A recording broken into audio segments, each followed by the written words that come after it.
Hit that like button, hit that subscribe button. I'm Mode IJ. This is Harlem, the finale. We finally got there. Episode 7, episode 8.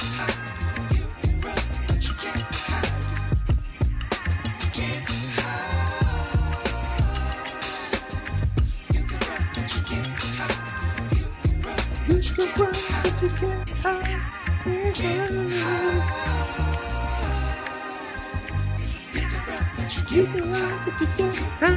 You can ride what you get, huh? All right, man. We finally got here. Harlem, the finale, 7 and 8. It took us a while to get here. We had all weekend. We went through all kinds of other shows, but we're finally here. I want y'all to answer the poll. Let me know who baby y'all think it is. You know how we do shows over here. Unless it's like a show like Last of Us, we go directly down beginning to end.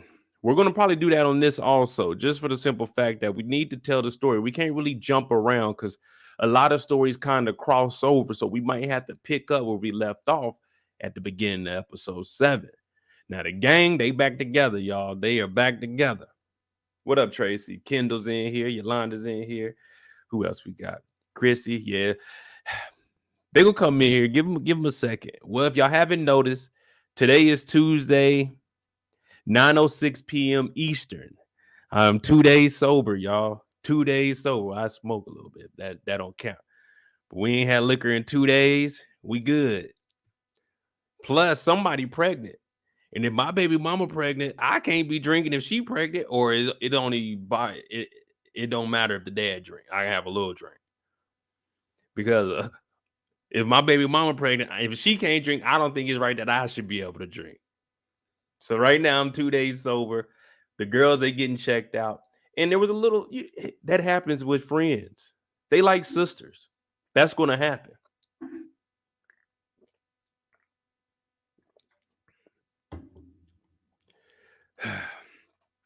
Cucumber water tonight? Nope. Alkaline water tonight.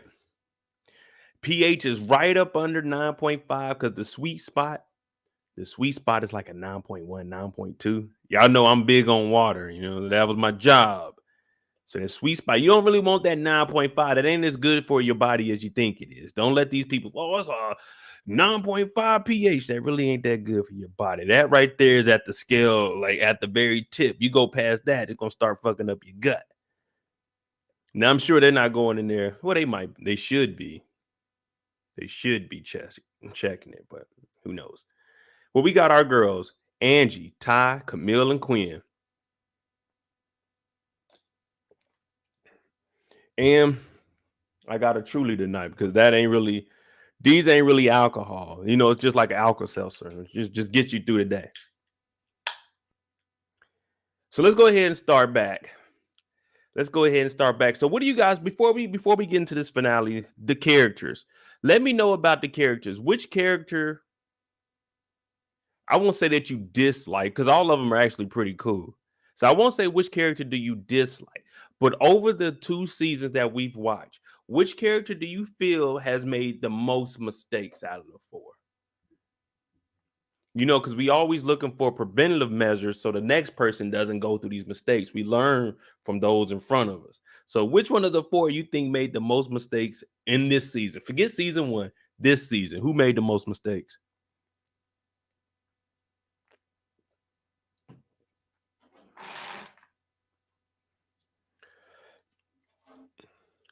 Chrissy said all of them. I'm trying to think. If Angie made a couple of mistakes, but at the end of the day, Angie did what she was supposed to do. She bounced back, got her job. Ty wasn't really tripping too much. The only real issues that Ty had, in my opinion, was the whole Brandon situation. But once we got that nigga ripped up the check. So in my book, Ty is winning. Then we got Camille. We already know. I put on the muscle shirt because Ian got a muscle shirt on. I said, this nigga ain't gonna keep coming on my channel with muscle shirts on, and I'm gonna put me one on. You know what I'm saying? I'm gonna be black. I ain't as big as that nigga Paul, but you know what I'm saying? I'm in there. My genetics ain't like that. You know, I'm a slim nigga. But I said, he ain't gonna be the only one wearing muscle shirts on here. I said, let me go get me something out the closet. Now, Camille, we're gonna talk about her because she got a lot of hiccups. Hell, we even got the Dr. Pruitt. Dr. Pruitt is my favorite character. So, Camille, anybody that crosses Dr. Pruitt, you got a problem with me. And then we got Quinn. I'm trying to think of Quinn's issues. She wasn't too sure who she was. And we noticed that she found herself. We know we're going to get into the medication and everything that she had to take towards the end of episode 7 when we found that out. Would you guys consider Quinn working with Mira? Would that be backstabbing, or is that just business? Like, what would Quinn's biggest thing be? Because I know she attaches herself to whoever she's talking to. She attaches herself to it. Isabella, she was in and out like a fast food restaurant. What up, Eric? And last week, I ain't gonna lie to you. Last week, I had a newfound love for Quinn. And Quinn is technically single after episode 8. So I'm looking at it like, let me find her Instagram, throw the hook out. You know what I'm saying? Hey, how you doing? You know, I'm not even gonna ask her to come on the show to interview. Like, if I send a DM to Quinn, it's gonna be me and Quinn. I'm trying to get to know her. Now I could bring on Camille, Ty. Shout out to my nigga Ty. Ty can come on here anytime. Me and Ty, we kick it. My dog Angie. I told you, me and Angie, we can kick it too, but Angie can't have that drink. Too much drink for Angie. And I'm like, Angie, you gotta calm down, baby. You gotta calm down. You know what I'm saying? Because you in here wilding out. And niggas already see me in here with you. So they thinking me and you together, not knowing me and you just cool. We used to work together. So now they looking at me as a threat. And I'm like, nah, brother, it ain't even like that. She on her own shit. I mean, she cool with me. I ain't gonna let nothing happen to her. But yeah, you can holler at her, nigga. I don't give a fuck. So you got to watch yourself when you're out with Angie. But let's go ahead and jump into it. This is Harlem, episode 7 and 8. I'm Mo IJ. We're going to do this finale. I'm going to go ahead and say this now. With this cliffhanger, I'm officially retiring Harlem from my channel. This will probably be the last time we talk about it. If there's a season 3, I can honestly say right now, I don't think that's going to be the direction I'm looking to go in, especially with my channel. I want my channel to be more community oriented. So, I mean, if we do talk about season 3, if they even get a season 3, then it'll probably be like a community thing where I bring people on and we talk all the way about it. You know, I got to have some action, some stuff that I can relate to. Because a lot of the stuff that happened in this episode, well, in the series overall, since it's a woman's perspective, I really don't have too much say-so on it because I've never experienced nothing like this. So it's kind of hard for me to come up with stories. I can come up with stories from like the Ian and Jameson side, but it's hard for me to come up with a story like as far as this. Now, if they were doing shit that I've seen motherfuckers do in real life, okay, I could come up with a storyline, but you know, it ain't that hard to come up with a storyline. Let's go ahead and jump into it. This is how I was 15 minutes ago before my alarm went off. I was sleeping. I had the muscle shirt right there. I said, "Ooh, yeah, this kind of tight on the sleeves." I said, "Yeah, lay this right here." I had it on the edge of my bed. I was waiting, sleeping. I told my bae, I said, "Bae, turn that alarm clock on in 15 minutes. Alexa, stop all alarms." Canceling all your alarms. Thank you. I had that alarm set for 5:50. I said, let me go ahead and lay down and give me a little nap in because we might knock this out in 3 hours. I was thinking we're going to do it in 2. We might be here in 3 hours. So I'm in there sleeping like a baby. And all we hear is,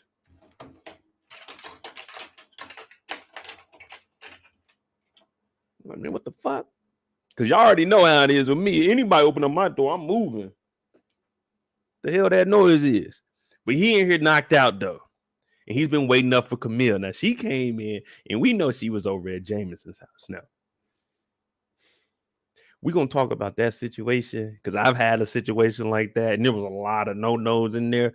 But that's neither here or there because what's going on right now is a huge no-no. So Ian's over at the house. He's sleeping.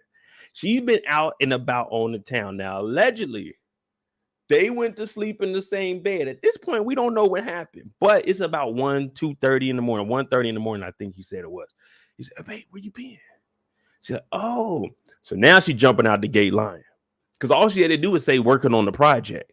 If she'd have just said working on the project and just kept it moving, he wouldn't have asked nothing. Well, then again, Ian would have asked. Ian would have said, "With Jameson?" See, me, I wouldn't have gave a shit. I would have been a player. You was working on the project? Cool. But that's all she would have to say to get past me because I'm not doing no digging. I really don't give a fuck. If you messing around and I find out, then it's over with. You know what I'm saying? It ain't no let's talk and discuss it. Let's get back together. Plus, she didn't already did this shit to this man before. And he's just here because he didn't already came back. Low key, he's what they call a hobosexual because at this point, this nigga ain't got no money. This nigga's $70,000 in debt. So it's like, man, let me stay over here because that's less bills I got to pay at the house. Y'all know it's cold as hell up here right now. It's snowing. We got the heat on. I be turning the heat on. I go in there, turn the heat on. Like, damn, I put this motherfucker 70 volt. My brother came through the other day, like, damn, it's hot in here. I said, shit, nigga, it's cold outside. I said, it's cold outside. We ate some food. We watched a little boxing match. He dipped out. Man, I turned that heat back up. I said, nigga, get the fuck out of here. It's hot. I got to have it warm in here so I can still get up under my cover and have my fan on when I'm asleep. But see, Ian, he's already going through things because he don't want to be at his house because the bills are going up. So when she comes home, he's like, babe, where you been? Because he just been laying in here. She's like, oh, out and about, but Quinn hit me up and I had to go help Quinn out. You had to help Quinn out at 1:30 in the morning. See, if you told me you had to help Quinn out at 1:30 in the morning, I know you lying because Quinn be in the bed about 10. Quinn be in the bed early as hell. We know Quinn. She was just depressed 2 episodes ago. So we know that she's depressed. We know she ain't. What y'all up at 1:30 doing? Y'all not moving nothing. You ain't mentioned to me that Quinn was moving.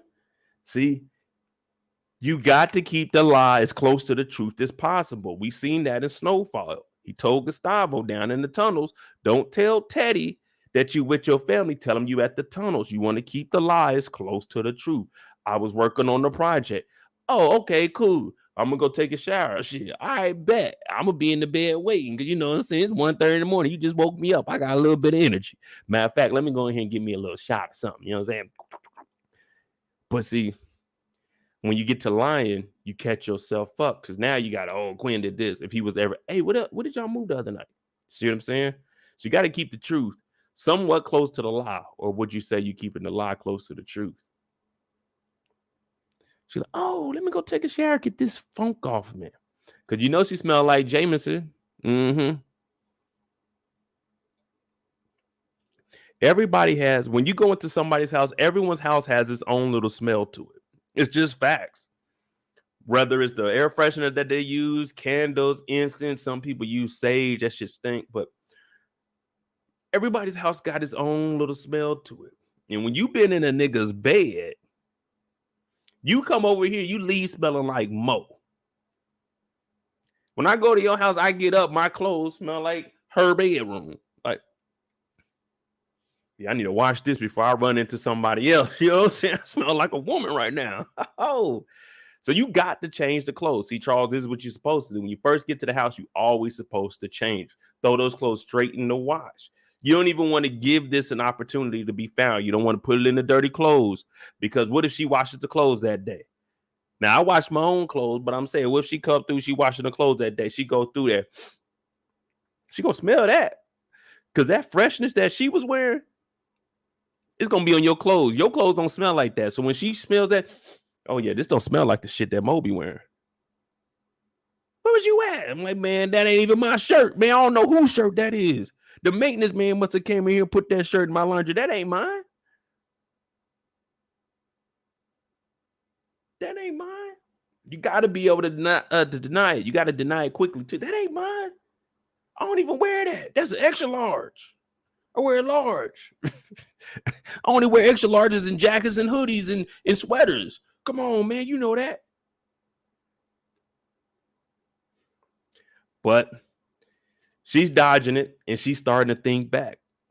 Her and Jameson holding hands. They looking at each other. Ain't no way y'all supposed to be this close. And ladies, listen up. Don't be sitting on no nigga bed. You sitting on that nigga bed, you're sending the wrong signals. Now, I'm not telling y'all what to do, but I'm just saying. If you come in my room, you can sit in the chair. Don't sit on my bed. I got a chair here. I got a little bean bag over in the corner. You sit on the bean bag or in the chair. Don't sit on my bed. That's sending the wrong signals. I'm like, hey, man, what? That bed's only for sleeping. Now, I do sit at the edge of my bed and play the game, but most of the time I'm sitting here. I might turn and play like that, or I might have the PlayStation on the computer screen and play like that, so I could just sit right here, but don't sit on the bed. Ladies, don't go in there sitting on niggas' beds. Now, they supposed to be doing homework, and you definitely ain't supposed to sit on a nigga bed after y'all done got it in. Now, they used to be dating each other. They used to love each other. Oh, my goodness, did they love each other. It didn't work. He changed his plans and came back for it. She dumped him just like she dumped Ian on the curb.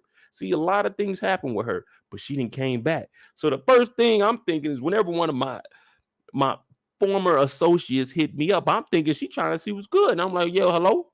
Because we never just had regular conversations.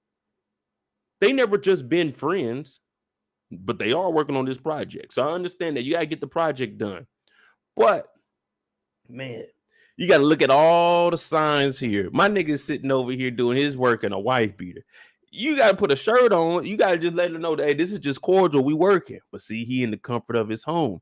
And that's one perk of being at my crib. If I don't want to have a shirt on, I could just be in a wife beater. You know what I'm saying? This is my spot. When I come home, I'm changing. As soon as I get out of here, oh yeah, shirt off, pants, shorts on, tank top. Yeah, I'm kicking it for the rest of the evening. I'm drinking. You know, I might drink another Truly. I might get a couple of shots. We don't know. But you come over and you talking to me. Now, there was an instance when I was in Germany. Man, it was this one girl. Beautiful. We just gonna call her Red Dress. If my boy Why He Hooping here, if he coming to the chat, he could tell you guys and vouch for this story about Red Dress. Beautiful. Ugh. She got a kid now. I actually spoke to her 2 days ago. She got a kid now, though. But man, she came over one day. We were doing homework. Well, I wasn't doing homework. She was doing homework. I think this is to like one of her first classes for her bachelor's. So she came over. I'm playing the game. I'm drinking. You know, we couldn't smoke in the military. Yeah, she doing the homework, but we ain't sit on the couch and look at each other. I helped her a little bit, like, use this reference here. You can put this there, move that there. You good to go. But we wasn't sitting on my bed. We wasn't in the bedroom together. We wasn't sitting on the couch looking at each other in the eyes talking about, girl, you gonna get an A. She said, look, you special.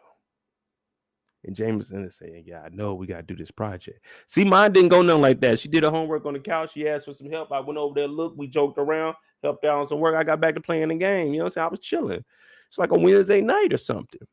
But see what's going on here. These two have had a past. These two been rawing it before. So their connection's a little bit different. And I can't just see me sitting down and just holding somebody's hands. No matter what I'm going through, no matter how depressed I am, down and sad, there's no woman that I just see me holding hands, just talking to, and she's telling me how good of a man I am, but doesn't want me. They holding my hand, telling me how good of a man I am. They probably telling me that because we talking, we together. But these two, they looking at each other. And she's looking directly in his eyes. She got their head turned sideways. Now, you know it's real. When we make eye contact, when you listening to somebody and they're talking to you, you got your head straight up, chin down, eyes to eyes. You making that eye contact. But see, once that head turn, that's when the conversation gets a little bit different. See, when you don't understand what's going on, you turn your head to the left, like, huh? But when you actually interested, you turn your head to the right. Did you ever notice that? Did you ever, whenever you listen, like, man, what the fuck? You always go head to the left. But when it's something you're interested in, you go head to the right. Yeah. Y'all don't be peeping none of that stuff. I be noticing it. And what does she do? She's looking at him. Head to the right. She interested. But mind you, we ain't even into the juicy part yet. This is just her coming in the house lying to Ian. We're just getting started, y'all. We're just scratching the surface. We're going to go ahead and continue on. And really think about that right now. When you're interested, you go right. When you trying to figure it out, you go left.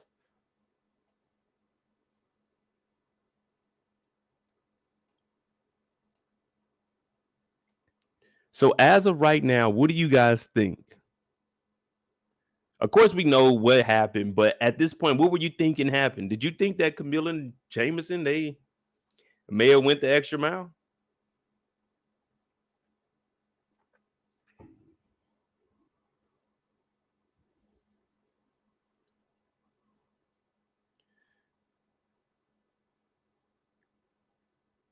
Nah, Yolanda, you the same way. You said I'm opposite. I'm a lefty. Right equals yeah. Left equals what? Yeah. When you go left, you like, wait, what? You don't understand. Right equals yeah. I'm interested. See, I'm right. It don't matter left hand, right hand. You always like, oh shit, that's right. Man, what the fuck?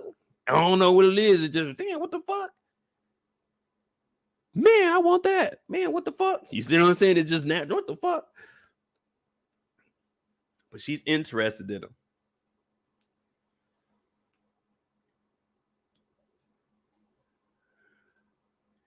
So she's lying. She about to go hop in the shower. He talking about, all right, I'm gonna go get in there too, man. I need to take me a shower. My dog was knocked out on the couch. I ain't gonna lie to you. The couch is probably some of the best sleep you get. Most of the time in life, when you go to sleep on the couch, you get a lot of rest.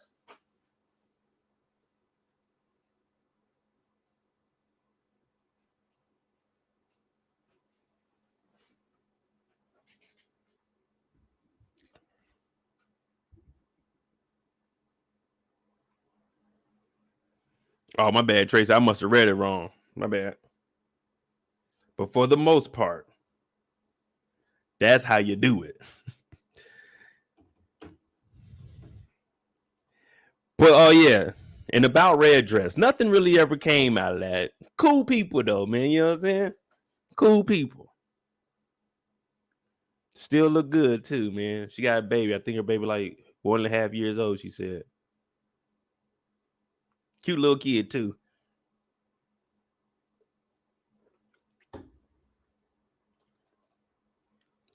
But fuck all that. It's girls' trip. This is where women in Harlem trying to find themselves, get back to the old. They taking girls' trips to Puerto Rico. Puerto Rico. That's where we going. Puerto Rico. They headed to Puerto Rico. And I'm like, damn, shit. Hey, holla at me. Like, I'll go down with y'all because I know y'all, but I'm going to get my own little suite. You know what I'm saying? I'm going to get my own little suite, bring my own little liquor, and I'm going to be on my own thing because I don't mind going on trips. Oh, I ain't got to hang out with y'all. Y'all can do what y'all want to do. I'm perfectly fine with navigating my way around the town. I think I told y'all the story when we went to my first time going to Dubai. We were there, and it was like a little event going on, Destination Dubai, and they had like different events every day. And one day my brother didn't go, and my homeboy Tay didn't go, so I went by myself. 4 cool ass chicks from the States. I was with them the whole time, man. I was in the safari with them on the desert. They're going crazy as the motherfucker, but it was cool. They treated me like a brother, and I was out there, man. It was this one chick from Toronto out there. Woo wee. She had a twin too. I messed up though, because I got her number earlier in the trip, and then later on, I got her number at the swimming pool party one day. I think on probably like a Wednesday, and then Friday was the safari. And she had a twin, and I went and sat down by the twin, and I was talking to her, and then she tapped me on the shoulder, was like, wrong one. And that was the end of that. That was the end of that. I was throwed too. Well, oh well. You win some, you lose some, but you live to shoot your shot again. My homegirls, they were laughing at me. That's like family now. I still follow 2 of them. That was like 2017. It's like family. They were laughing at me. I was like, I ain't gonna lie to you, man, because I had a clear water bottle that I took some liquor with me. Because I was by myself, and I was like, man, I ain't about to be hitting the bar and everything. And it ain't even really. We were going out to the safari, and I'm like, man, a safari in the desert, it makes sense to bring my own liquor. I can stay hydrated, and I can get thrown. So they were cool. I was giving them a little bit of the drink because they had some drink too. They had this big ass bag. And they had a bottle, and I was like, shit. So I drank all that. I went and talked to the wrong twin, lost that. Man, it is what it is. It is what it is. But my ladies, they going to Puerto Rico. Puerto Rico. Now, they always clowning. What them dudes called? The passport bros or some shit like that? I'm not a passport bro. I'm just Mo, and I travel. I am not associated or affiliated. I do my own thing. My new passport should be here next week, hopefully. But they're going to Puerto Rico. And on the way to Puerto Rico, we got to pick out the clothes. We got to look good. Now, this closet that Quinn got, this shit crazy. This closet, for what she paying in the NYC, this motherfucker bigger than my bedroom that I grew up in. This shit got more lights in it than my house had. That's how they living. This is how they living in New York. It kind of makes us like, I got this closet right here, and then I got a closet on this side.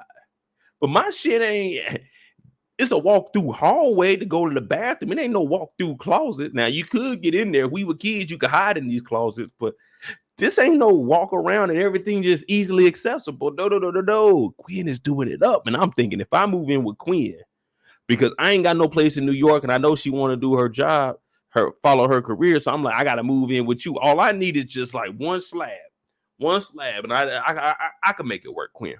But they trying to get Quinn ready to go because this is a wholecation. I'm talking about whole train.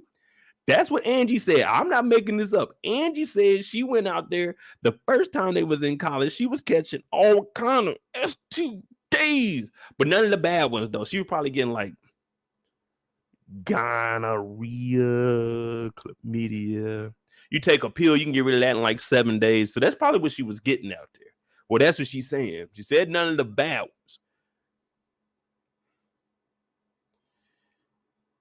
Does a new passport include the vaccine card? No, I think you still got to have your own back. Well, most countries don't even care if you got your if you're vaccinated or not. But my vaccine card, I still got that here. I don't know if it comes with a card or anything. I don't know. Like I didn't have to mail nothing back. It was just my old passport and the passport card. But I still take my vaccine card. Well, last time I traveled, I took it with me just in case. But Angie said she's going to be out here throwing that thing. I mean, it's Puerto Rico. Passport gals. That's what we're going to call them, the passport gals.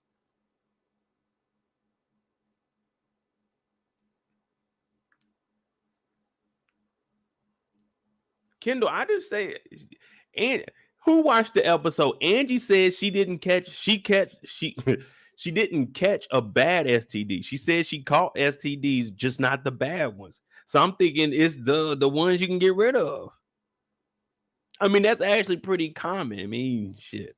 We worked hand in hand with public health. I got a dog, my boy Shelton, working public health. So I know about all that stuff. We used to go over there, listen to the briefings and everything. And hell, I was a bio. So more people than you think got it.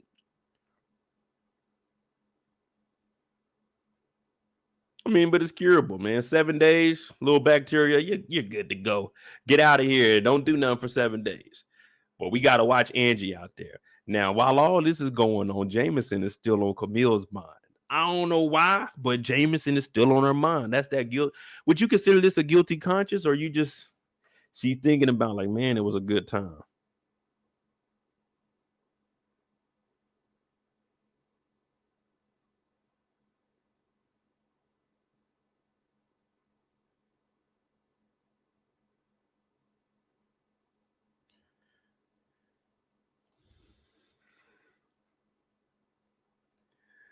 Tracy said Angie be saying it in a slick way. Now I heard STD and I'm looking at Angie. I was like, man, just last week we were looking at you on that damn table throwing that thing. You straight?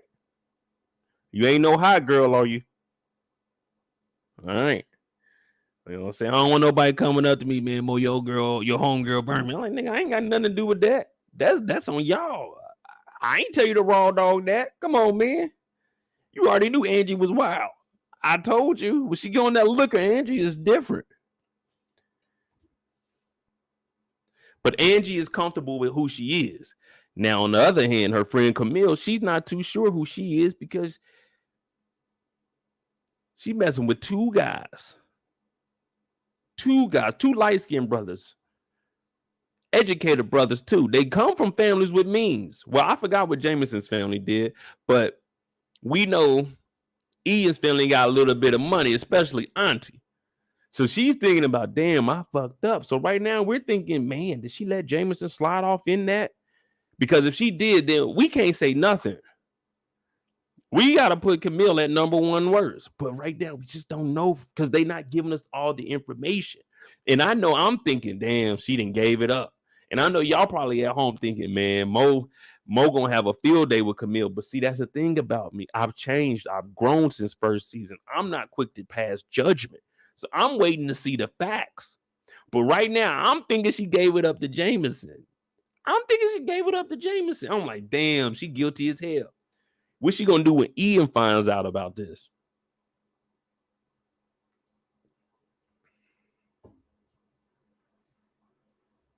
Tracy said, I'm judging.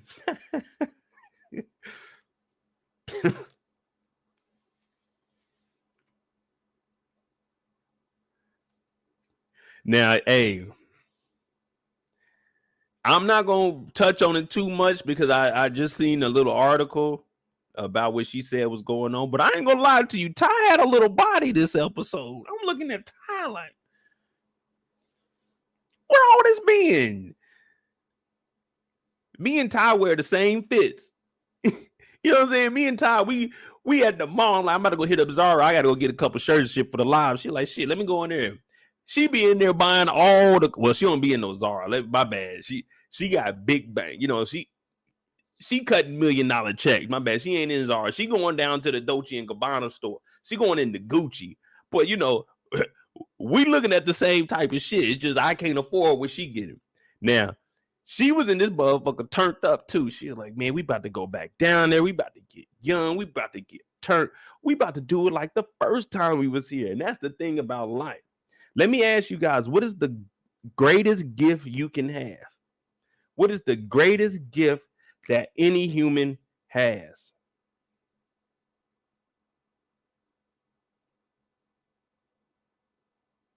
And it's something you should look forward to. You shouldn't fear it. The greatest gift. Now, I don't know what Camille got on. She got the MC Hammer pants with deflated balloons at the bottom of it. Or is this a skirt? I don't know what it is. But someone tell me what the greatest gift is.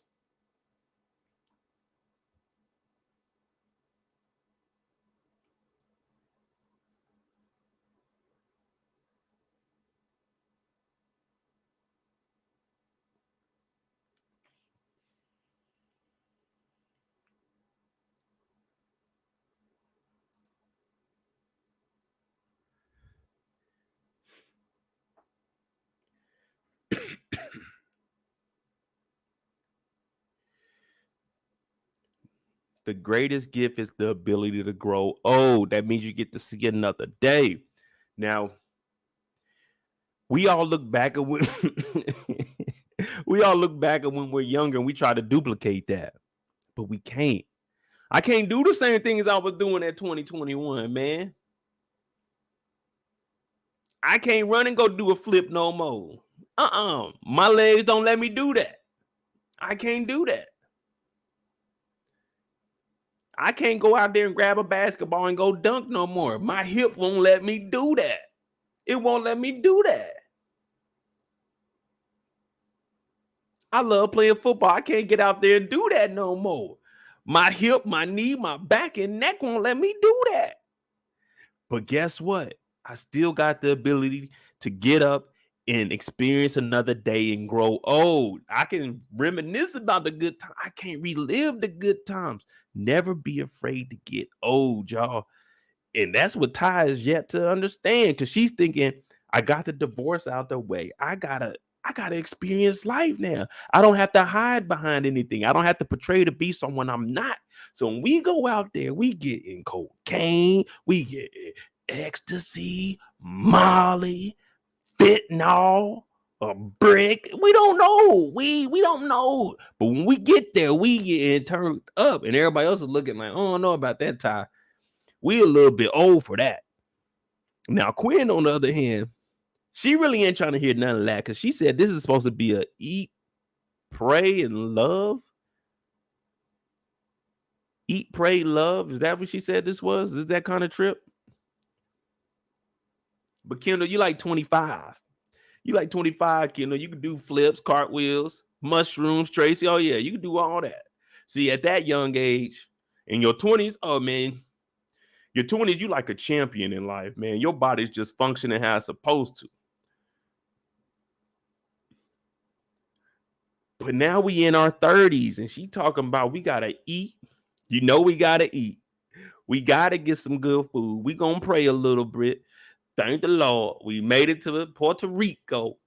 But Lord, please forgive me for my sins, because me and Ty about to turn up. We already know Angie about to be on a whole vacation. And Camille guilty. We don't even know what she guilty of, but she talking about I got to do a little bit of work. So Quinn is saying, we not going down there to party, girls. Now, Y'all can party and I respect that, but I need some me time. I gotta find out who I am. So everybody like, boo, that's boring. That's boring. We're gonna go on a trip, man. I'm getting turned. When I went to the Philippines, man, I had homework. Guess how many nights I did homework? Man, F that homework. I was turned. I was getting lit. I wrote 2 papers when I was in the Philippines and Thailand.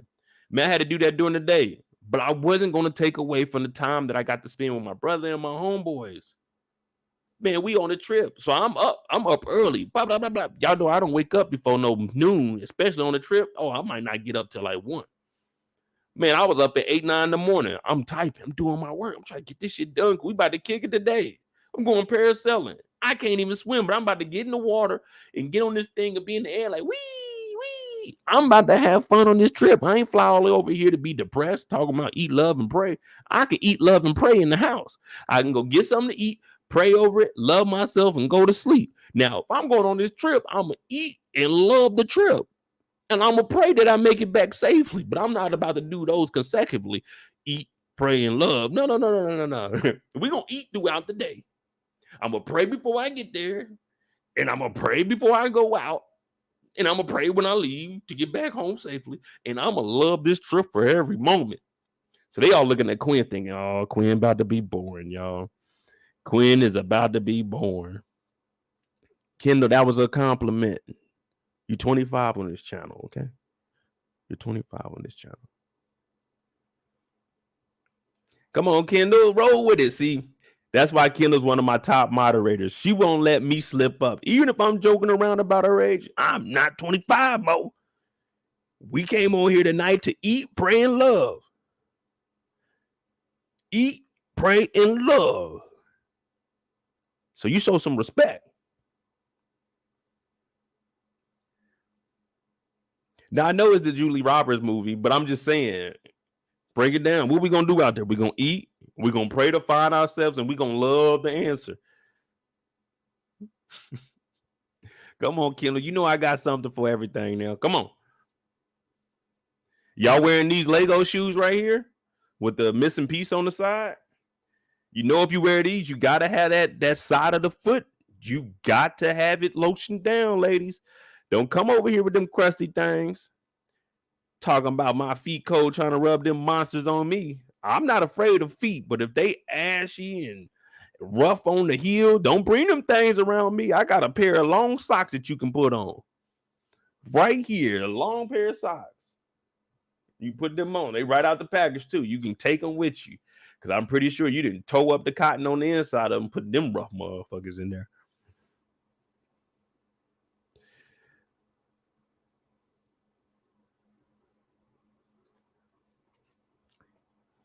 I ain't gonna lie to you, man. I like Quinn when Quinn was just regular Quinn. Now Quinn's all bossed up. She eat, pray, and love mode. I want Quinn to be Quinn mode. Well, she was depressed. Let me not say that. Oh, Mo, you trying to take advantage? I just saying she was attractive. But Quinn, she's gonna eat, pray, and love. Everyone else is gonna wild out, allegedly. And Camille, she's just gonna be down there doing homework. And when they get there, what is this nigga name? We're going to call him Delano. Delano is like, hey, our island is beautiful, but it just got even more beautiful with your beautiful self. Now, I told you, I like how they got Angie wearing all these bright colors. That's cool, man. That fits her personality, too. She's a vibrant thing. So Delano, he's over here, and he hitting on her. Now, Delano got a business card. That's what I probably need to invest in. Would y'all take a business card? Like if a guy came up to you and had a business card, would you take the business card? I think I could pull off a business card. Facts. I did in Arizona. I got a napkin and a pen from the bartender. And I got a girl's number on the napkin. I told my boy I could do it. He didn't believe me. The lady actually liked it, man. She was laughing at it. Good times, man. Sometimes you just got to shoot your shot. And Delano did just that. He seen Angie get off of that, and he already knew Angie was the live way. He knew Angie. Like, Quinn got off, you know, she's on her eat, pray, love, so she had the... Quinn got off. She's squinting and stuff because she been in here looking at her computer, looking at her laptop. So it was kind of dark inside the van. Now that sun hitting her eyes. She thinking, how am I going to do this next thing? When Ty hopped over there, Ty did just what I do. Where it at? I smell it. Yeah, I smell that ganja. So Ty's looking for that. They talking about let's hit some drinks. Quinn want to go to the beach. But everything I tell y'all, when you first get there, what do I say do? Now, if you got service like this, have them drop the bags off. Y'all go straight to the bar. If not, check in, go to the room, open up your bottle, take a shot or two before you go down to the bar. Hit the bar and get it started. Now, this is where you got to start networking. You got to start talking to the bartenders. You got to start talking to the door staff. They're going to start telling you everything that's going on in the area. Of course, you already know a little bit about what's going on. You just want to see if there's anything new that popped up from the time that you received that information last month or a couple of days prior. You want to see what changed up in the, in the local area. Because now I'm hearing, oh, y'all got something tonight. See, no one could tell you that backstage side that there's something going on tonight. You got to talk to the people. Now, we got Denalo's number. Denalo, whatever we call him, Denali. They were going to call him Denali. That'd be easy to remember.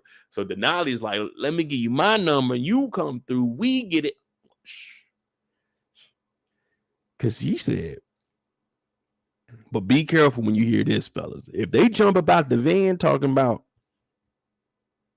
exploring my private parts, remember, Angie ain't got no drawers on right now. Angie said, what she said she was doing, lipping it.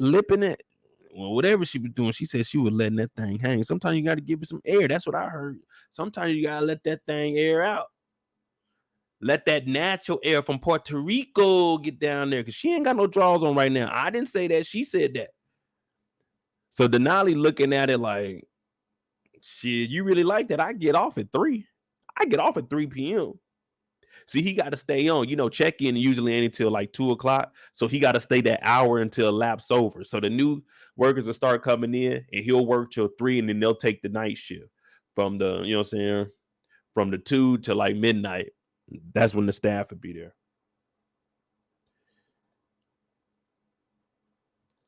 Look at Quinn. See, this is one hand on the hip. If it was two, we'd have a different story. But it's one hand.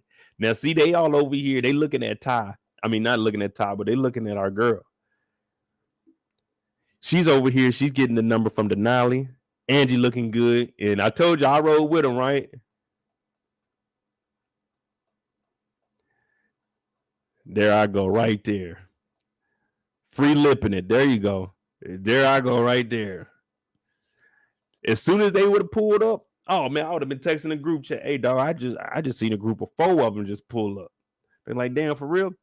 Don't worry about it. I'm gonna go ahead and introduce myself. I seen one is already taken, so it's first come, first serve. So what I'm gonna do is just introduce myself, and I'm gonna play it cool with everybody.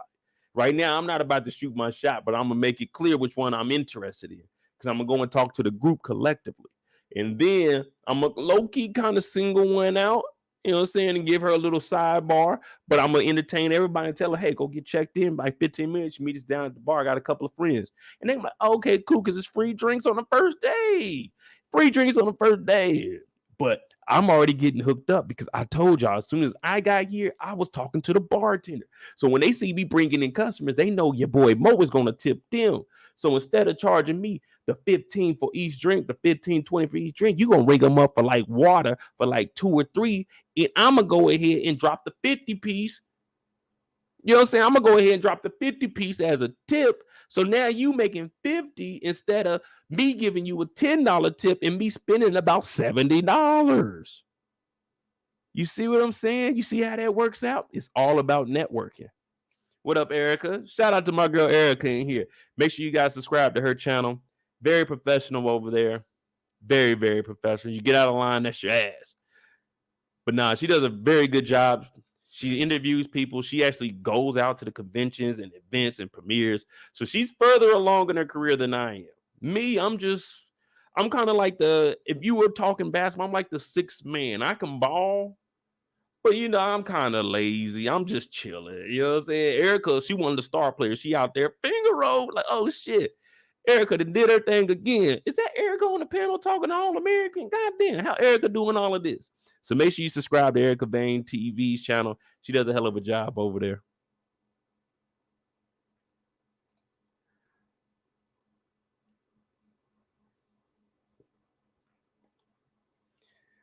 Hey, Kendall, I'm telling you the way the world works.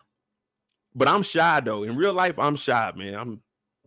I don't think I could go over there and entertain them.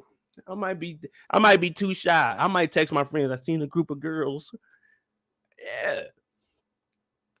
No, fuck that. I'm about to invite them to the bar, man. We just got here too. We don't know nobody because we might eventually see them out later on tonight. And if we got a section, man, hell, y'all come hang out with us in the section. We knew you from the spot.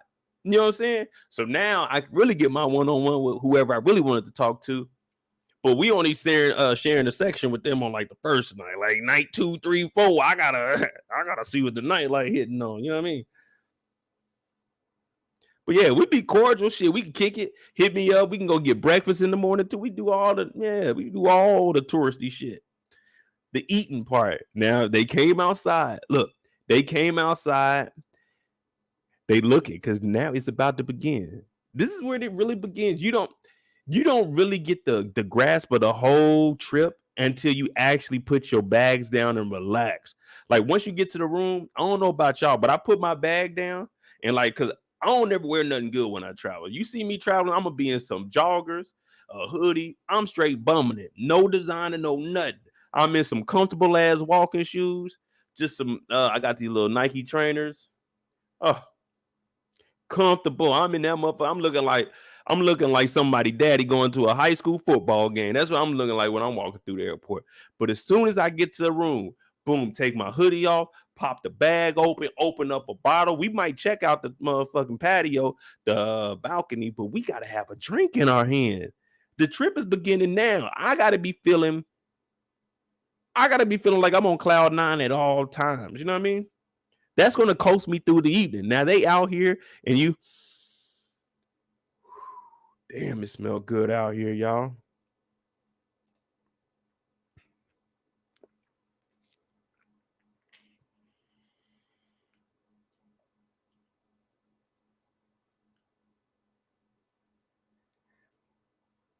Then we got this now. When when I said I got a group of boys, this is not what we doing. This ain't what we doing. Let me make that clear. This is not what we doing. I said, what the hell are these niggas doing, man? Show me your tits. See, you can't do that in the States. You say that in the States, you going to jail. It ain't no having no good time in America. Boy, they hit you with that Me Too quickly, nigga. But you know damn well you ain't even supposed to say this shit. Show me your tits. You ain't like a Mardi Gras or nothing. That nigga just said, show them. And like I said, it's unfortunate what happened to her, but she did say that I think it was the director or something sexually assaulted her, talking about Ty, man. I was like, man, niggas is fucking stupid, bro. But she's showing them tatas talking about why can't this be like we in college? She got that Cisco hair. If I was down there, I wouldn't have said, let me see them titties. I would have said, let me see that thong. Ooh, that dress so scandalous. And I know another nigga couldn't handle this. But you're shaking that thing like who's the ish when it look in your eyes so devilish. She like to dance at the hip hop spots. So she cruising the cruise and she connect the dots. Not just urban. She liked the pop because she was living the vida loca. She had dumps like a truck. Thighs like what? Baby, move your butt. I think most say it again. Yeah. I would have been down there singing. I'm down there singing. I want everybody. Let me see. Well, Angie ain't got no thong on right now. Angie free lipping it. But let's continue on.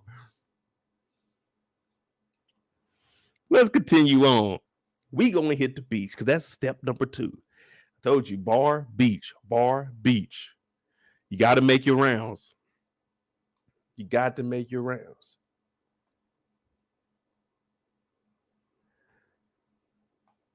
Now, Angie down here, she turning down the guy. I wasn't gonna put a picture on it because this is basically like how Stella got her groove back.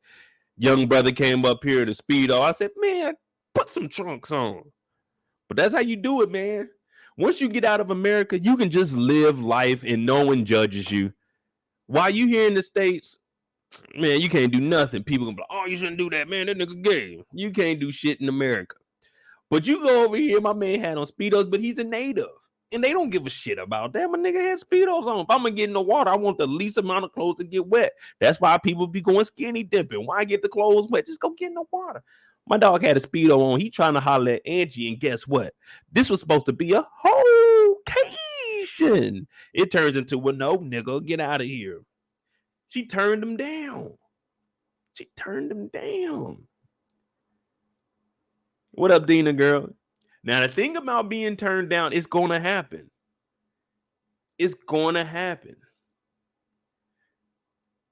That's why you can avoid all that and you can get a gist of the whole situation by just going over there and just having a conversation.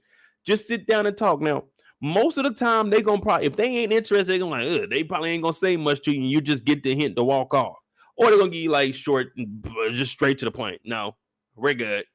Then it's like, all right, man, fuck it. I'm not about to waste no more time. But you can't just go over there and try to holler because now it's like, you don't know who is who. You don't know if they got a dude here. So you just got to play it cool at first. But my man, he don't care because I'm a local, man. Y'all visitors.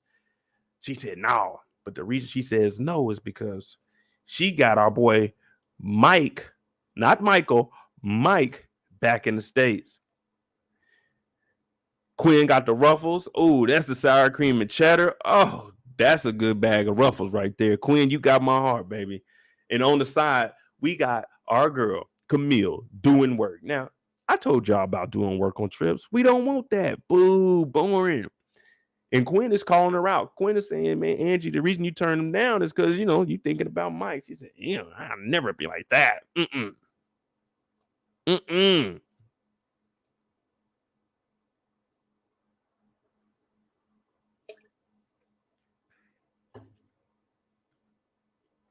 I wouldn't expect Quinn to be a Ruffles girl.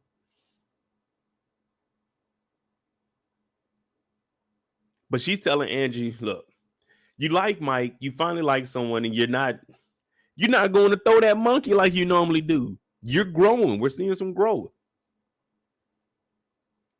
Camille's over here working.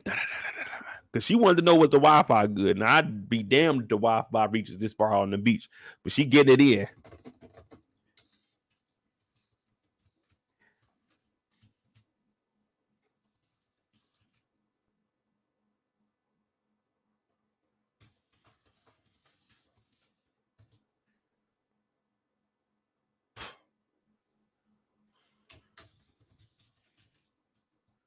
She over here typing her ass off.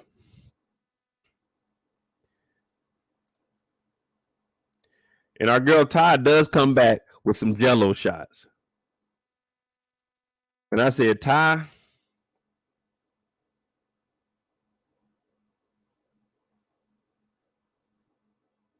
we ain't know you had nobody like that.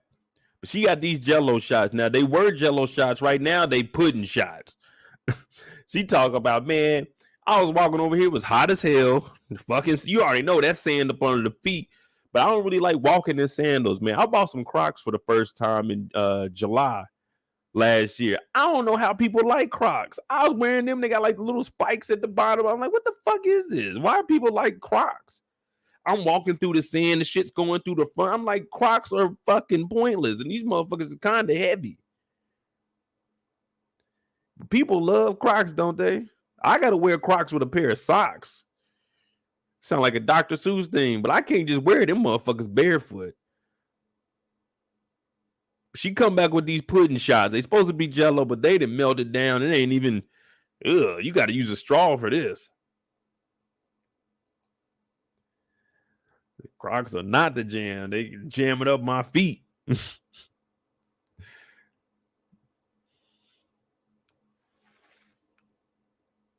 See, Kimberly said you do need some socks, man. Look, my Crocs is in here. I wore my Crocs. I wore them in Portugal. And I took them to Thailand. But man, I hate Crocs. Oh, I won't say I hate them. I guess I got to break them in or something. Because them motherfuckers feel like they be poking me in the bottom of my feet. And I'm like, man, this shit is not comfortable. But they right here in the closet. They right there. They about to be in the trash. And then I ordered them motherfuckers in an 11. Them motherfuckers feel like a 14. What I'm supposed to order in a 9? These motherfuckers is big as hell. Fucking Crocs. Oh, Kimberly, yeah, I am flat foot. All my shoes, I got insoles in them. I put insoles in all my. I need that arch support. I tore my shit up in them damn boots, man. Fuck my back up.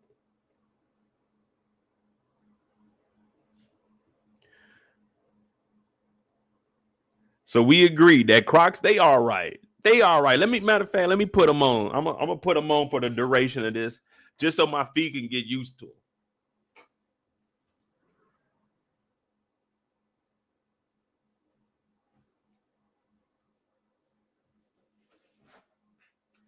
We got just see, look, they look kind of new still because I only wore them maybe like 5 days. Let me see. And these motherfuckers is big.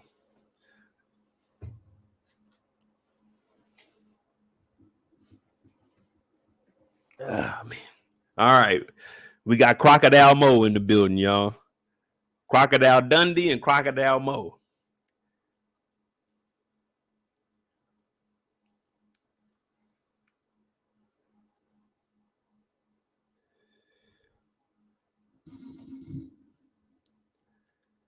But I do got a pair of Crocs. Now, it took me like 15 years to get some, but I got them. And Camille doing her homework. But guess who shows up? It's a gentleman by the name of Keith.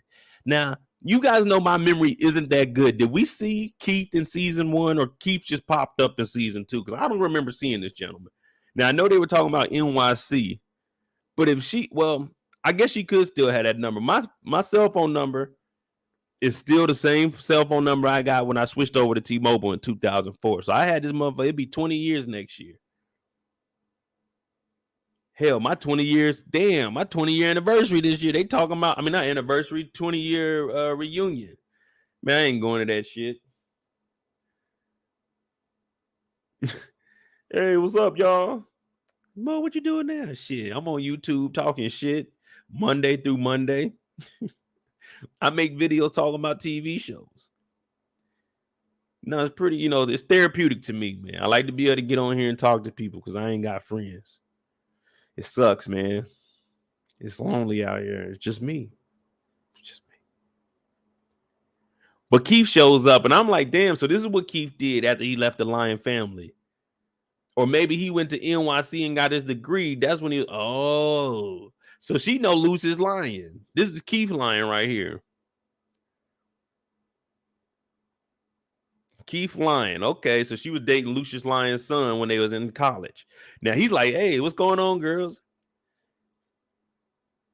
She's like, oh my God, what are you doing here? He's like, shit, I'm kicking it, man. I'm successful. I've been doing my thing, babe. She's like, oh, well, me and the girls. He's like, well, let's get something to eat tonight then. She's like, oh, well, shit. And they all, hey, this is how it be sometimes. You always got one person in the group. They might find somebody. They might be caked up the whole trip. It's cool. It's like, hey, man, it's your money. You spent to do what you got to do, bro. But I be seeing that. Hey, where old boy at? Where Keith at? Man, he with that girl he went to school with. Damn, 2 days straight.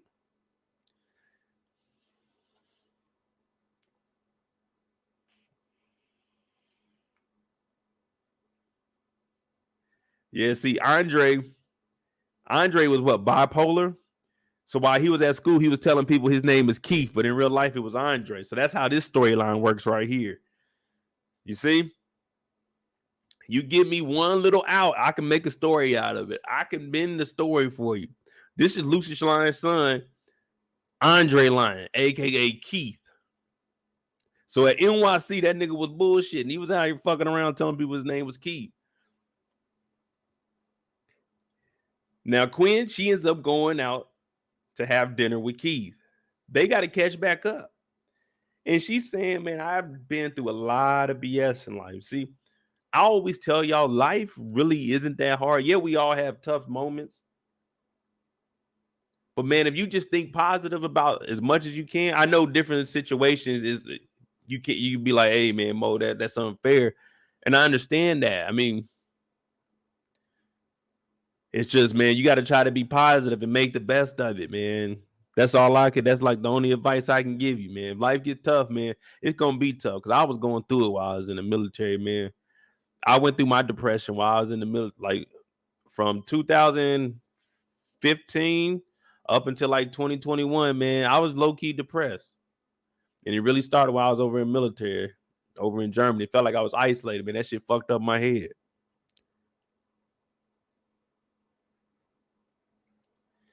But man, you gotta think positive. I'm getting the fuck up out of this. But then when I get up out of there, man, I get to chill. I'm gonna travel. But she's out and about. My dog Keith, and hey, he done did his thing. He done bossed up, man. So he out here for a few meetings, and she's liking having him back in her life. Well, for the moment, as of right now, because when you're on a vacation, that's a vacation. You away from all the bullshit. You're supposed to leave all that behind. That's why you want to pay all your bills and everything before you go. Well, at least I do. I like to pay my bills before I go, so I know that anything I spend, it ain't hurting what I need. You know what I mean? Don't be one. I highly recommend. Don't be one of them people that go on a trip and then got to come back and pay the bills, because you might spend a little more than you thought. We all got budgets, but you can't budget for the extra fun. You can't budget for the extra fun.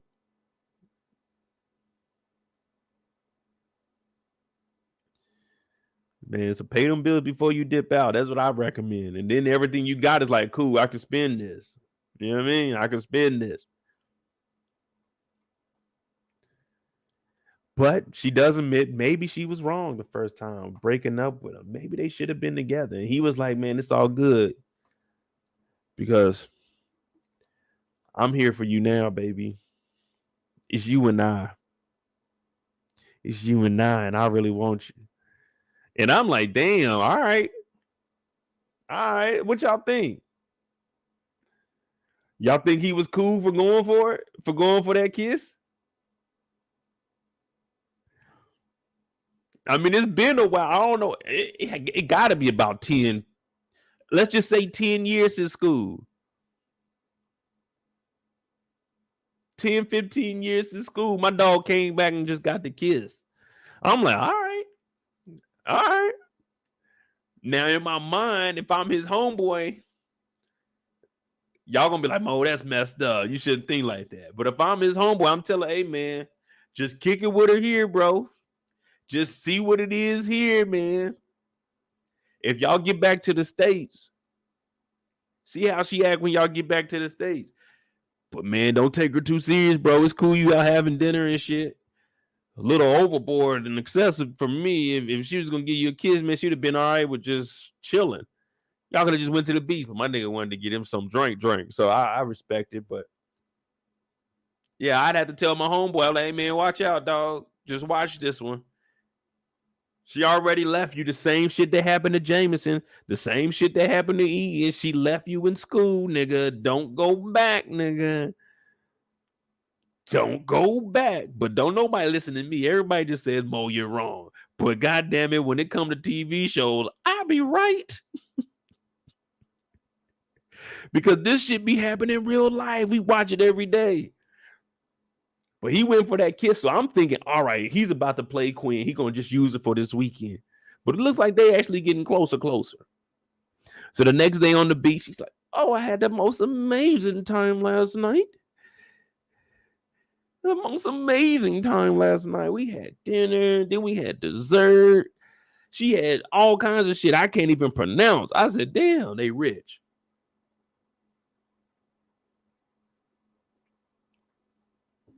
They got the little Puerto Rican canoe upside down. I go put that motherfucker out there in that water. Hey, get back here with that boat. Vámonos.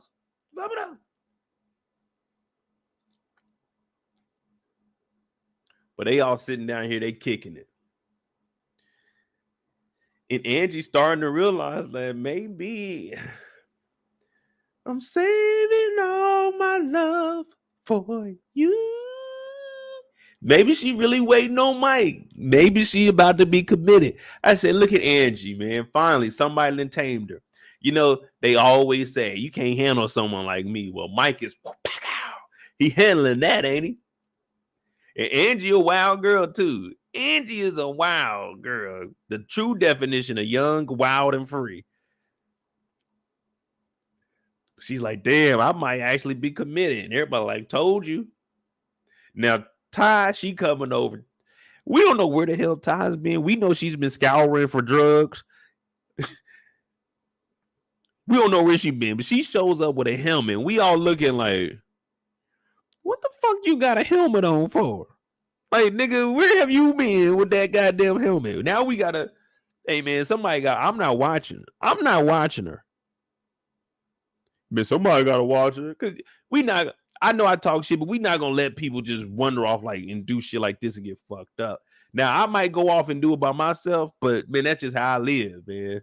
I'll let y'all know where I'm going, and that's why I'm not about to veer and go do nothing now. I'm about to go do what I say I'm gonna do, and I would be back. But she came over with a helmet, talking about, come on, girls. They like, hell no. We used to do that shit when we were younger.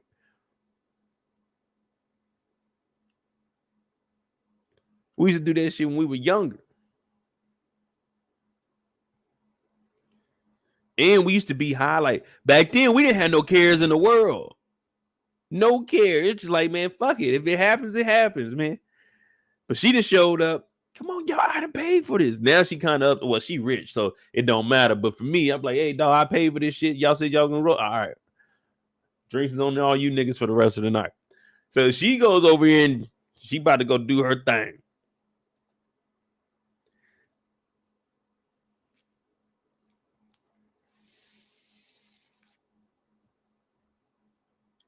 Ty ends up getting fucked up, man. And look, ain't no one else even paying attention, man. I want to know how they did this. Is this just like recorded and then it's green screen and they just right here in the scene? Because didn't nobody turn? No one tried to help. They just...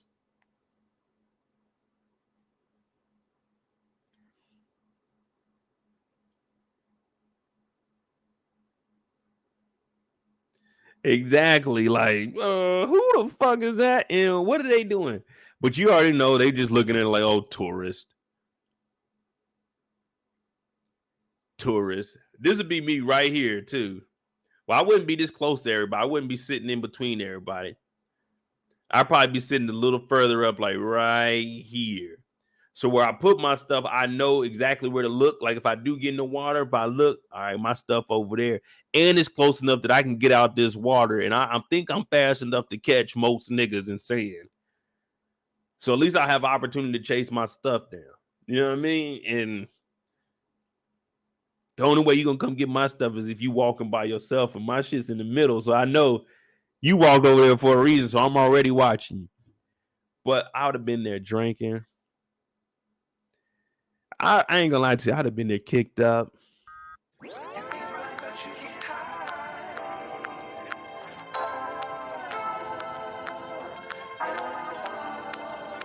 Man, I'm living a good life, man.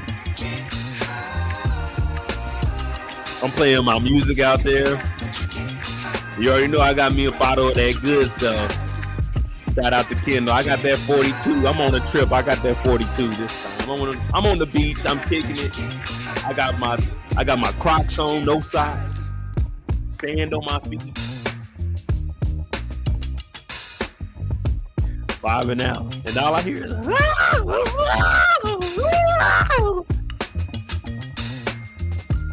the fuck they got going on here? I look over his Ty's ass. She going around the beach. I'm like, man, them the motherfuckers I rode with in the shuttle from the damn airport.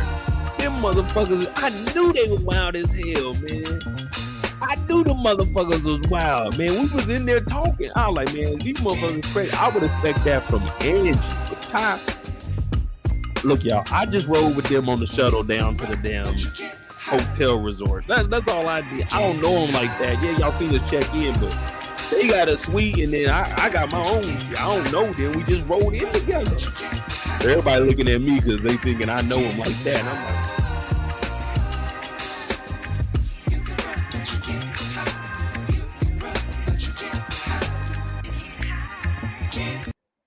Now they talking about, sir, you and your friends, you gotta go. They get me off the beach. I said, I'm not with them, man.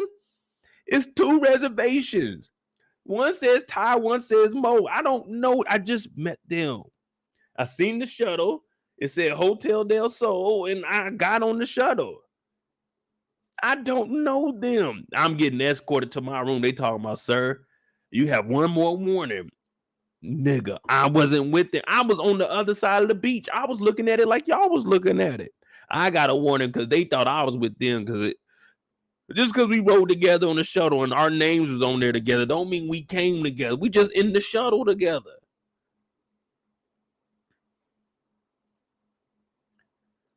You know what I mean?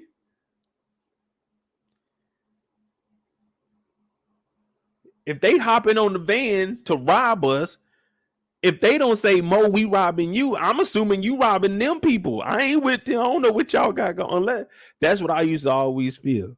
If ever a supervisor, somebody comes in a room and says, y'all, they ain't talking to me unless they say Mo. No, they ain't talking to me. They talking to y'all. My name ain't y'all. My name Mo. So I don't know what y'all been doing, but Mo been chilling. If I get in trouble, it ain't never a group activity. Whenever I got in trouble, it was Mo individually. So when they come in and say, y'all, I know they ain't talking about me because I ain't did shit. You all, y'all, we, no. I've been doing what I'm supposed to do. I don't know them. I don't work with them. So I done got escorted up out of here. Ty, she got sandburn.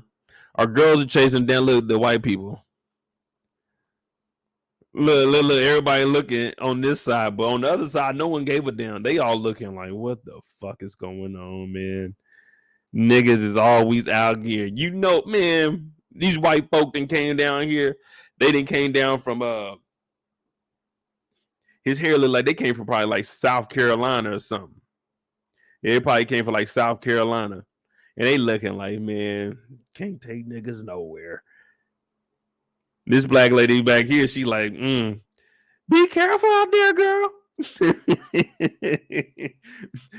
She think that's what they supposed to be doing. She a little older, so she like, I guess that's a new thing, sliding on the sand. Be careful out there, girlfriend.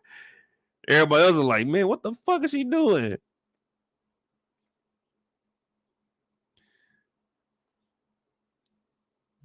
And now our ladies is running to try to save her. Now, Quinn got on some shoes. I call those gypsy shoes. I don't know what they like, the Michael Jackson moonwalk shoes. Y'all just be throwing them on. It's like no bottom to them. It's just like straight concrete up under your damn cloth. But she got that on. Angie got on the motherfucking Tommy Hilfiger. Now, this is probably a black-owned company, so I don't know, black-owned company. We're going to say FUBU because it is retro. So she got on the FUBU jean jacket, halter top. She's sprinting. She got some thighs. So we know she in shape. She be out there on the stage doing everything. We be seeing her jumping on tables. So Angie's probably the best one to actually get there to try to get Ty, because I don't think Quinn or Camille are strong enough. It's probably going to have to take our girl to stop this. Now, the only issue is they got to catch her. They got to catch her because right now she's taking off. She taking off right now. The wind is picking up. Look at the trees. Look how windy it is. Look at the trees. The wind is picking up. You're going to have a lot of strength to slow her down because Ty's kind of big too. So Ty got that wind and that momentum. She like the juggernaut right now. That motherfucker, you have to dive on her. It's going to have to be like a cartoon. The first person dive on them. The next person dive on your legs. And then 3 more people keep doing that on back of each person's leg until y'all stop it down. Because that wind is kicking up right now. And Ty, she's got a running start. She's already been going by at least 7-8 miles per hour. So she was going by about that fast. The girls are just getting up. Ty might be in the air by now. Ty might be over the ocean. Ty might be halfway to Miami by the time they catch up with her. That running on the sand ain't no joke, especially if you ain't prepared for it. I know they ain't prepared for sand running. No one's prepared for sand running. But Ty, she taking off, and I'm looking like, man, them motherfuckers crazy. And they really asked me to hang out with them. Like, yeah, we're gonna do some things. I'm like, man, I ain't going nowhere with y'all, man. Y'all motherfuckers sound too crazy for me. And then I see them doing this shit on the beach. I'm just like, man, I knew it. I knew it.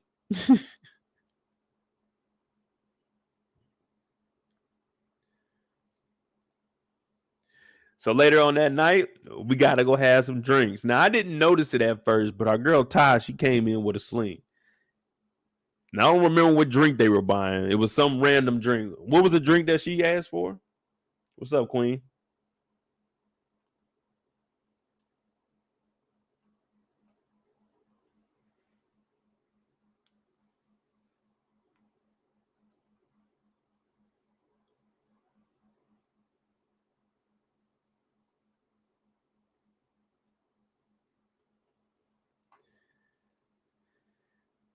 But they order a new drink, and our boy Keith is sticking around. Keith was like, man, I got mine. I'm on this trip. Well, Keith probably didn't come down here with like no crew that he could actually, because he came here on a business trip. So you got to treat your business trips different than a vacation. Like the business trip, you don't want to be seen out, wilding out, you know what I'm saying, having a good time. So he ain't come out here with none of his boys. It's really just him out there. Now, you know, that's respectable. You know, in the group chat, we like, that, how was it? He was like, it was straight. I didn't really do too much, you know what I'm saying? Had a couple of associates out there doing a little business. You can't wild out like that. Well, if you got some kind of, you know what I'm saying, some business partner, you can wild out. But that's a whole nother different show. This here, Keith is doing the right thing. But he decides to go out with the ladies on ladies' night to hit the bar, hit the club, like old times. Huge no. Just chill, man. Just chill, all right? You ain't got to be around her the whole damn trip, man. Handle your business. If they go out, tell her you can meet up with her after or like before. But man, don't be out hanging out with them, man. It's a bad look for you. It's going to hurt even more in the long run. You can't do all of this. You got to play it cool. Take a step back. You ain't got to be around her the whole trip, nigga. She broke up with you 15 years ago. Remember that. Mufasa told Simba, remember. Dad, don't go. Come back. Remember, Simba. Remember. You got to think back. But now you out here having these drinks. You already here now. That's one of my mottos. Fuck it. We here now. So Quinn said we can't have that the house vodka.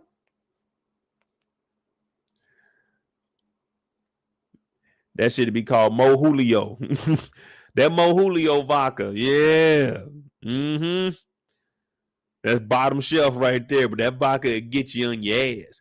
She said, oh, no. We don't want none of that. We want that 1800 tequila.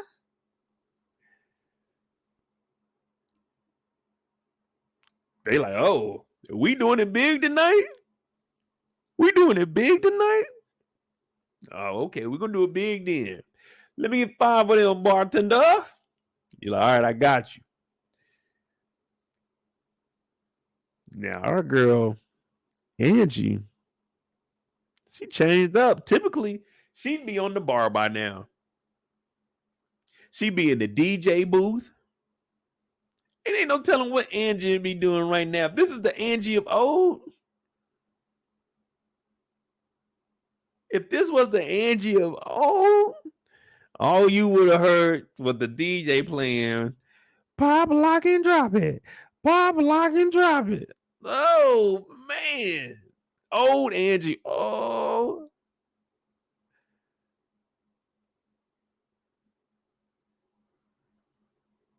But no, not now. She looking for a signal. I got to FaceTime babe. I ain't never been in that much love where I got to stop partying to call somebody. What up, baby? No. I'm in that bar. Now, Ty, she's in here like, all right, look, we're going to do this the same way we used to do it. All right, let's get up. Let's get some drink. Let's get some Coke. Let's get something. Now I'm looking at Ty like, man, y'all don't need to do that. I just seen what y'all did today. Y'all don't need nothing more than just, matter of fact, IVH2O. Y'all get y'all some IVH2O. Y'all be all right. She said, nah, we're going to go get some dope. My man Keith, okay, he kind of fly. I don't know, though, man. This look like he about to go salsa dancing. I don't know, man. Something ain't right with this. This is what the mannequin wear. It's fly, but you got to do something to it, man. You probably should have wore this more as a suit. That motherfucker been hard as a suit. Well, he probably did, but he was in there dancing. It got hot, so he took the jacket off. Okay, my bad, Keith. This motherfucker hard then. I'm picturing it with the top. All right, bet. That motherfucker be hard. All right, Keith. Now, him and Bay, they walking out. This night two. This is night two. So you thinking y'all about to get close again, because you just did the dinner. I mean, not the dinner, but the wine and the drink. You know what I mean? This is about to be night two, because after midnight, I count it as a new night. I met her during the daytime. At midnight, that's day two. We in day two, so he almost there right now. So he like, man, you know, I want to know more about you. I'm just glad you're back in my life. She said, I want to know more about you too. Now, Quinn done got robbed in here. She done spent $100 on a dude with a Lady Gaga shirt. A dude with a Lady Gaga shirt. She said it was a gay white man. I don't know. That's what she said. She went over there. She tried to get some dope up off him, and she got bamboozled. She gave this nigga $100 and got a bag of sugar. Probably the flavored Kool-Aid, too. I told y'all about putting the Kool-Aid in the sugar. Woo! Yeah, well, that cocaine is just adult sugar, but you got the kiddie sugar. So she like, I think I just got some sugar. You should have tried it before you were gone, man. You gotta, if he's selling it, let me get a try. Let me get a try. That's what you gotta ask him. Let me get a try. Not that I know from experience, but if I'm gonna cop some weed, I'm like, man, I gotta eat. Okay, yeah, I cop that. I can cop that. Yeah, I ain't just buying it off your word, nigga. I don't know you like that. Cop it off of your word.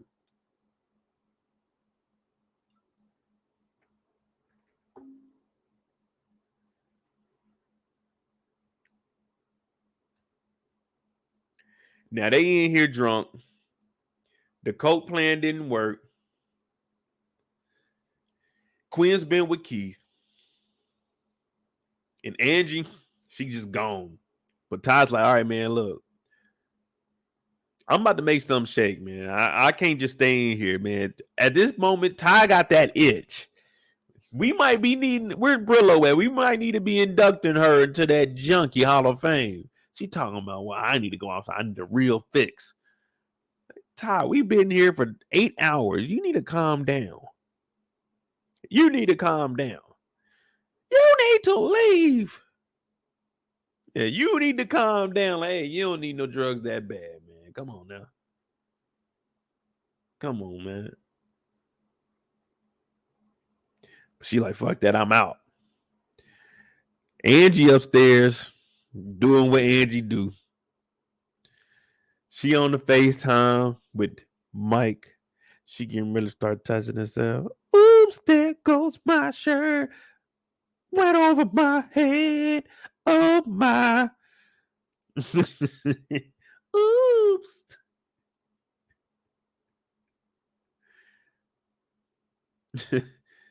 And that song was actually cool. But she up here getting really getting nasty. He like, oh shit. I ain't never had this before. But all of a sudden, Policia, get off of the roof, motherfucker. Get off the roof. This is a restricted area. Get down now. And Mike is looking like, man, what the hell is going on? But he know that Angie got a little wild side. So what he doing is like, is everything all right? They said, get off the roof now. We're going to shoot. So she dipping out. She get downstairs. She talking about, girl, they stealing black women. They coming up missing. She looked at her and said, you were that black girl, man. Chill. So, oh, dang. I was trying to get some on the roof, but man, the police, they hating. They hating. Don't go on the roof, man. They hating right now. So they like, man, fuck it. Let's go get something to eat then, man. You know, we drinking. It's still early too. It's probably about 10:30 at this point. Cause you know they got there early. You know they got there early because there was enough spots for all of them at the bar. That's only when it first opened up. If it's packed in there, oh yeah, you ain't getting to the bar. Not all y'all. It's gonna be one person, two people at the bar. The other two gonna be standing behind.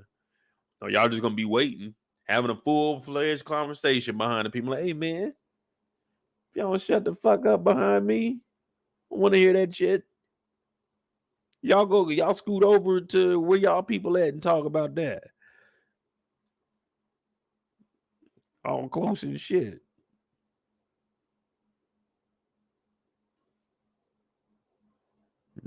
Damn, nigga. So you know they got to the club early. But now they dipping out. And Ty, she goes out to find the plug. I'm in love with the cocoa. Sounding straight like a narc. Hey, boys, I want to buy some drugs. Y'all got some drugs? Huh? Marijuana, man. You got some? Like, marijuana? Who talks like that? They're like, man, get out of here, man. You sound like an old lady, man. Sound like an old lady.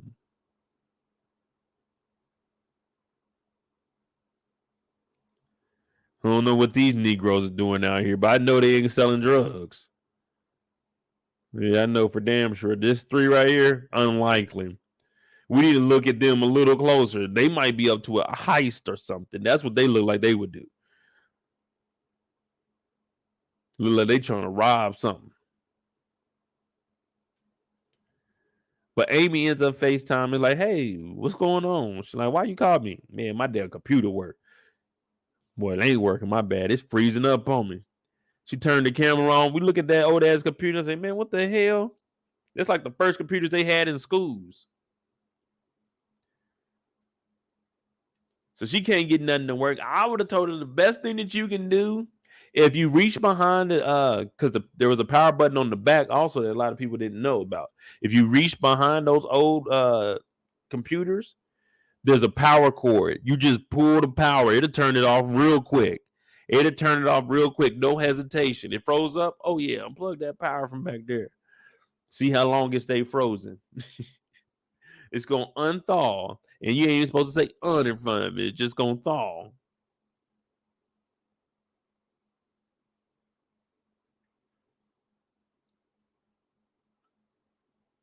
Hey, AOL desktop. Hey, I used to be on AOL heavy, man. I used to always get on AOL. I love that, man.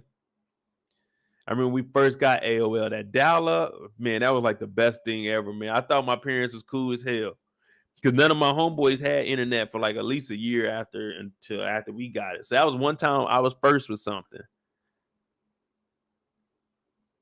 That was one time I was first with something in life. Oh, that and the PlayStation 2. It's one of the first in the school that had a PlayStation 2.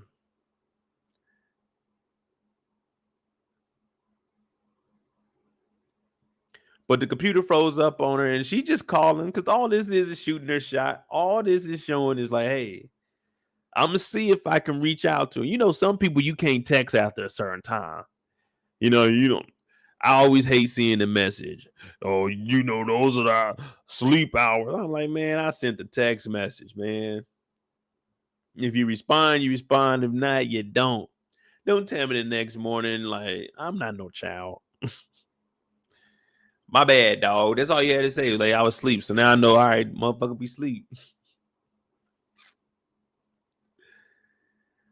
But all she doing is shooting the shot. Now, I don't do no FaceTiming.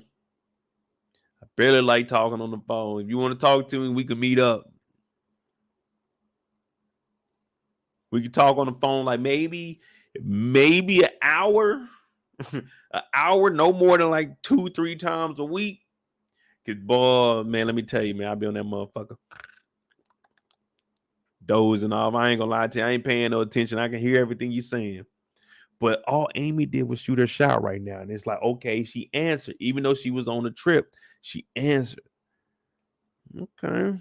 And she wasn't upset. And she actually took the time to help. Now, If they weren't interested, if someone was to call me, I'd be like, hey, man, I'm going to have to hit you back.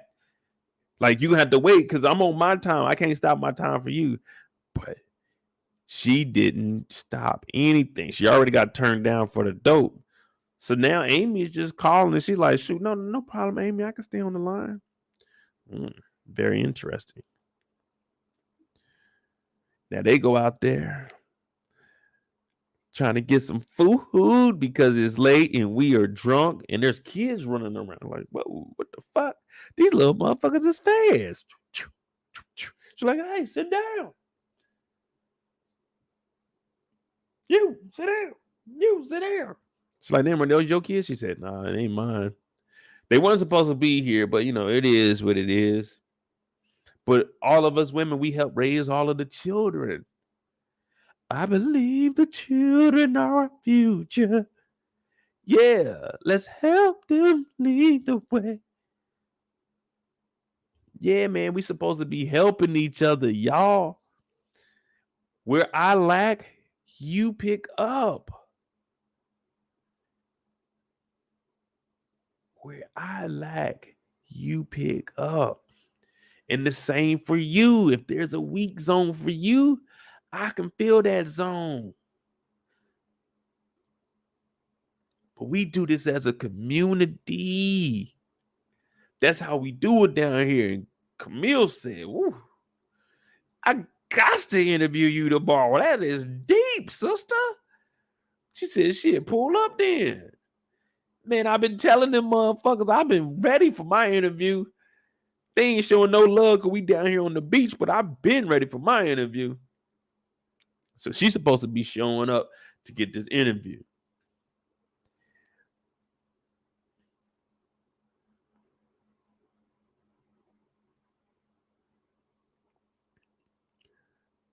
But they find out that they can cleanse themselves by walking backwards into the ocean and then walking out clean. So they all like, man, shit, that sound cool. That sounds like a bet. Shit, why not give it a try? Now, Quinn and her mama, they meet up. And we know that these two, you know I love saying it, they weren't seeing eye to eye. That's the go-to. A detective always tell you, man, we not seeing eye to eye. Because I want us to mean and say the same thing. All right, we want to understand the same thing. And right now, Quinn, I would do anything for you. I know I've been horrible in the past, but I would do anything for my baby. Whatever you need. That's why I came out here. I came out here to show you love. Make sure you was right. Because even though you and Angie, y'all ain't on speaking terms. Well, later on. Right now, they still cool. Until we find out about Mike. But Angie let me know that you were feeling a little depressed and I came out here. I mean, I am going to see this just in the top doctor.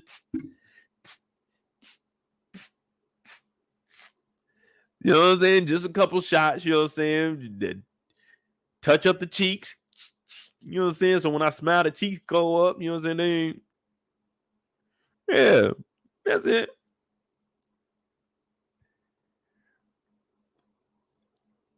So at least her mom comes and supports her. That's good. She does get a text message though. And mom is already like, well, you know, Quinn, you know, I got things to do too. Then I go see this face surgeon. Get a couple of shots right there around the eyes, the wrinkles. That's all, nothing major. Now, Angie asked the same question I would have asked. Like, if we don't have any sins that, you know what I'm saying, we want cleansed, can we do this for future sins? Like, all right, I know in 2 days I might be wilding out.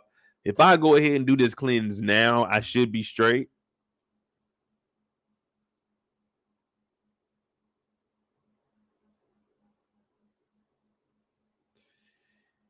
What you talking about, Kendall?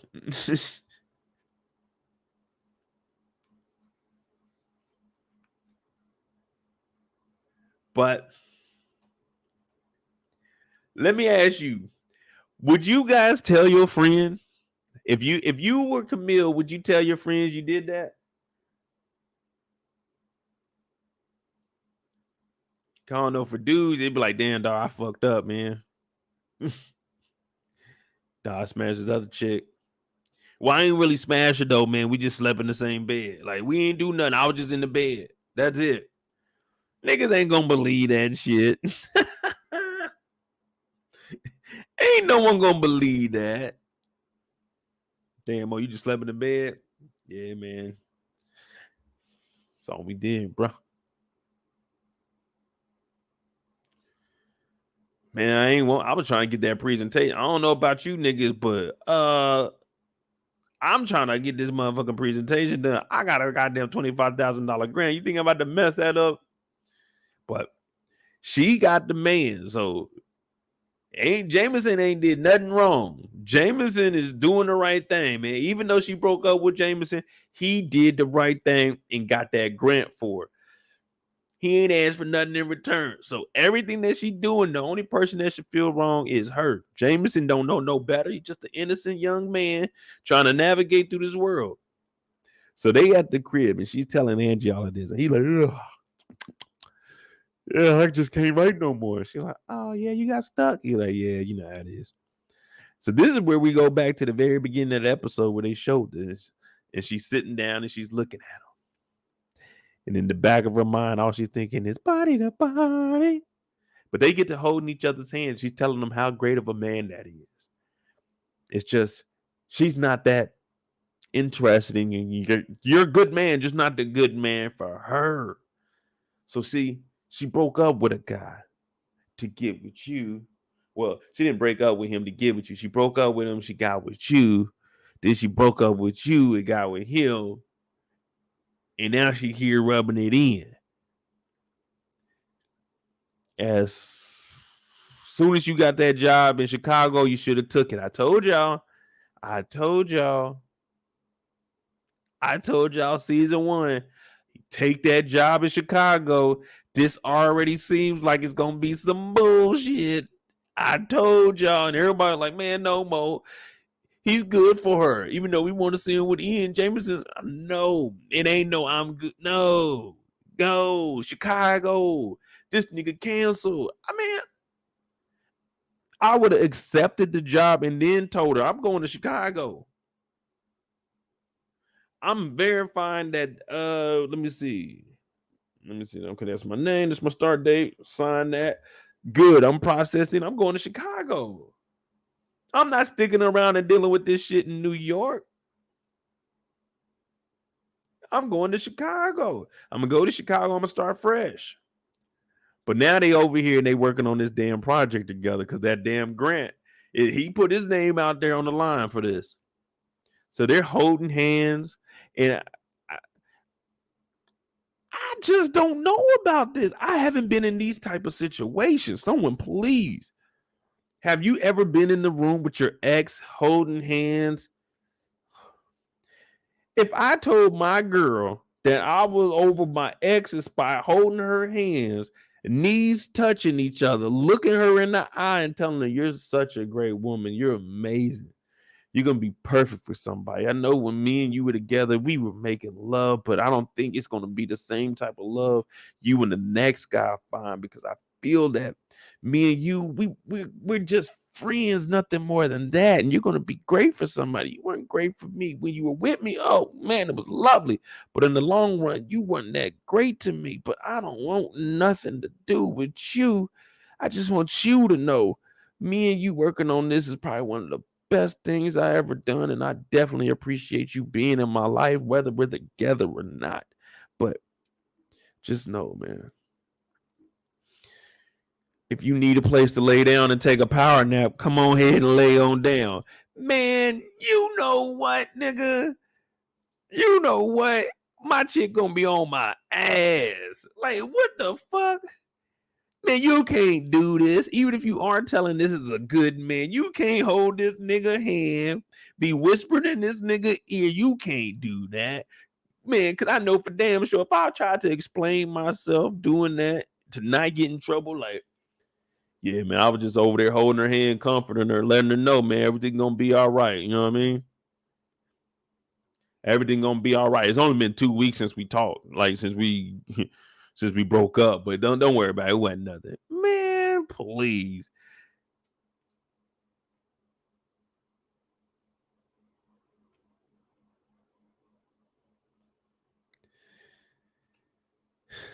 And then they go to sleep.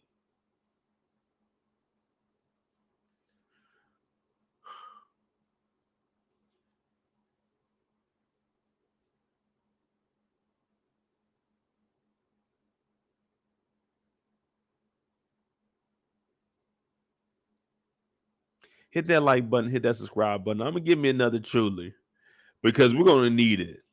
We're gonna need it right now. We got a lot to talk about. We got a lot, y'all.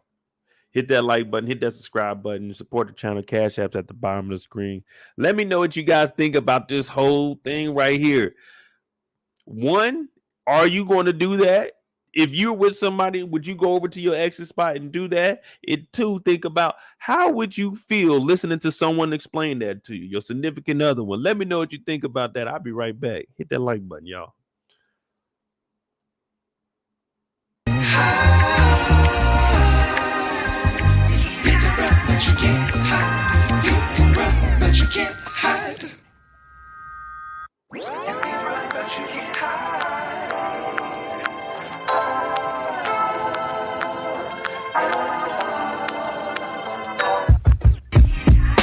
Can't hide.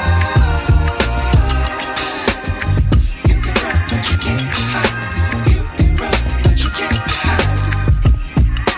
Can't hide. You can run, but you can't hide. You can run, but you can't hide.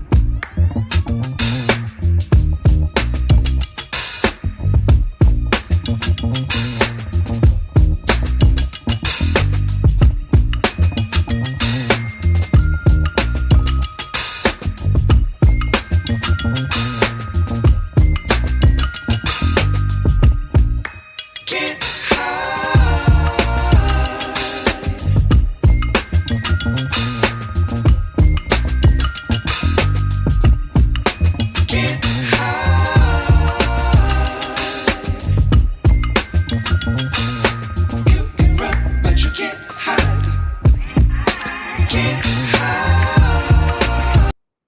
All right.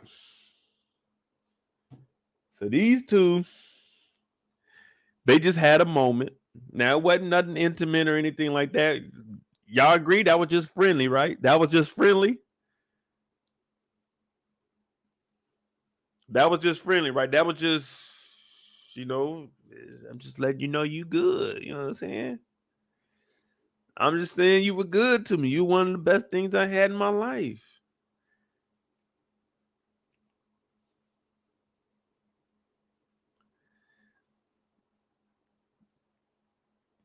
But they like, man, it's kind of late, man. I'm getting tired. Let's take a power nap. A power nap?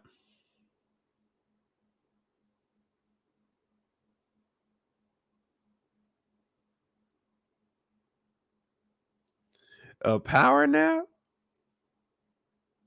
10 minutes in the bed? Now, let me tell you something.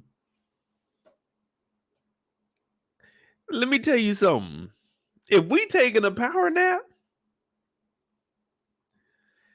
I got this motherfucking white beater road. I'm getting some of that cover too now. We just gonna have to be close to each other, but I'm getting some of that cover too. My nap time, I ain't just sleeping on top of it. No. I might not get up under the comforter, but I got a blanket on top of it. I'm getting up under that blanket. You gonna have to share that, sugar. We might have to be cuddling. We might be butt to butt, but we both getting some of that cover. My shoulders is cold. We can do a little spooning, whatever you want to do, but I'm getting some of that cover. Either that or you just gonna have to get up under the comforter because I'm getting some of that little blanket. Oh, that's my little blanket. We could be sharing that motherfucker. You can put your feet on mine, but I need some of that cover. Be in my own room. Look, he cold as hell. Yeah, fuck that. I need some of that cover.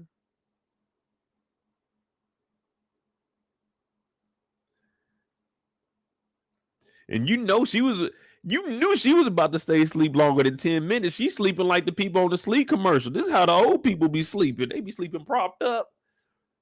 Oh yeah, she in deep sleep right now. This ain't no power nap. This is I'm gone.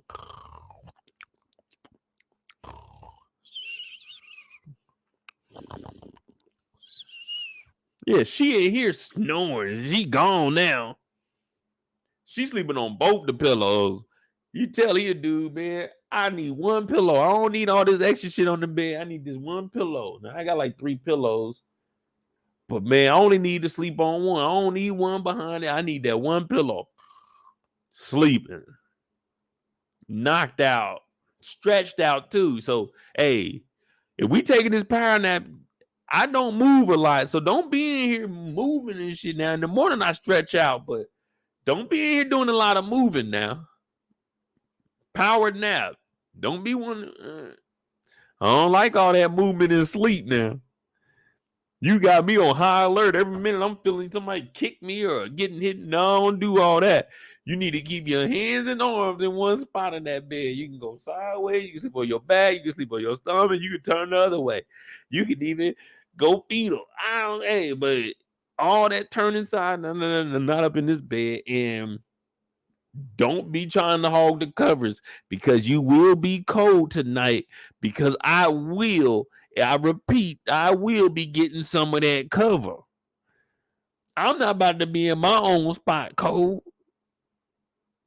You gonna have to understand that this bed, we just do 50-50. Now I could say 100-0 and give you a blanket to go on the couch.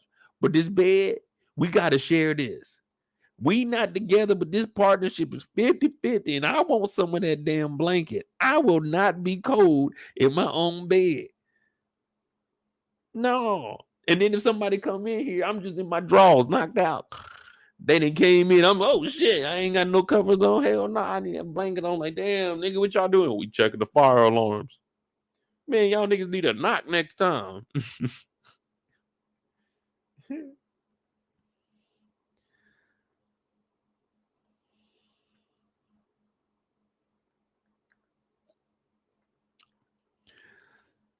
Kendall, that ain't a lot of rules. I just want some of that cover. I'm not gonna lie to you, man. When I get in the bed, I want to be comfortable. I want to get up under a cover. I want to be knocked out. I want to turn the fan on, black the room out, and be out.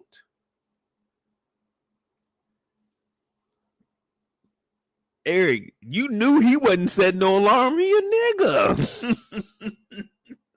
He a nigga. You think he about to set the alarm? She in the bed. Now he waiting to make his move. I should make a move, but I won't. I know you probably think that something is wrong. Knowing if I do, then it won't be right. I want to get down, but not the first night. Yeah. So now she in the bed with you. It's on now. It's on now. It's just supposed to be a power nap. But, I mean, that's his ex, so he gonna at least try. You at least see where y'all at. You gotta roll. Now you gotta roll over and try to play it cool. He trying to roll over. I'm like, nah, nigga, you ain't slick. She ain't sleeping. She ain't that hard of a sleeper. She know you bullshitting, trying to turn it over, roll over, nigga. But they in this bed, they sleeping. And what happens? I told you he woke up with that blanket on. Man, you never want to be cold in your own spot. Now I'm thinking they were about to go at it. After the hand rubbing, telling each other how great they were, I said, oh yeah, man, she about to cheat on Ian. But instead, she hop up and dip out. Now, ain't nothing better than that. Ain't nothing better than that. Just get up and go. You know what I'm saying? Let me know when you make it to the crib, man. You ain't even got to wake me up to dip out, man. You ain't even got to waste your time. Just let me know when you make it to the crib. Because I know you up. I felt when you got up.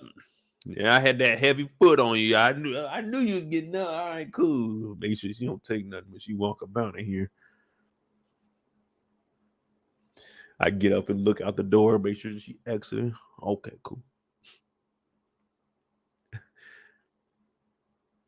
But he woke up with that blanket on because he was cold as hell. And it turns out they didn't do nothing. Well, nothing that they showed us. Nothing that they showed us. All we know is he went to sleep with no blanket on, woke up with a blanket on. So do we really know what happened that night?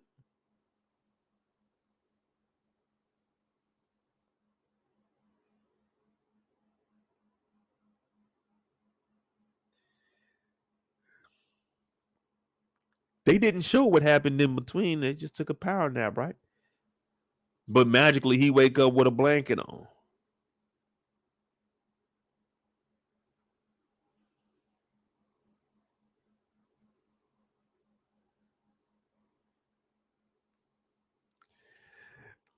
How'd he get the blanket on?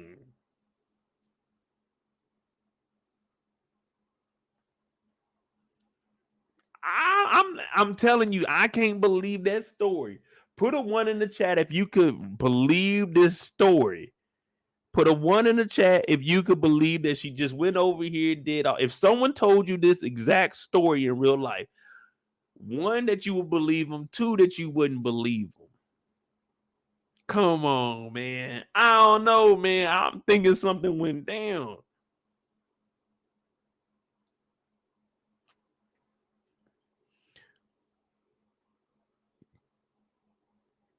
Mm-mm.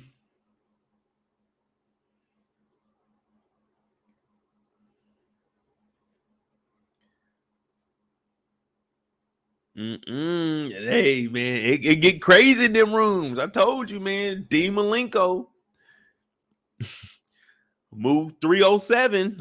You jump off the you gotta jump off the damn dresser. You jump up off the dresser.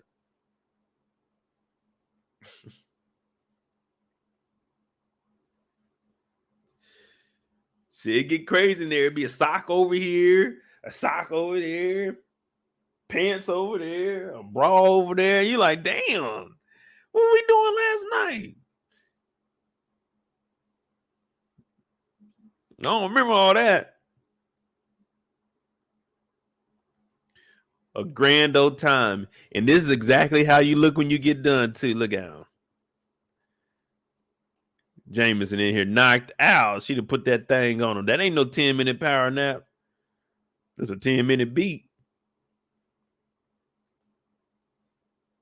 I don't know, man. We got to keep him as a suspect. I'll be watching season 3 on Erica Vane's channel, man. I don't think we're going to do season 3.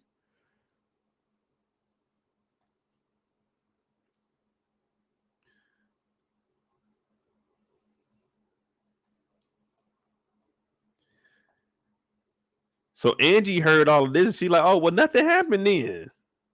You good. But don't tell no one else this story. See, you wasn't supposed to tell nobody this story in the first place, but she's right. You don't want to tell Quinn or Ty or anybody else.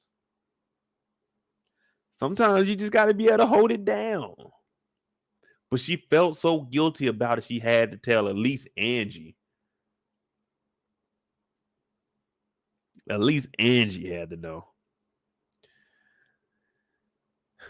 But we're going to keep that quiet. All the ladies show up. Talk to her mom. Everything's good. It's on the up and up. But they supposed to go get in the water and cleanse themselves at midnight. I'm talking about you're supposed to go out in the water backwards and then walk forward. Kind of like back, forth, and forth. Yeah, you know what I'm saying? Back, forth, and forth. Let me see you go. There you go, Aaliyah. Now, the girls, they ain't got nothing, so they like, man, fuck it. We gonna go out in that motherfucker naked in bikini bottom. So they all take a step back, go into the water at midnight, and then they just, ow, girls trip Puerto Rico. Eat, pray, love. So they out here, they getting it. They cleanse themselves. They take the little group photo. You know, you got to get one just to document. You know what I mean? You got to document it. You know, you got some homeboys that they don't post nothing, man. I don't post nothing no more for real, but You know, we all got pictures, you know what I'm saying? We'll send them to the group chat from time to time. Good times, man. But as we grow old, it's less and less trips of everybody together, man. You got your own lives to live. That brotherhood is still there, but everyone goes their separate ways. Everyone goes their separate ways.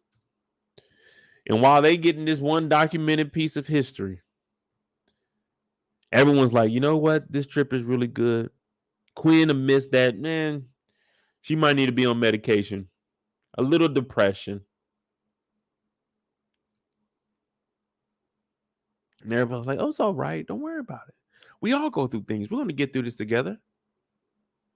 Mike ends up sending a picture. Now, I don't know the standard procedure anymore when it comes to like sending pictures. Allegedly, you're not supposed to ask for pictures. Said, that's interesting. I'm gonna need something to verify what you look like, though. Yeah, IG cool, but I need to see some shit that niggas ain't seen. You know what I mean? Like,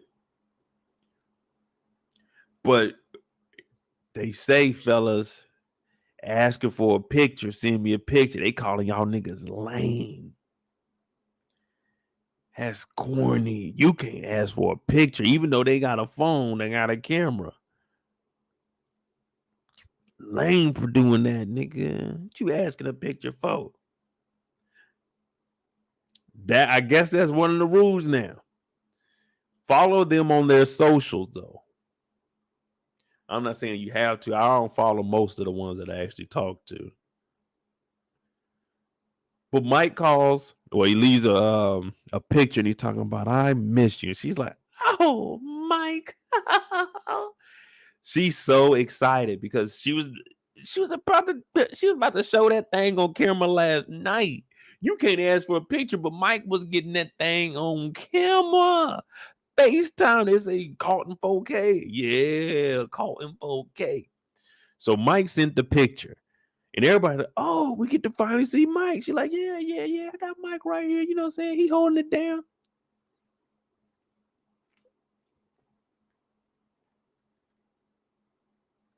Oh, Erica said I can ask my girl for pictures. But what if it's just somebody I'm talking to? If I'm talking to her, getting to know her, let me get a picture. Send me a picture. How should I put it? Should I put, send me a picture, sexy thing? Or should I be like, man, send me one of them pictures, man. You know what I'm talking about? Ask for no fucking picture. Yeah, send me a picture. But fuck it. If you trying to verify, do it, man. It never hurt to ask. All she can do is tell you no. She tell you no, well, fuck it. Next time you see her, just look closely. Make sure she's everything you thought she was. Because that social media might fool you. Oh, I got me a bad one. Man, you get home, you bad, all right. Be telling your boys, yeah, man, I got over there, man. It wasn't like I thought it was, man. Like, she living raw over there, bro. That motherfucker crazy. Man, nigga, we told you, man, she ain't look that good in the first place. Told you should have asked for that picture. You were playing it too cool. You were listening to Mo on the live the other night. You should have asked for that picture, man. Who cares if they call you corny, nigga? We all corny to somebody.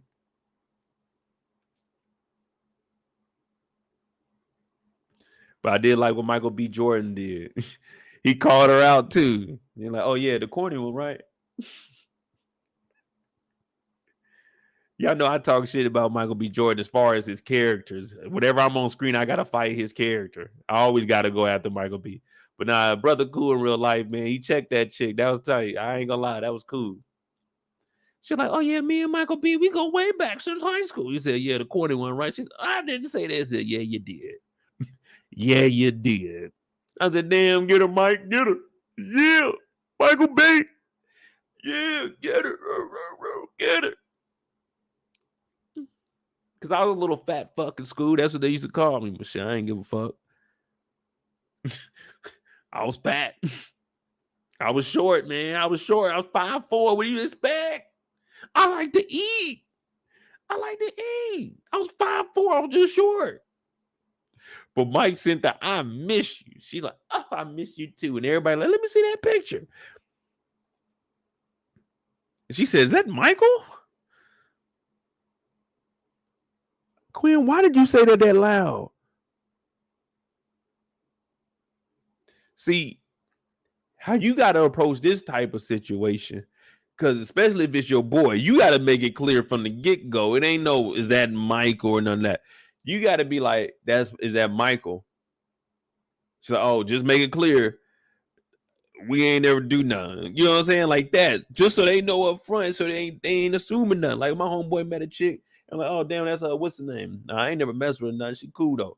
Like, you got to let them know that up front, because they might be looking at you a certain way. You know what I'm saying? I ain't never messed with none of my boys' exes or nothing like that. And I ain't never messed with their girls. But it's like, you got to give them that common courtesy, especially if it's your boy. It's supposed to be like a brother to you. She's like, is that my Michael? Your Michael? You didn't fuck with that nigga Michael. Michael was out there covering for you on that 18 holes of golf. And everybody laughed. And I was like, man, you got to at least give me a cool little conversation. But now you didn't do my name in the mug. You made it seem like me and you was talking. So now Angie thinking, you already know what Angie thinking. How come every time I get something, you got to take it, Quinn? Why you always got to one up me? So she upset. Now, Mike don't even know what the fuck is going on. Mike is getting strays because of goddamn Quinn, who didn't like him, wasn't interested in him, just throwing his name out there. Like, you could just be like, oh, I met him before. My mama introduced like some shit like that. But no, she said, my Michael. So now the girls is going at it. And I told you I got to ride back with him, because I'm like, man, damn, y'all leaving the same day. I'm going to catch the same shuttle as y'all. That was a cool little deal they had for this little 2 days. You know what I'm saying? So I'm riding back with them. And these two, they arguing, but they ain't really talking to each other. And everybody else is trying to keep it calm. She said, oh, that's my Michael. And Angie's like, man, what the fuck you mean, yo, Michael?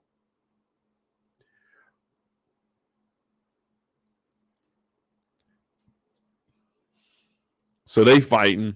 They got to hop in the car. What y'all think, man? Should she just have said, I met him through my mom, or I knew him? How would y'all explain this? Or would y'all do Quinn to say my Michael? I want to see what the ladies say about this, because I already told you me. I'm telling my dog, like, oh yeah, man, I tried to holler at her. Ain't nothing come out of it. So cool.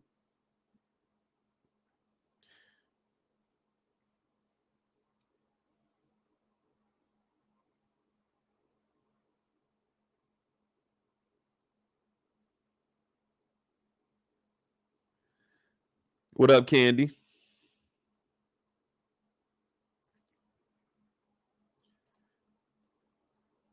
Man, you gotta let, if you didn't do nothing, even if you did something, you gotta let them know, like, hey, bro, I used to mess with her, bro. Like, you not hating, you just letting your boy know up front, like, hey, man, if you decide to pursue her, that's on you, man. I already told you that I you know what I'm saying, we talked before.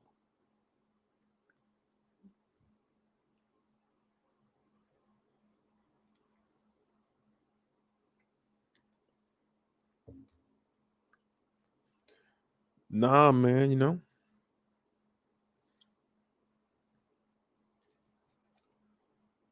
So then we go into episode 2, and they're all talking about their powers. What is it called? Black joy? What is their joy? What is joy to them? Angie said being seen. You see, she got the queen. Q U E E N, yeah. Q U E E N, yeah. So she got the queen earrings in with the afro. Man, I ain't gonna lie to you. I like the afro, man. But I like how they got her hair, though, man. Man, I miss my afro. Damn. But I like that they have her wearing the afro, man. The afro is nice. I always like afros when I see them. I don't care how they are, you know. They're just an afro, man. Every afro is unique. Every afro is unique. That's how I look at afros. My dad and all his brothers had afros, and all the pictures we got in the house of them. I had afros when I was little and shit. Grew my braids out. I used to wear afros to school. I just like wearing afros. Hell, I got afro pictures on my Instagram during the pandemic. Grew my hair out just to have afro. But she said her power is being seen, letting everybody know it is what it is. We turn it up with Angie. Now she in the room, she got the leading role. Now we know we was doing the Hallmark gigs, but sometimes you got to do those gigs. You got to crawl for you walk, got to grind for you shine. So you got to start off at the bottom. Like right now, we on YouTube. Maybe we get picked up by a TV network. We don't know. We don't know, but you got to try and you got to continue to try. I was in the shower today thinking, maybe if I would have tried a little harder, I may have been like a professional athlete or something. I just didn't put my mind to it. But hey, sometimes everyone's life isn't a fairy tale, but enjoy it. I told you the greatest gift is growing old. And every day is a new adventure for you, but you got to try. You got to try. So if you want to start trying to see if your future could change, could you try to hit that like button and subscribe button right now if you're new? Support the channel. Cash App is at the bottom of the screen. MOEDOTJ. Make a change. Make a change. You're growing older. It's a reason for it. You're learning. Apply it. You got to try. You got to believe. If you don't believe in yourself, who will believe in you? I can't believe in you more than you believe in you. You got to believe in you. All I can do is after you believe in yourself and grow your wings, all I can do is throw you so you can start to fly. Just all I can do is throw you. I'm not doing any other helping. All I'm doing is give you that boost. Go, be free. So if you could try to hit that like button, I would definitely appreciate it. And I will be able to come up with more storylines for episode 8 of Harlem. All right, so we into episode 8. We just started the power stuff, and we know that Angie's power is being seen. That's her joy. And she just got the leading role. Now she's still staying in Eric's apartment. Mike's still pulling up at the crib. It is what it is.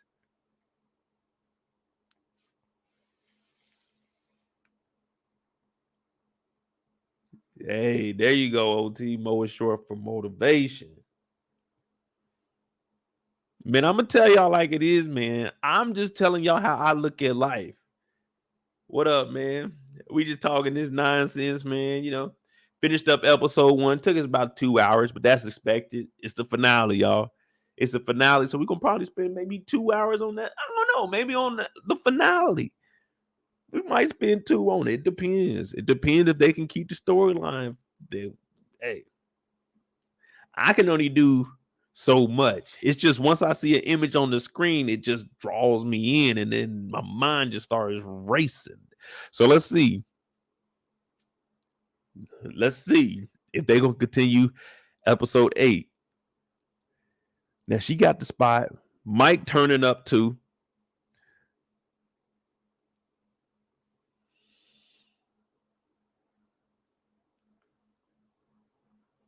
And they gotta have a brunch.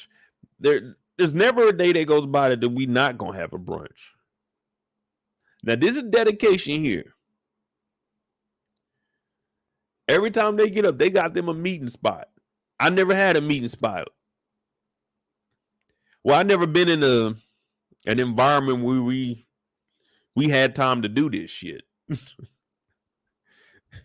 But all of them were self-made, so they got way more time than us regular folk do. Because they up in NYC, they live in large. But Angie, she doing good. And she talking about, I ain't gonna bring Mike to your little thing because Quinn might be there. She might be trying to take her Michael. But other than that, we're successful out here. Erica said we probably do it at the b-ball court.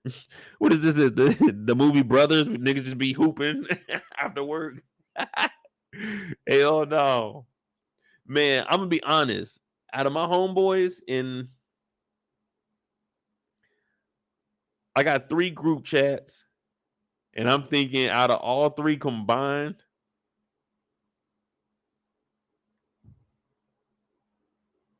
it's probably only two people that actually hoop seriously.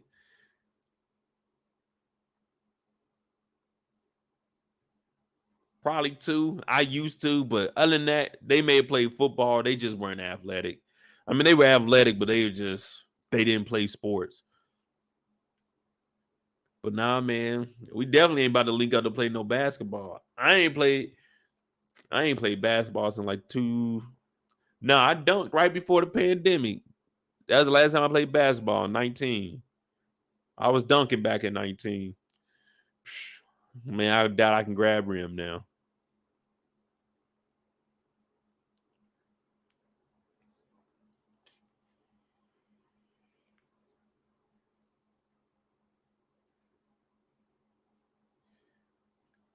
But she turned out to be a little successful. And she's asking Angie, are you happy about me too? She's like, yeah, Quinn. But everything ain't about you.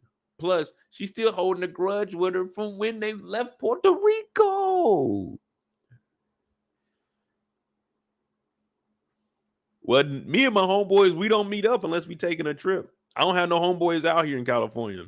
When I moved out here, it was just moved out here. Yes, I ain't got no homeboys here. I mean, I did when I was stationed in Georgia. Because you got to understand, like, for me, I lived in Kansas City. Once I graduated high school, I got my government job, and that's where I was traveling to the reservations.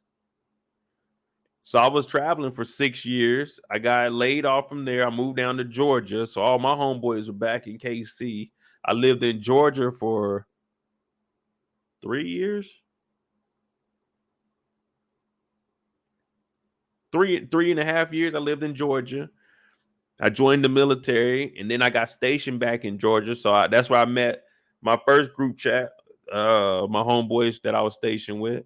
And then I was only there for a year. And then I went to Germany for the last 4 years. So when we was over in Germany, where I lived at was the country. So it wasn't nothing but farms and shit. The nearest town, well, the nearest city was like 30 minutes away. We wasn't about to drive all the way out there. Man, you drink and drive in the military, it's over with for you. So it was like, man, I wasn't catching no cab out there, spending no 50 euro, 100 euro a night, man. Hell no. So we used to just chill at the crib unless we drove down to the big base. Now they had clubs and shit. But then after that, I moved to Arizona once I got out the military, just me and my brother and one of my homeboys from the base. But shit, we linked up at the crib unless we were going out. And then I moved out here during the pandemic. I don't know nobody. I just been out here kicking it. I ain't gonna lie to you. I beat it myself anyway. You know, I ain't about to be meeting up with no niggas anyway. Like, man, what's up? Nah. I'm good on that. But I talked to my dogs in the chat. You know what I'm saying? There's 3 trips potentially lined up for like, man, mid-April, the end of May, and then of course July. So I'm like, man, I'm trying to get on 2 of them at least. But yeah, man, we all got lives, man. Hell, everybody got kids but me. Well, in one group chat, everybody got kids but me. Now, 3 of us ain't got kids in that chat, and then the other chat is 3 of us that ain't got, yeah.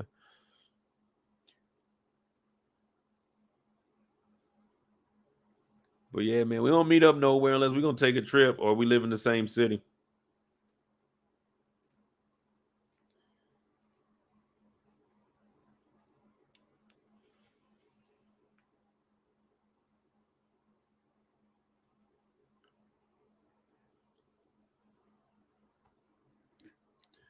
Now they're thinking about, you know, the plans for Black Joy, the event coming to a theater near you. Angie's looking like, oh, I remember that picture. And there's her and Quinn, but they ain't really fucking with each other right now.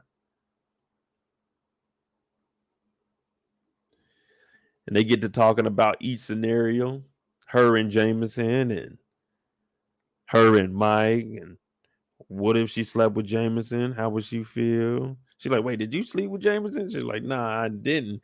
But she didn't say anything. We just went to the next scene.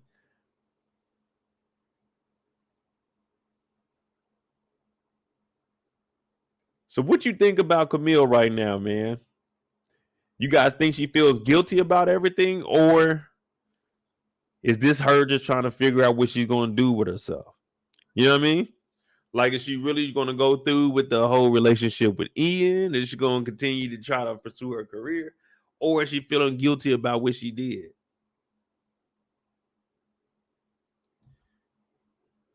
I was like, this is a tough one right here. I don't know.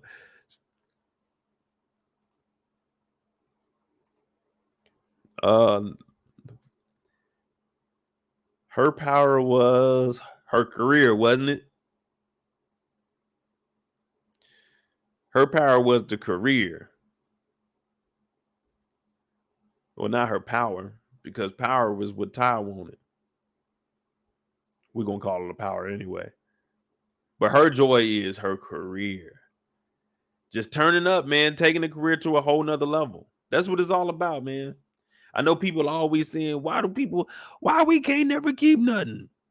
When somebody making money and they sell their company, that's what they wanted to do with their company. What do you mean why we can't keep nothing? They made some money. They made more money than they probably would ever make. Let them do their thing, man. Y'all already know 50 M's. Y'all might not see me no more. I'm sorry. I had to retire.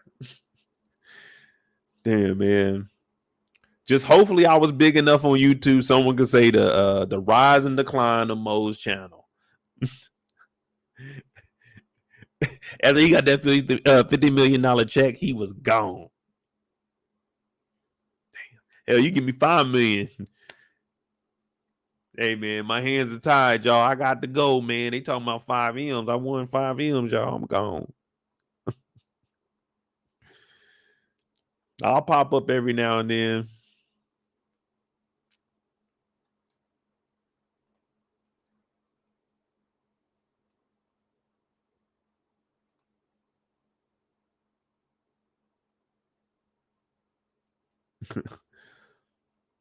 Her and her mama, they getting close now. She said her culture, her food. I ain't gonna lie, her kitchen is dope, though. That's a cool kitchen. You got to dust that a lot, though, man.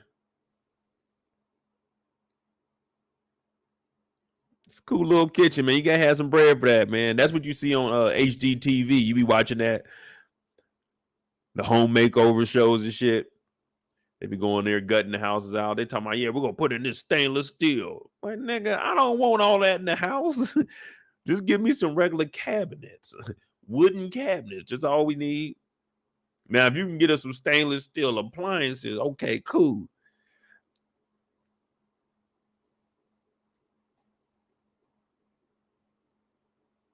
Dina girl said 5 M's is like 50K.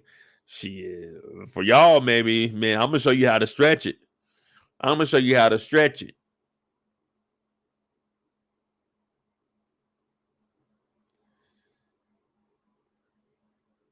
gotta live within my means. Well, one thing, I'm not gonna be in the States. I'm about to go make that 5 million look like 50 somewhere else.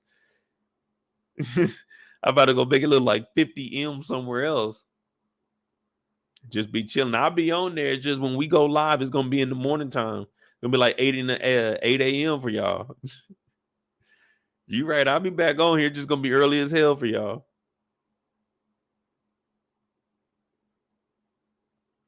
But if y'all support me, it shouldn't matter because Quinn's mom supports her and she showed up. Even though they got their differences, she showed up.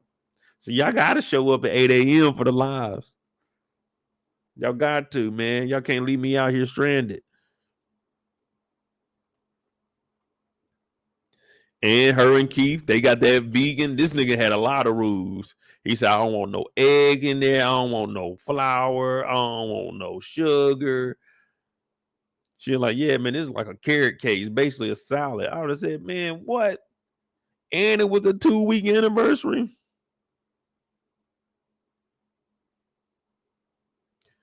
Man, no.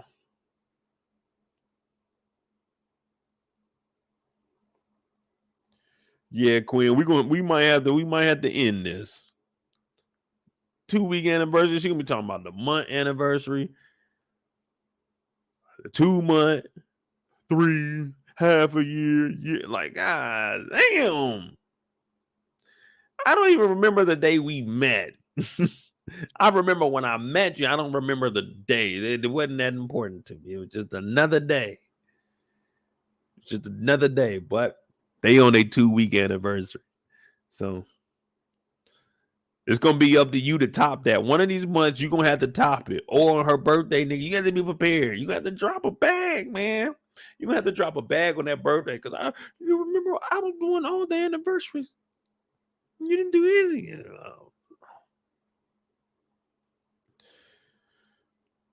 Good luck, brother. Good luck while you eating that vegan cake. Good luck. And she starts to tell him about her dream of her prince coming and sweeping her off the feet on the back of a yacht turned up, kind of like the Titanic, but only they make it. I'm talking about Titanic, the movie, Leonardo, not the real people. But that's what she wants on the yacht. She want to get up there. Her prince come. And he's listening to it like, man, that's a hell of a story.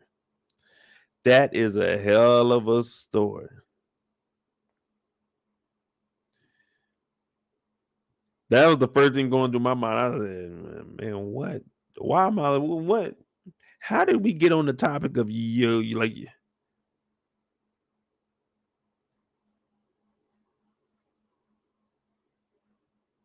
what?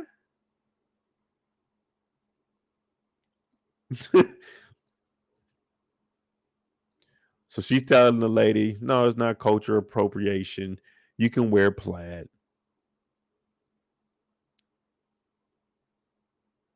All right. Okay, they got some outfits in here. All right, if I'm coming in, I'm gonna call my lady. I'm gonna get her the wool skirt. Yeah, I'm gonna get her the wool skirt. And let me see what kind of top this is. This motherfucker kind of long. Here, she might have to tuck that in. So I might get her the wool skirt with the spaghetti top thing. And was this an overshirt? No, I don't know. I probably can't get her. I don't know about these. These motherfuckers might start itching. Nah, we ain't gonna get her those. But she's handling these customers. You know, all these customers come in, they got a little cash in their pocket.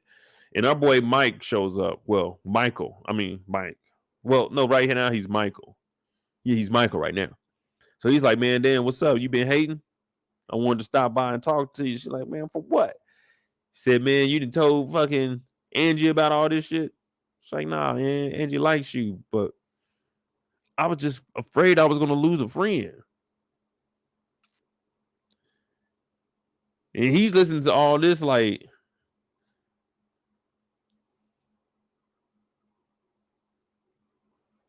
you just hate it for no reason. I would have asked her, what is wrong with you? She probably would have started crying, but I would have asked her, what is wrong with you? Are you all right?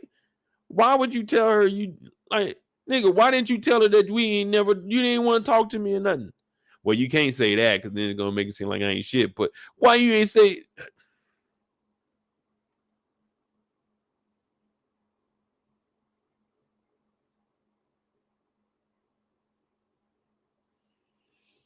And I tell you another thing, I for sure ain't going up to Quinn's job to talk. I ain't talking to no fucking Quinn. Why I need to talk to her ass for? She done fucked up everything. We gonna go up here and devise a plan to come together. Man, there ain't no reason for me to talk to Quinn. I'm gonna hit up Angie. If Angie ain't trying to holler this shit, fuck it, it's over with. But I'd be damned at this age, I'm going up to Quinn's fucking boutique talking about, man, you need to help me out. Now, she does give him a quote and helps him out a little bit. Talk about it came from RuPaul. I forgot what the quote said, but I know Mike was thinking, man, I don't watch that. She's like, well, that's her shit. That can be her shit. but we don't watch that over here. We watch shows that are interesting to the both of us. House rules. We at your spot, cool. But house rules over here, everybody got to be in agreement. Everybody got to be in agreement of what comes on TV.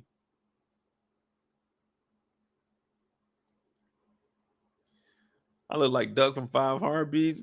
Nah, man. Got nothing but love.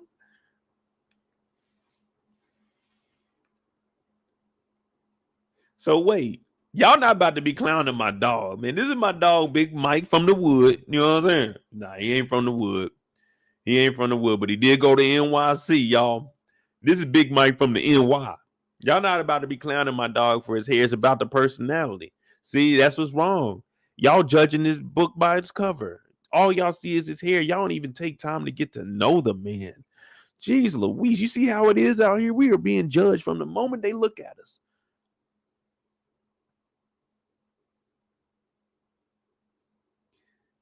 The moment they look at us. These aren't rules, Kendall. This is just, hey, it's just the way of life.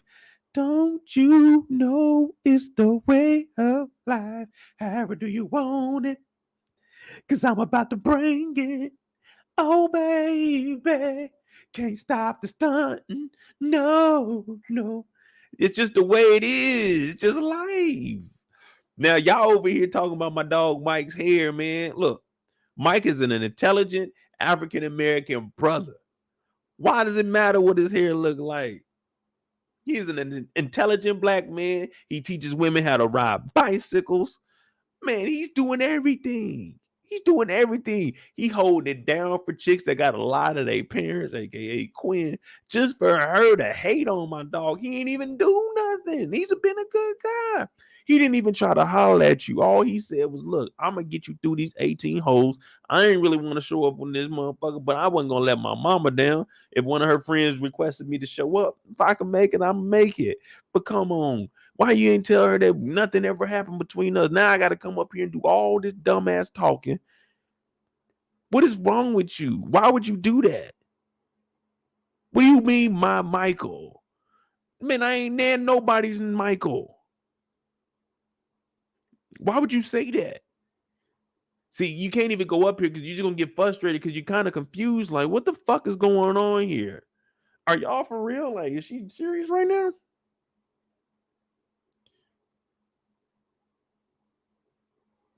She's serious right now? Because now I'm up here.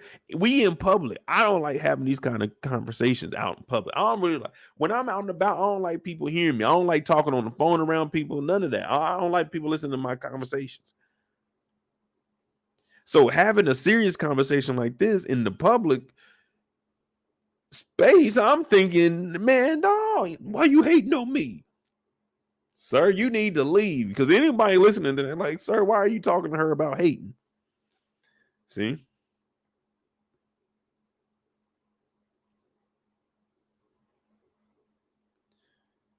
But she helps him out. Tells him a few things about what she likes. And then watching the white lady came out. She was in touch with her black side. You know, I heard she was a 64th black. That's what I'm hearing. Word on the street. Then we got our girl Ty. And for her joy is power. Money, power, respect, which you need in life. Mo money, mo cash, mo. What?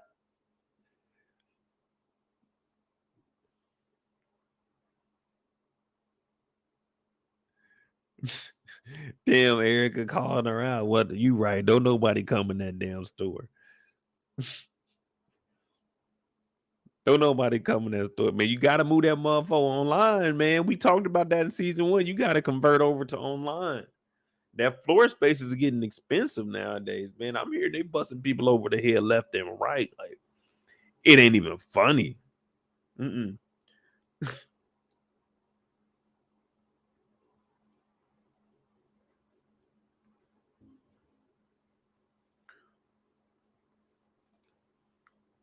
So she got another app coming up. It's gonna be the sister company to Q.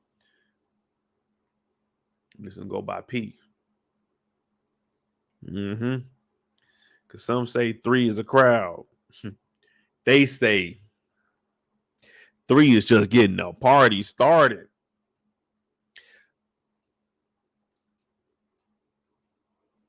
And sometimes you just got to know what you want. And you already know.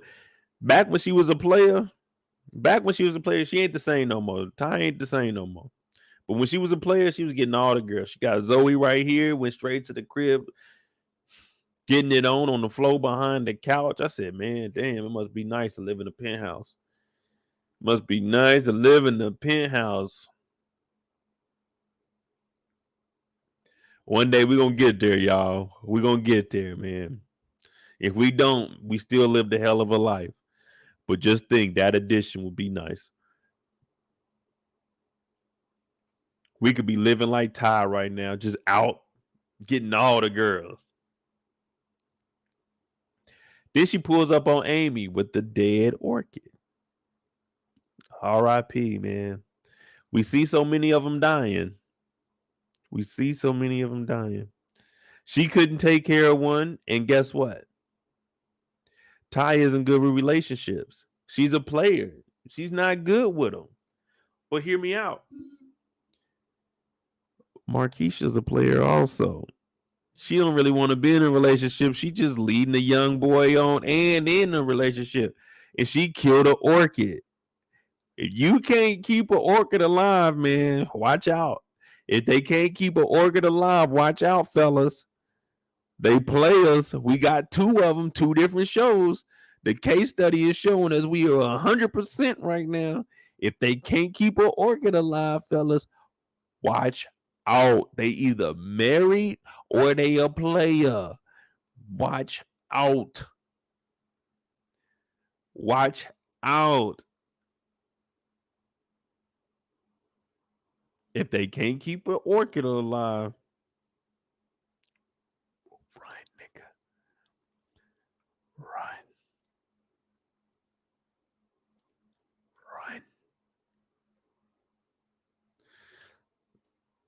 They either married or they a player.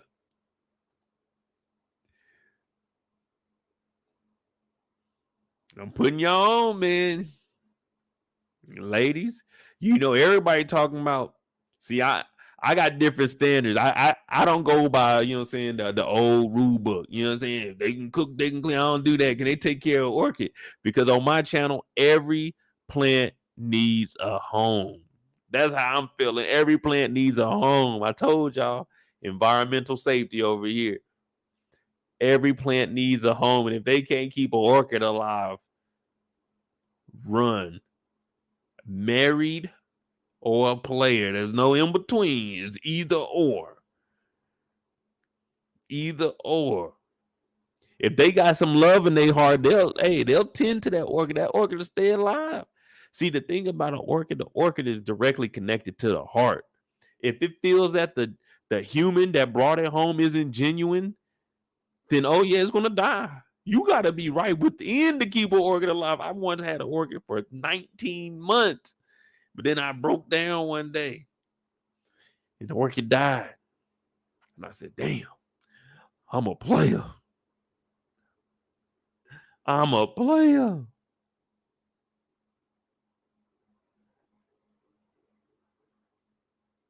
I'm just letting y'all know. Now, Amy talking about, you know, I'm a little bit older than what you used to. And I'm like, oh,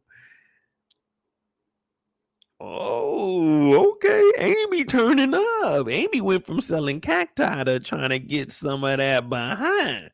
I said, ooh, wee. I knew I should have tried to holler at Amy. I went in there one time, bought me an orchid 19 months ago. 19 months ago, I bought my orchid out of there. That's how long I was pure. I was pure. That motherfucking orchid was dancing in the morning. I would come over, give it a little bit of water. That motherfucker he be doing the motherfucking feather roll. That motherfucker, look at the orchid. Oh. My orchid was so lively. I would open up the blinds. It would just stretch out its petals. Oh, man, the sun shining in. Man, I love that thing so much, man. One day, turned out to be a player. And I was like, damn, the orchid didn't die. And I was in here with Amy. She changed my life. And now it turned out she like my homegirl, Ty. I'm like, oh my God. That's why you always got to shoot your shot, because you never know. So right now, she's like, look, I want to take you out on a date, Ty. She's like, what, a date? And Ty's like, look, let me flex this bread on you. You know what I'm saying? Maybe I could buy my way in. We get some dinner and shit. Amy ain't trying to hear that. That's why I'll say some. I won't say all of them, but a majority of the older women, they just simple. I'm not saying they like simple, but I'm saying they don't really care about all of that. Like, let's go get somewhere that's good, man. We ain't got to spend all that bread. So Ty's in here, she flexing. You know what I'm saying? Niggas always do this all the time. Niggas gon' niggas. But flexing, man. Let me, you know what I'm saying? Let me talk to a few people. Let me blow a little bag or something, get us up in there. It's like, that ain't no date, man. I'm gonna pick the place.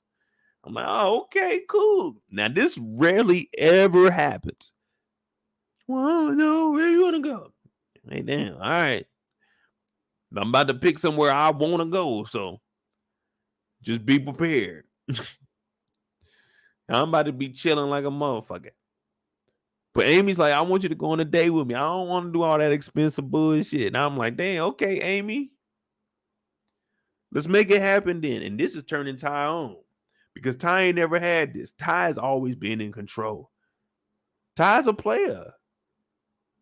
I'm talking about in the house at 9, out by 9:59. We don't play that hour stuff over here. After an hour, that costs. That costs. Time is money. Money is time. I needed both. So Ty ain't going over there for no longer than no hour. 59 minutes in and out. We already know what it is. From the time we met to the time we get to the room, we know what it is. Now that's Ty speaking. That ain't got nothing to do with me. This is Ty's story. Now, Amy, on the other hand, she's a little bit older. So she's like, nah, we're not going to do that. We're going to go get something to eat. And I'm like, all right. Where the old lady want to go eat at, man? Wherever she want to go eat at, fuck it, nigga. She offered, let's go do it.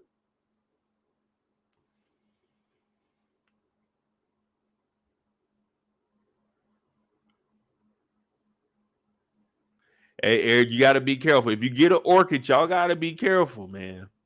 You got to really be right. You got to, like, real talk. The day you get an orchid, before you go get it, you better look in the mirror. You better look in the mirror at yourself and understand you have a huge responsibility ahead of you. This ain't no play. You got to be right with you. You can't lie to yourself. When you do this, you got to be committed. I told you I had 19 months in the game, strong. Orchid just a thriving. I had my orchid so long, I brought another orchid in. They got so close, they pollinated each other, and I had baby orchids growing. That's how pure I was. I had the family of orchids. Started off with 2, ended up with 10. 19 months, man. That's what I did. That's the work I put in. That's what I was me. My heartbeat was steady. No more than 72 beats a minute. For 19 months, I was right within. So be careful if you get an orchid, because if you ain't ready for it, man, don't be killing these plants now. Don't be killing these plants.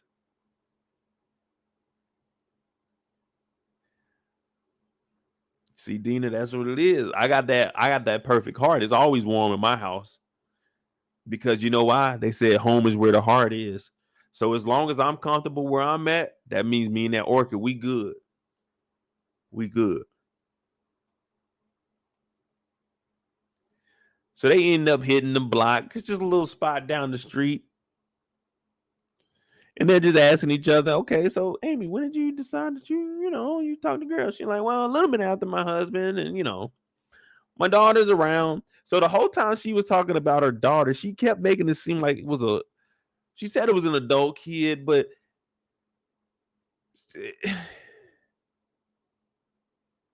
she was making it seem like she was like 10 years old or something. You can have company over at the house.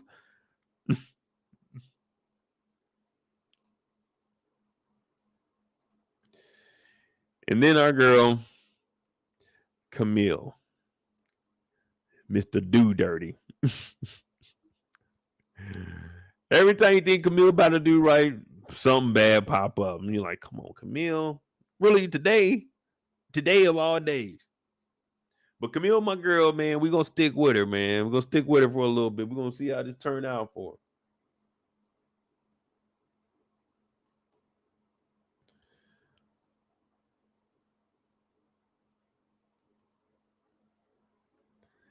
She pulls up. What is this? This Off-White? Oh, yeah, this is Off-White.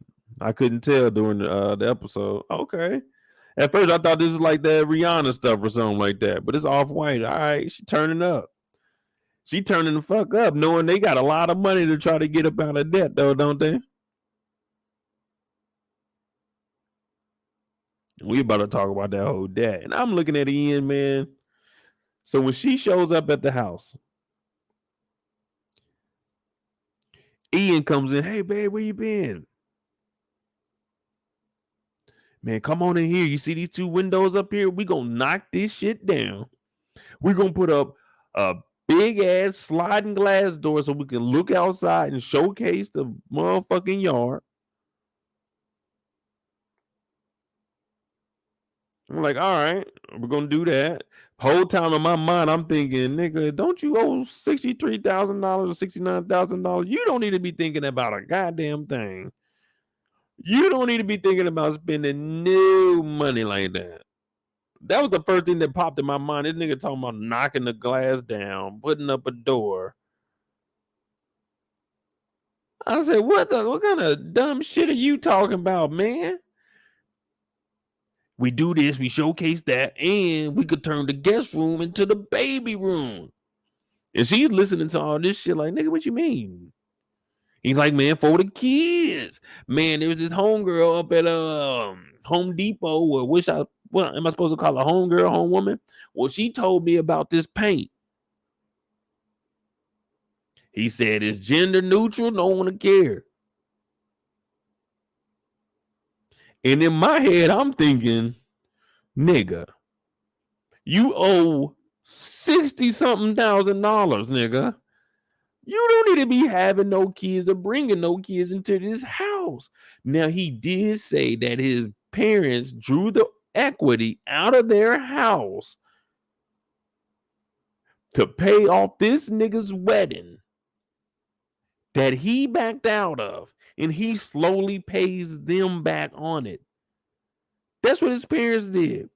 Ian has some real good parents. My parents ain't doing that shit. I wouldn't even want my mom and dad to do that. I made that fucked up decision. This nigga said we gonna turn the spare bedroom into the baby room. We got gender neutral colors. Listen, I don't give a fuck. If I'm having a boy, I'm going to have a little light blue room for the little man. If I have a girl, it might not be pink. I prefer it to be purple for my sister, because this would be the first girl in the family from us. So it'd be like a purple or a light purple if I have a little girl. Look, a little purple back there right now. Look at that. Won't he do it? But this nigga, I ain't in that. I don't owe $70,000, nigga. I can talk about doing shit like that. You can't talk about that. You don't need to be having no kids right now. I said, Ian, your parents are giving you a loan and you're about to do other shit. If you got all this spare money, then pay off the fucking loan. Don't do your parents like that. But everybody don't think like that, man. And that right there is when I looked at Ian and said, this is a little spoiled nigga right here. This man is spoiled as fuck.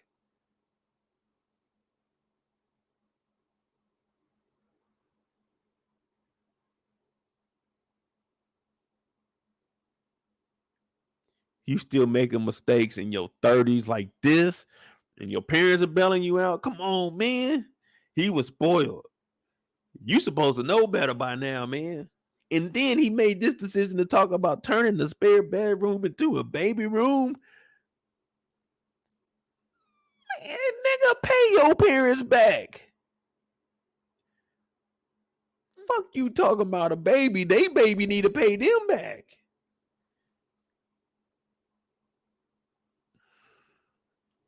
I said, man, this guy Ian, bro.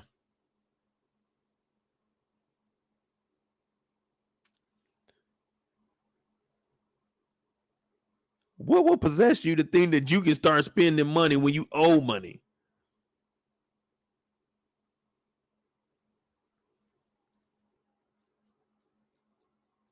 Man, he should have went ahead and married Mira. Mira seemed cool. Mira was going to hold it down. But now she's like, well, you know, about the baby thing, you know, maybe not right now. He's like, well, we can turn the room into an office. He hurt now. He hurt.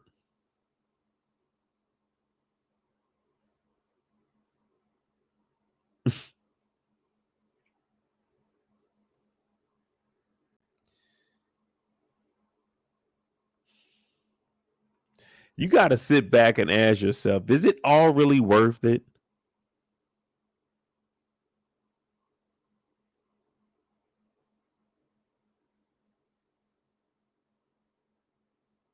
I will say all these guys ended up in some fucked up situations dealing around with Camille ass.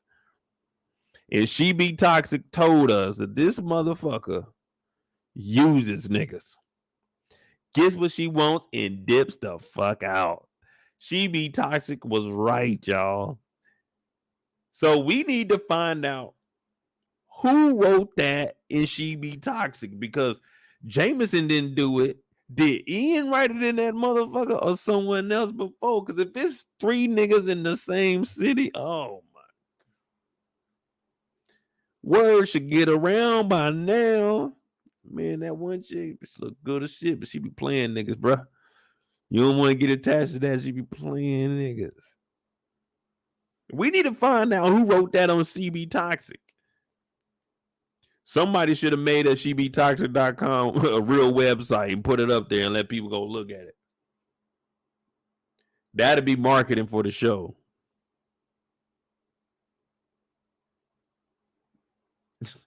She be toxic. She uses niggas, bro. She used me 2 times. Nigga, you actually comment that on the internet?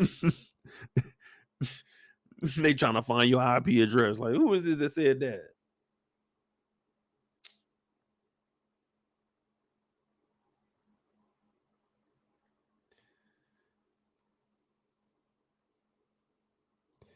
Man, never trust a big button to smile, y'all. They've been telling us that since we were little bitty. They've been telling us that since we were little bitty, man. Little bitty kids. We didn't even know what it meant. We just, that girl is poison. We didn't even know. We didn't even know it. We just knew poison. You know what I'm saying? Poison. Poison.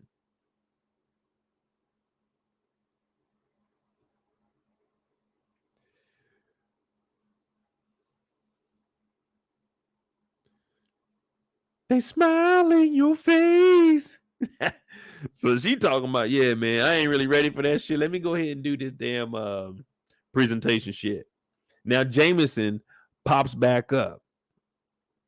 She dips from his house, goes back home. There's already another nigga waiting.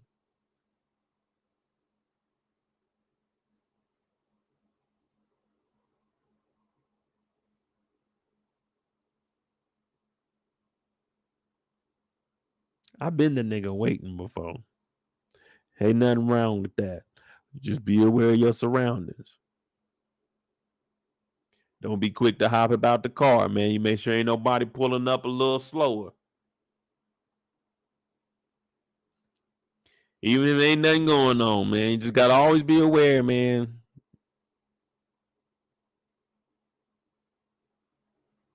But Jameson shows up. He talking about, man, I got a logo, Black Joy, man. That's what it's all about. All that violence and negativity, man, it's behind us. It's Black Joy. That's what it's all about, y'all.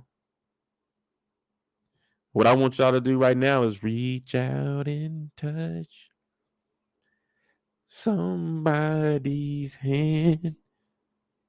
Yeah, that's all I want to do. Make this world a better place if you can.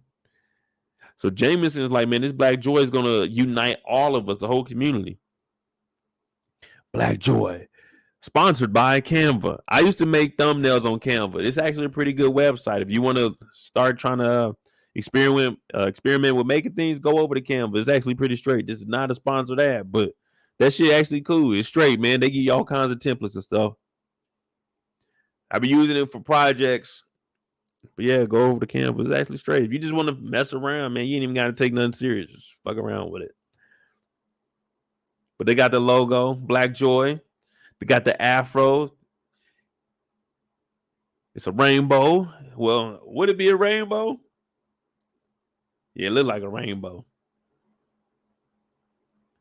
And it looked like the Black Joy is on some lips, too. Like the body is lips with the head coming off of it. Oh, but then if you look at the Y, it looked like a lady with her hands on her hip. Check that out. Don't look like that? Don't look like her hand on her hip? I put my hand up on your hip. When I dip, you dip, we did. That's Black Joy, man. That motherfucker song had the city lit. Choo choo. Come on, ride a train. And ride it choo choo. Ah. I think I can. I think I can. I think I.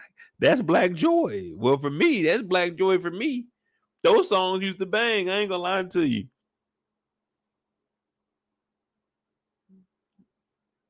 That Y look like hands on hip. So does the J. Like, okay. Bad. Black Joy, hands on hip.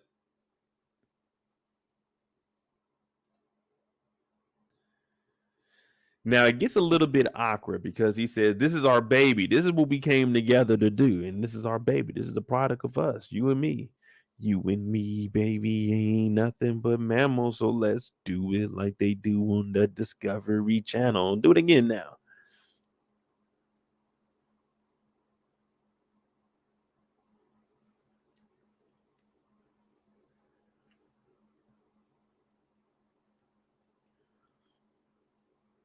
Man, Jameson is about to have an important meeting. $25,000 on the line. If I go apply for a job, I'm cutting my beard off. All gone. And then I'm going to start growing it back. They're just going to see the beard once I get there. I don't need nothing stopping me at the door. I still live off of the 1990 rules. Everything my mama taught me back then, going in for a damn interview, I still apply them to today. I just go off the old rules, man. I'm Godfather then. I just go off the old rules, get in there, and then I do my thing. You know what I mean? I don't want no distractions, man. Y'all know I don't like none of that. I don't do altercations. I don't do the back and forth. I don't like all that. So if I can avoid all that, just get in the door and do my thing, cool. Bet. Let's make it happen.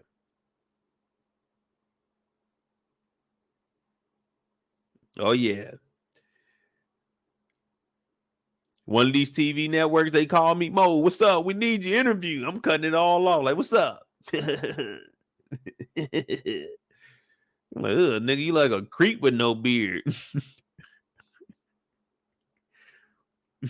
Yeah, man, I just cut it off. I wanted to start fresh. I just walked in the ocean backwards and then I came about that motherfucker. I'm clean, nigga. It's the new me. This new beard I'm gonna have, it's gonna be clean too.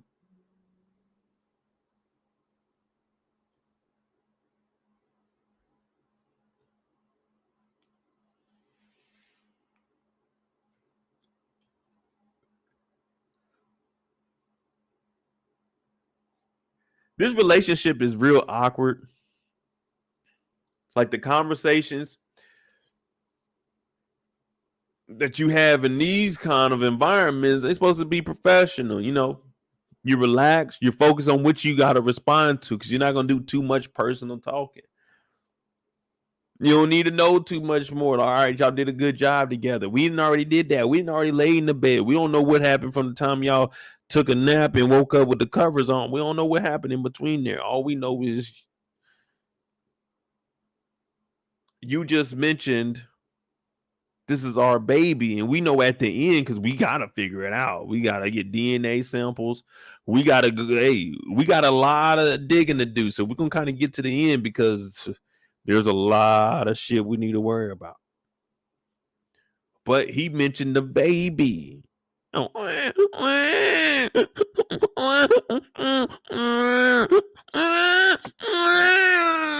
Yeah, a baby. He mentioned the baby. That's what I heard him say. I heard him say, man, what is there a baby? This is our baby. This is what we did together.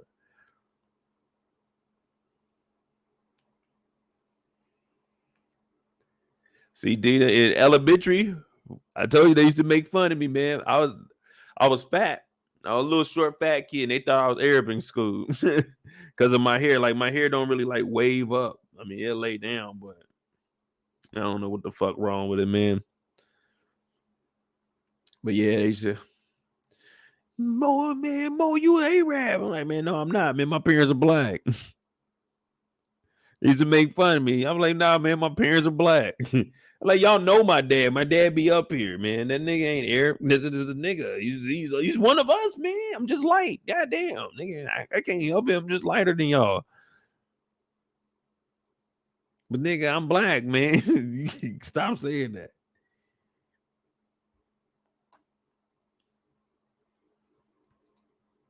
And then it was worse for my brother because my brother lighter than me.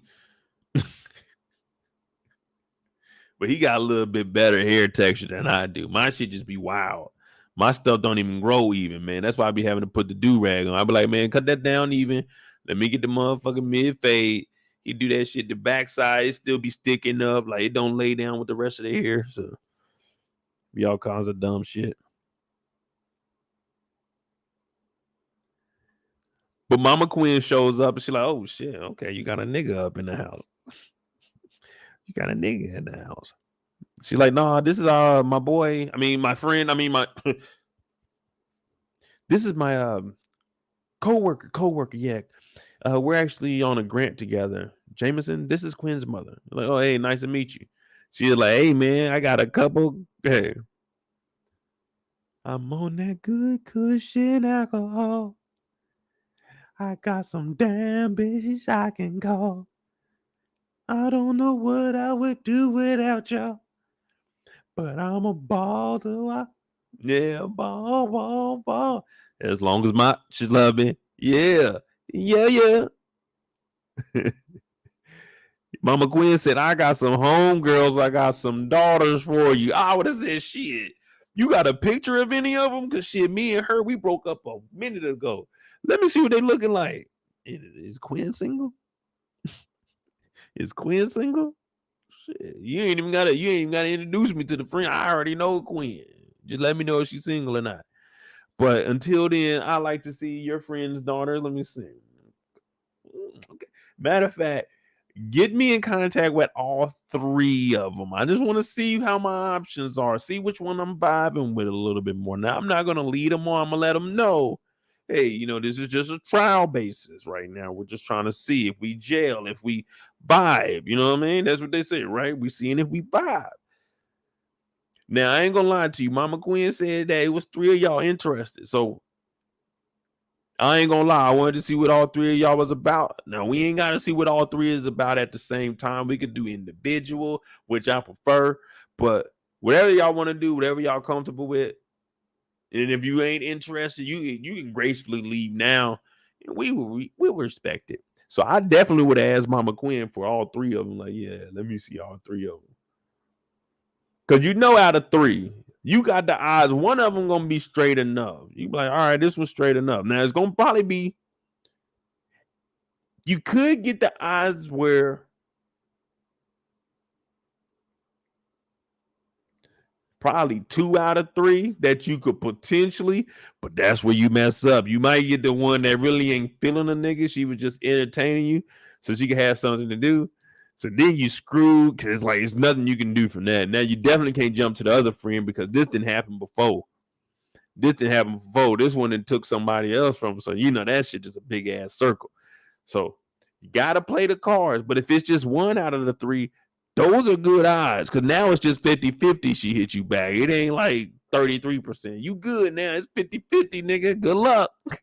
It's on you right now. It's on you. If you did your part when you were introduced to her, then hey, you good. She gonna hit you back. But if not, then nigga, you can't be mad at no one but yourself. Because hey man, you dropped the ball, man. You didn't pick the right one. It's like playing a video game, man. You went to the dead end, it's over with, man. Go back to the beginning, no continue button, start over. Go find a different path, brother, because that one is done. You just ruined 3 options in one date.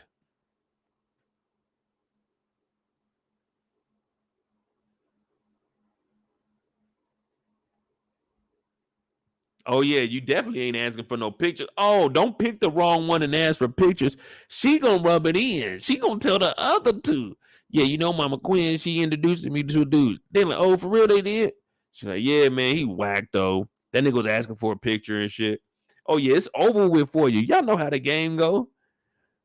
Don't get on that bad side.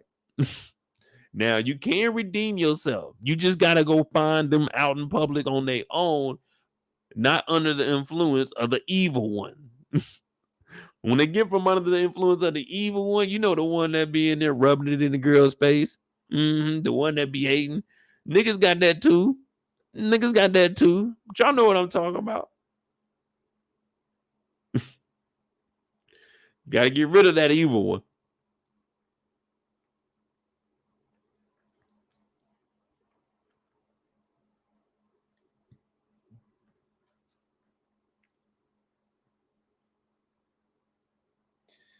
I know it ain't the 3 Bears. I'm telling y'all how it is in these streets.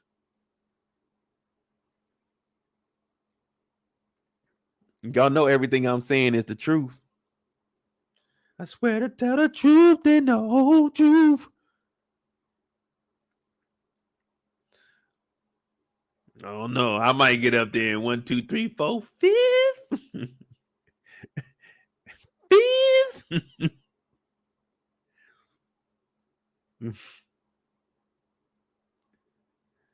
But she talking about hooking them up, 3 friends, and then she also got a young man out there too. If you swing that way, she don't care if it's short. They swing my way. She don't care. She don't judge nobody. But you're like, nah, ain't nothing like that. But I'm good on all that unless you tell me that Quinn is single. I'm gonna head on out. It's nice to meet you.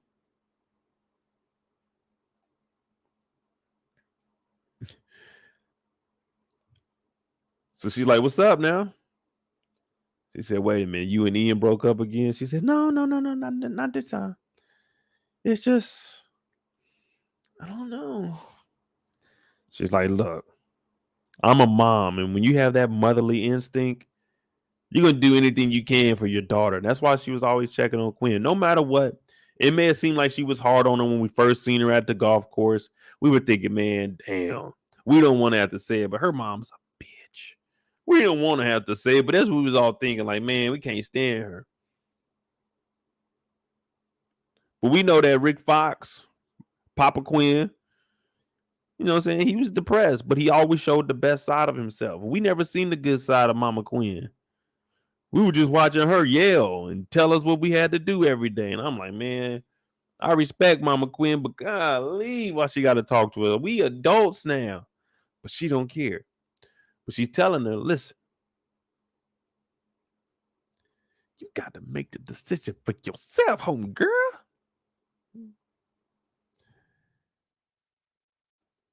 You got to figure out what's right. You got to do it. Now, my driver is double parked, so I'm going to have to dip on out of here real quick. But, Quinn, you got it. You got it. You'll figure it out. Now, she's giving advice. We're seeing Mama Quinn actually be mama now. What did we hear when they was on the beach? It's a community. It takes everybody. It all ties in. It all ties in. Got to look at the bigger picture. So she's saying, listen,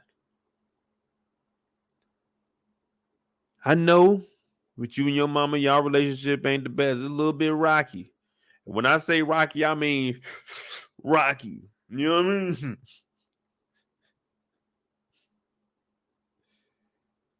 But you're gonna figure it out, man. You'll know what's right, man. It's that motherly instinct. Now, nephew pulls up and auntie in the crib dolo. Well, she ain't in the crib no more. She was up there and she was already telling Quinn, I mean, not Quinn, but our girl Camille, don't be coming over here with that bullshit. You just broke up a wedding. Everybody done flew in.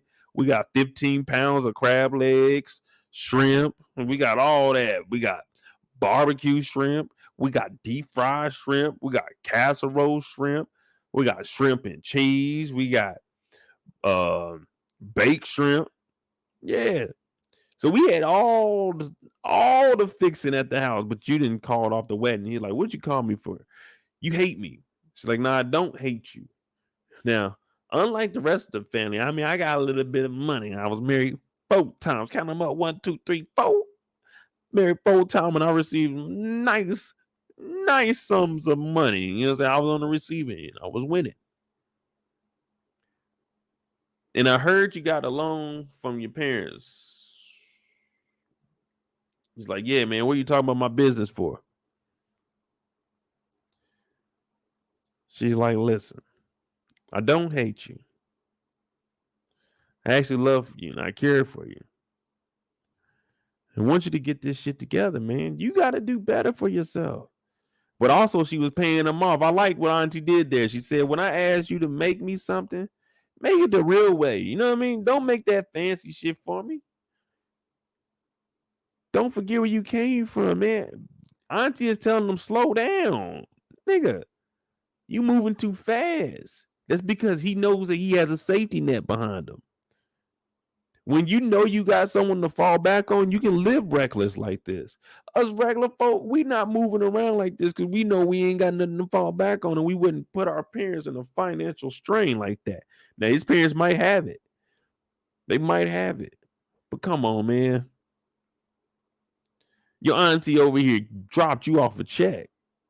Ching, ching. And she talking about you ain't got to pay it back. Man, you better show her appreciation every time you see her. Every single time you see her, you got to show her as much love as possible. I respect Auntie for that. But that's why I said he's got to be a single child, man, because there ain't no way you act like this as a regular human being. There ain't no way you act like this as a regular human being. He ain't did nothing to me, but I just hate seeing my brothers going down that path.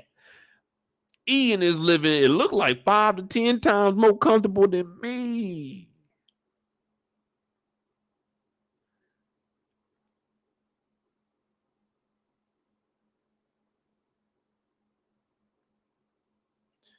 Boy, if I call my mom and daddy right now, hey, mom, I'm about to go take a trip. You think dad gonna give me some cash?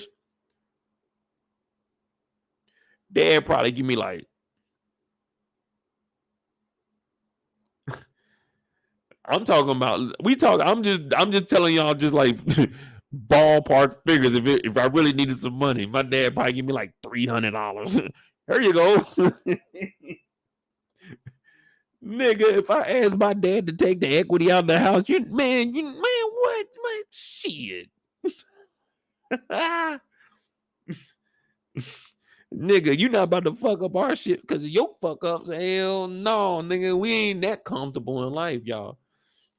I said, man, he got to be a single child, man. He's the only child, y'all. That's the only way you moving around like this. This is reckless. This is putting everybody in danger.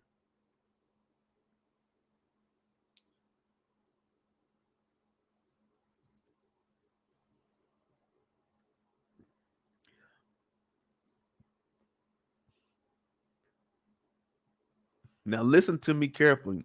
Everything I said is not bad. That is a positive. That's positive to be able to have family to lean on like that. That's a positive thing. What I'm harping on is how he's acting with it. Don't abuse it. It's there, but you shouldn't be going. It's like a savings. You don't go into that savings. Now, saving's a little bit different because you can dibble and dabble. Let me get a little bit out of that because you're gonna move it back. But come on, man, the family house. Come on, man, you can't be doing that to the family. But I guess that's how it is when you live in large, man. This is NYC, y'all. They turned up. Kansas City, we wasn't getting money like that. You know what I'm saying? We wasn't living like that.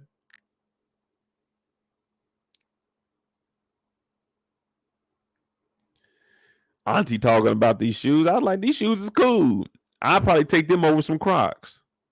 Well, I don't know, man, because if you got to start running with those on, oh yeah, man, your toenail gonna hit the ground. Oh no, I wear Crocs over those.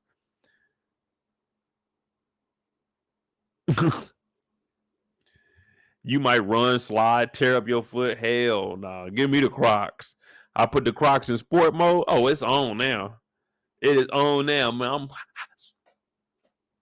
like, damn, that nigga fast as hell.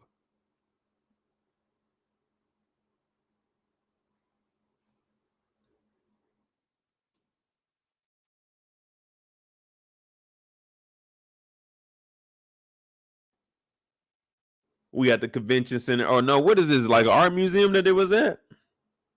But anyway, we got the Black Joy thing going crazy. We got all the I did like this presentation. I said, this is cool, man. This is cool how they put this together. Now I don't know when Quinn sat down and filmed all of this or where they filmed it at. I mean, they got the green screen, but I ain't see Camille whipping up nothing. They got the interviews going crazy. Girls going crazy. Eric in here. He back from the UK or England, wherever he was, Europe. They done fired his ass. They said, man, that teacup shit, it was cool at first, but niggas it ain't no tea time no more. Ain't nobody just pulling up tea time. When we were kids and we would see tea time on TV, we would think it'd just be like noon and they just stop everything they doing, pull out a table like a cartoon and just sip some tea. That's all I knew when I was a kid. Tea time. And then they do that. He was over there acting like he a teacup. I'm a little tea. Like, you know what I mean? Here is my hand, though. Here is my... We had to do that shit in elementary.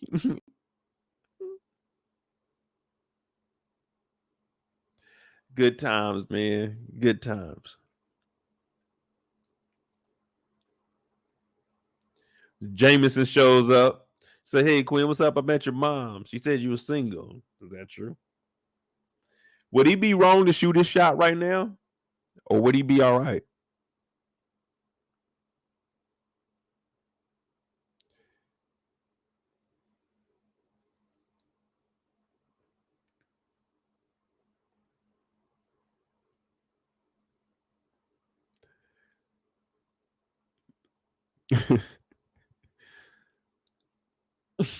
Man, if I'm Jameson, I'm going to go ahead and try. I ain't going to lie to you.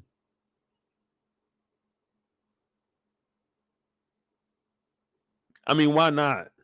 Why not try? All she could do is tell you no. You might as well say, hey, Quinn, can I have a talk with you real quick?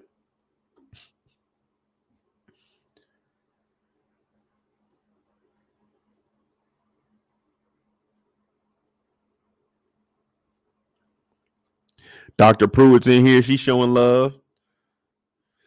She's like, man, I actually fuck with this shit, man. You did a hell of a job. She's like, you for real? She's like, hell yeah, I'm for real. Now, normally I be on your ass, but I've seen growth in you and you've changed over the time. So I respect it. And also, Mama Camille's in the building. She talking about, baby, I made it. I said, damn, Ma, you here? She said, yeah, I made it. Yeah, I made it, baby. I was missing for the world. She's like, damn, Ma, you good? Yeah. Like, damn, I'm surprised you made it up here, Mom. Yeah, I got an Uber. All right, Mom, not too much drinking today. But Mom just showed up. She's showing love because she loves her daughter, man. Sometimes it takes a little bit to get over stuff, man. It's just the way it is. But in the end, it all comes together.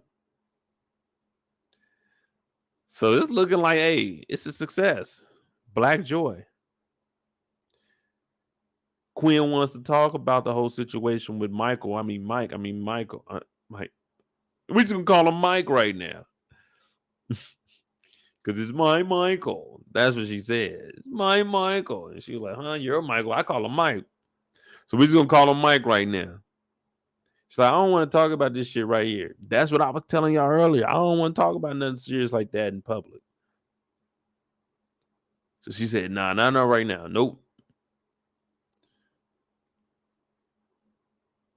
Quinn is saying, look, man, I ain't mean nothing. I just thought I was gonna lose a friend. And I said, what? So since you thought you were gonna lose a friend, you was gonna do some hating?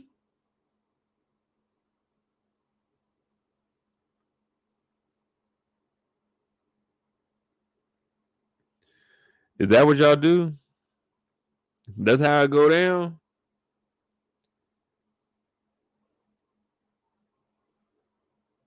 That's crazy, man. It be your own people just hating to see you happy. Damn. That sucks too. Your own people. We went to battle together. I stayed at your crib because at my lowest moment, I was at your place. I was just trying to get my feet up under me, and I finally get something good going for myself, and you stop it all. Angie's hurt right now, man. She wouldn't think that would come from someone like that. Quinn seen her at her lowest, right when she just got things going. She had to ruin this. She's like, why would you do that? Damn.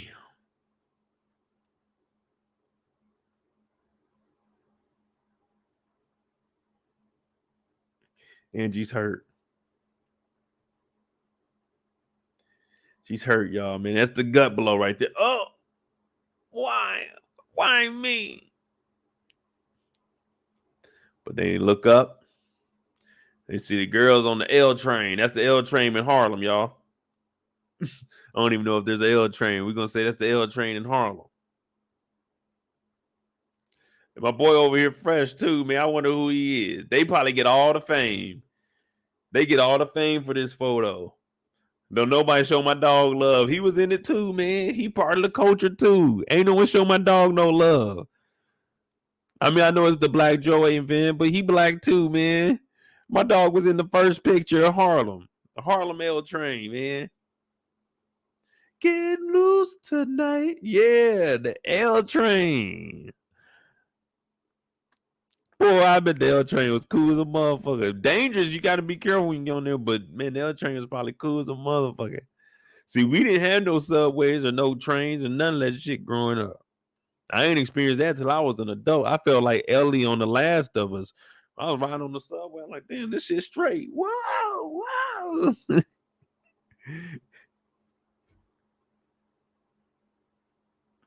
Ain't no one showing my boy love. Now, my dog over here, this is LL Cool J.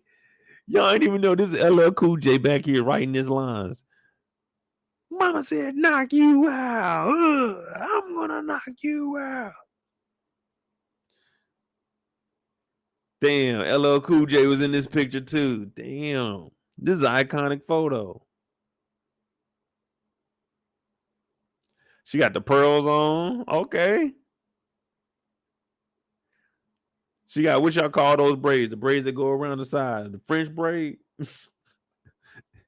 She got the little afro. My dog got the hat to the side. LL Cool J. Then we got this nigga back here sleeping. He's sleeping against the wall like this. He against the wall. Sleep.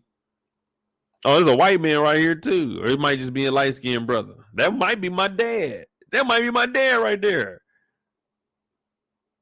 My dad lived in New York after Vietnam. He moved to New York.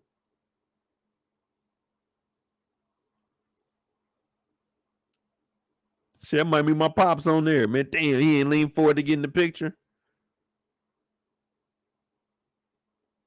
Damn, dog. My pops could have been on TV. I gotta put that in my bio. Son of famous dad in photo. L Boogie Train. Damn.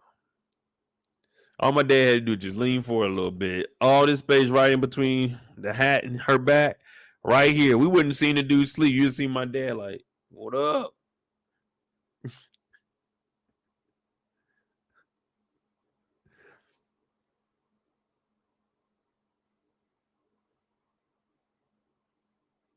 Oh, let me see some. You know, we be zooming in. Damn, can't see no names or nothing on here.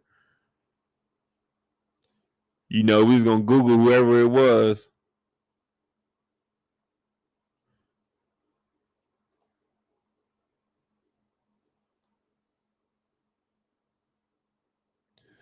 Now we got the ding, ding, ding, ding. All right, y'all, listen up. Camille just starts explaining about the Black Joy and how she initially was going to do it on something else, but then she switched it up and was like, nah, man, this is bigger than me. Big. And she appreciates everybody that showed up. This is big to her. This is really her baby right here. And you know, when you put together something like this, plus you know you got to nail it. You got to nail it. 9 times out of 10, I'm not preparing for anything. I'm going to just get up there and I'm going to freestyle it. I can remember what I need to talk about. But for an event like this where I need to be precise, I'll actually plan and like come up with a speech and write it down.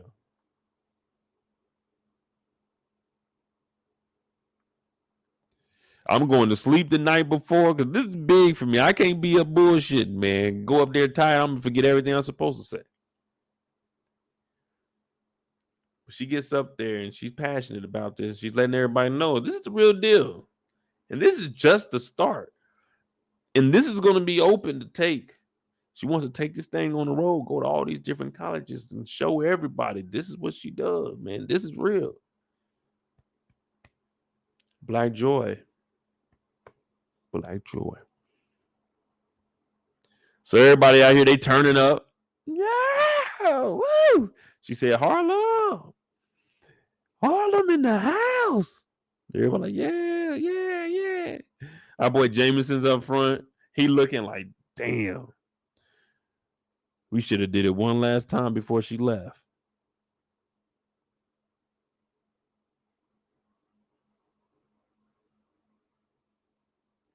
We should have did it one last time. You know that the one in the morning, the best one, but they just took a little power now, just an hour. Just an hour. It started off as a 10-minute power nap, but it turned into an hour.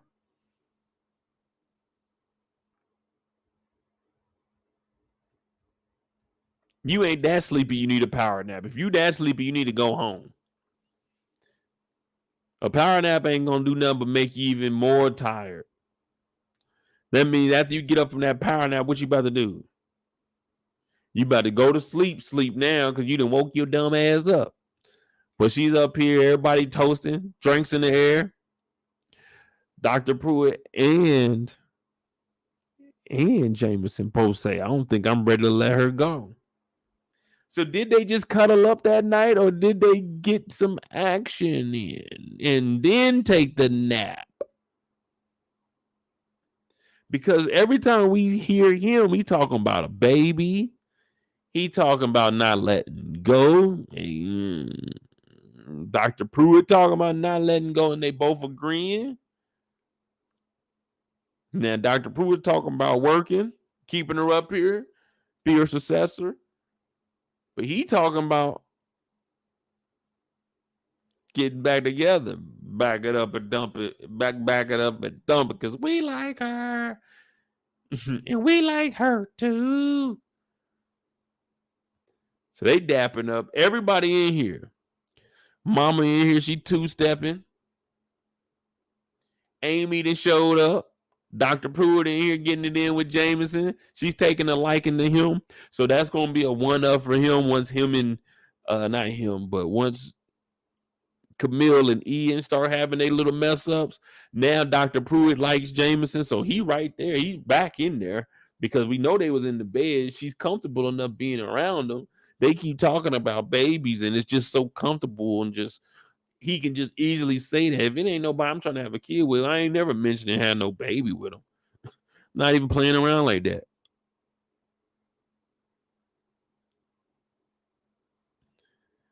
Dr. Pruitt getting lit, you know what I'm saying? Finally, they dapping it up. They like each other now. Ian here just a smile, and he don't even know it. He don't even know it. He did all that tough talking to Jameson. I told y'all he looked like a fool then. Now he look like a fool right now because Jameson got a one up on him. Even if they didn't do anything, Ian is the type of guy that's still gonna be hurt. He ain't never gonna let it go.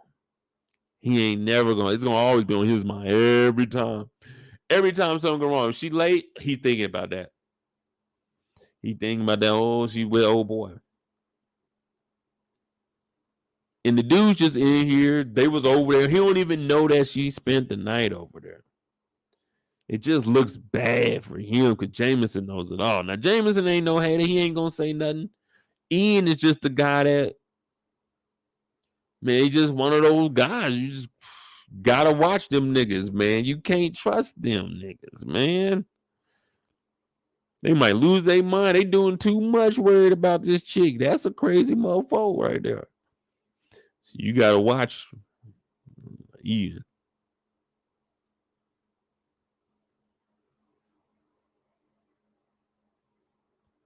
Now, as the girls are walking out, they had to have a conversation. She's like, I had to call your mom. I love you. I always put you first. She's like, I always put you first too. So they squashed the little beef that they have, and she finally gets an understanding that, hey, you didn't mean nothing by that. My bad, Quinn. My bad. You on meds now? Okay, you be tripping sometimes. You be tripping, but it did. When I rolled back with them on that shuttle, it did sound like she was saying my mic, like they were together. Like, that's my man. I thought that's what she was saying. But then I listened again and like, oh, she said my mic. I thought she said my man. I was like, what? I'm just saying that's what it sounded like. She said, this is as far as we go. You got a bike waiting for you. And that's our boy, Mike. He comes up with a bouquet of flowers.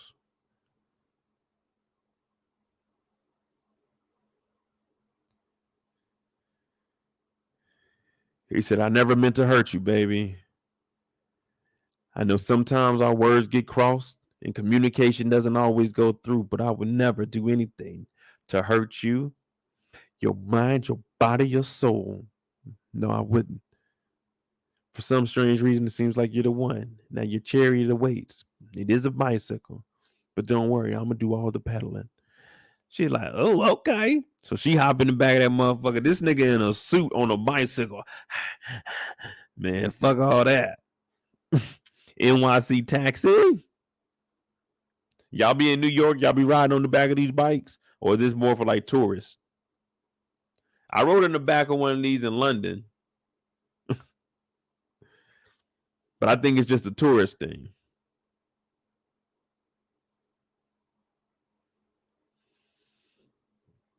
I don't think I want to be in the exposed to the environment riding around New York City. Not right now. I'm hearing it ain't safe. She in the back, man, but they in the good neighborhood though, man. They got some money. Black Joy ain't in the middle of Harlem. Black Joy is in the good part of Harlem. Harlem! It must be two sides. Because they just be outside kicking it in this Harlem. The Harlem I be seeing, it look rough. I mean, niggas is out there making it though, man. Salute to them. Ty dips off to go see old girl, aka Amy, the orchid lover, the cacti giver.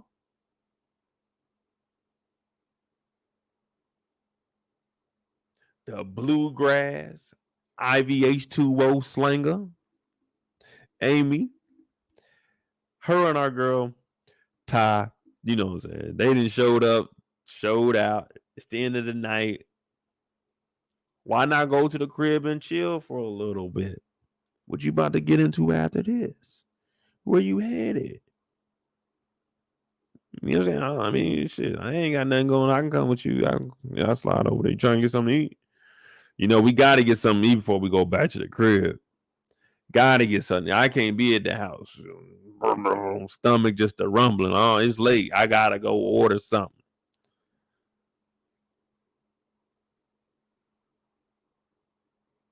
But they get to the spot. They get up front. It's like, yeah, well, it was a good night. They get the kissing, and she's like, well, I'm going to go ahead and go in. I'm like, damn. That's how they do it. I didn't know they would do that to Ty. Back when I was younger, like 18, 19, I had this happen many a times. Like, damn. All you think about is, damn, man, I just wasted my time. Damn.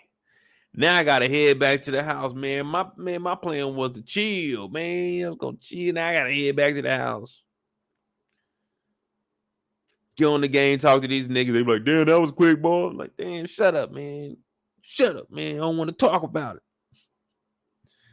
So she tells Ty, you got to go home, man. Get the fuck up out of here, man. I ain't doing nothing tonight. And Zoe, you up? Ty's looking around like, man, what?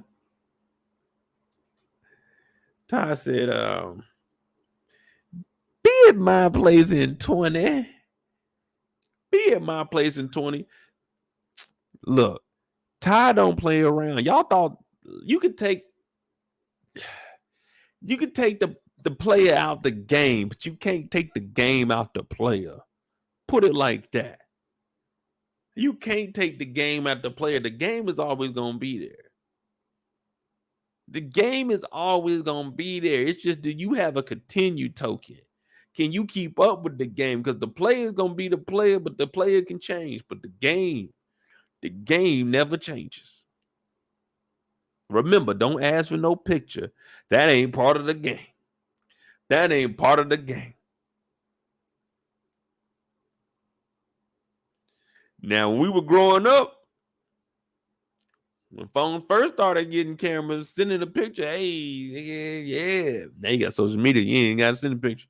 I'm on there.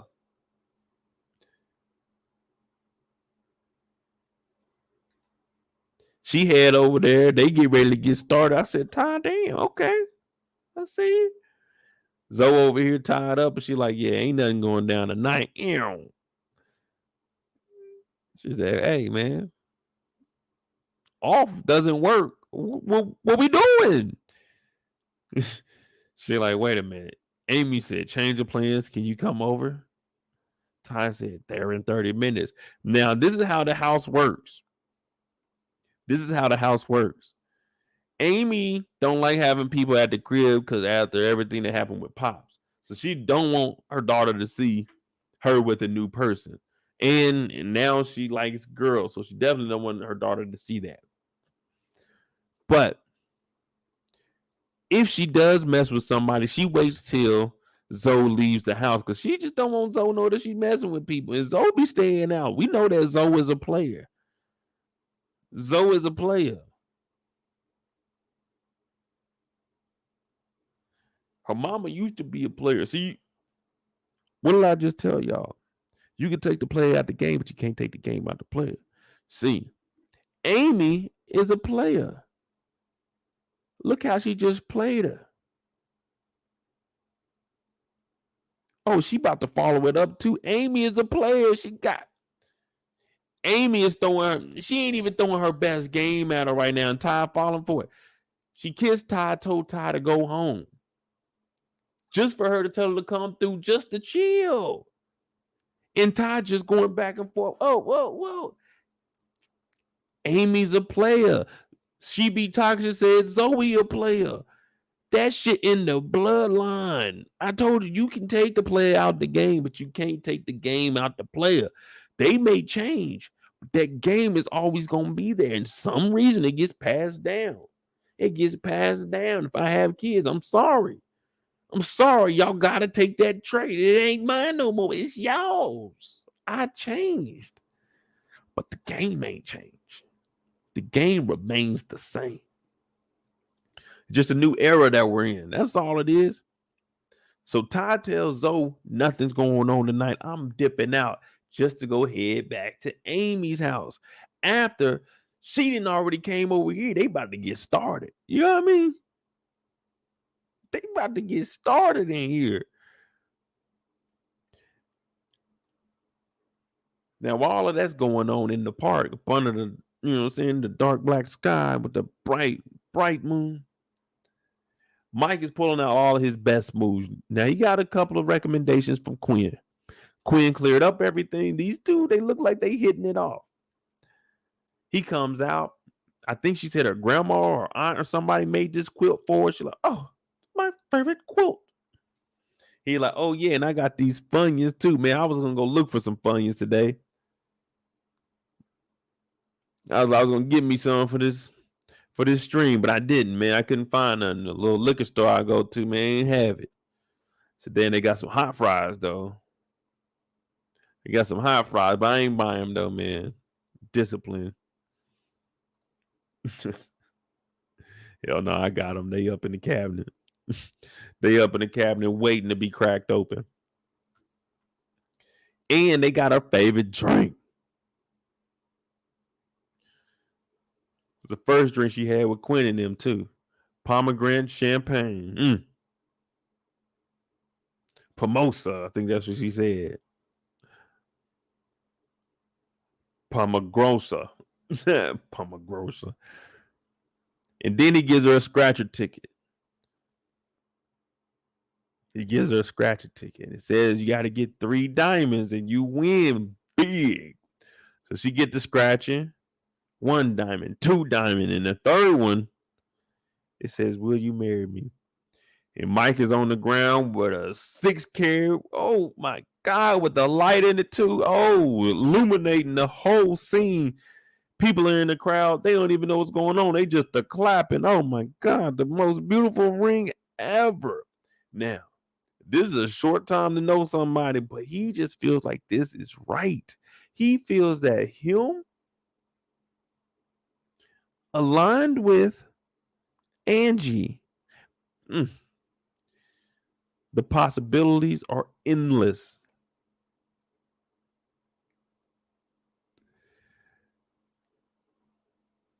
Damn. My dog taking it to another level, man. He said, this is the one, man. Everybody clown me for my hair, but look at me. I pulled somebody that liked me for me. Everybody made fun of my hair. I didn't, man. I supported you, Mike. Big Mike from NYC. I supported you. Everybody else making fun of your hair, not me, dog. You were just trying to do the right thing. A brother tried to do the right thing, and people shame him. He ain't did nothing to nobody, and they clown him for his hair, man. It's just, man, his barber messed up one day, and he was just like, man, cool. Keep it that way. It's unique. It's me. Everybody clowned him, though. They thought he was lame. They thought he was corny. He was just trying to do right by a woman, and he thinks that Angie is the one for him. I can't knock a man that want to get married. I can't knock a man that want to get married. You want to have a family? Do your thing. Do your thing.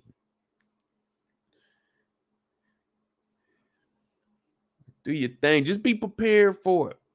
Angie a little wildfire, but Angie can change. You know that Angie was a player.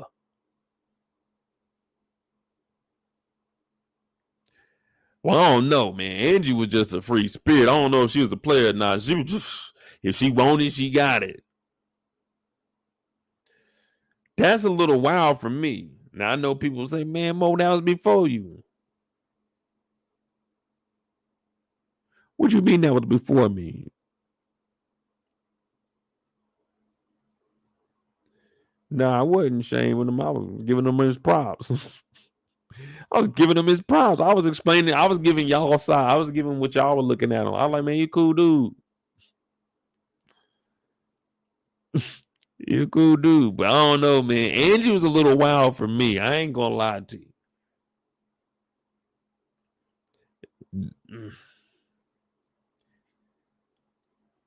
I ain't proposing to Angie, dog. Me and Angie, we can kick it.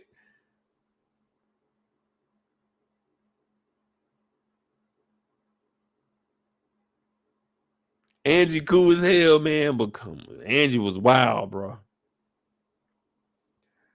The two homeboys at the same house? Oh, that's wild, bro. It's too extreme for me, baby.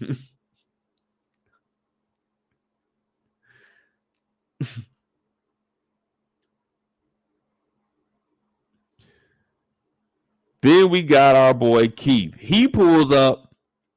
He's thinking life is sweet. I told y'all at the beach, be prepared. Yeah. Well, he done showed up. He's trying to get him a kiss. And I said, wait till you get back to the States and see how it is. That's why I told him when we first got there, I was like, man, y'all broke up like 15 years ago, dog. Ain't no point of going back to that. She already fucking broken up with you one time. It's going to happen again.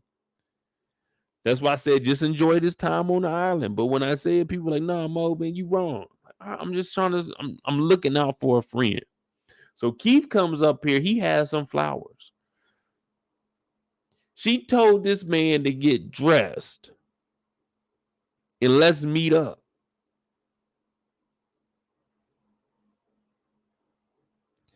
Do y'all think that she set this up or he set this up? Who set up this date? It had to be her setting it up because there's no way.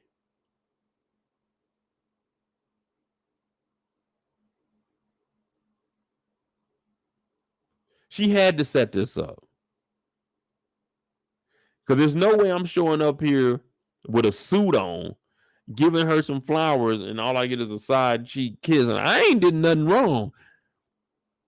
I was wrong. Well, I don't know. I'm like, all right, I'm out. I'm not even about to sit and listen to this shit. Whatever you're about to say, man, go ahead and keep it. I'm about to dip. I'm not about to be sitting in this suit out here listening to you telling me to get dressed to come out to this motherfucker pier to watch you hop on a goddamn yacht. Man, you could have just told me over the phone you didn't want to talk to me no more. Shit. Had me go I went and bought this $3,000 suit. I'm flying some motherfucker out this bitch. So she turned her face. She didn't give him no kiss. So he just out here listening to it. She's like, yeah, you know, it was good, but I really want to figure out like my career and shit. I want to do this shit right now. I want to understand who I am. I want to love me first. And he's like, okay, I support that. And you know what? I wouldn't change what just happened. I would do it again and again and again. And I'm going to wait for you no matter what. I said, man, when will you get it? She don't want you, man.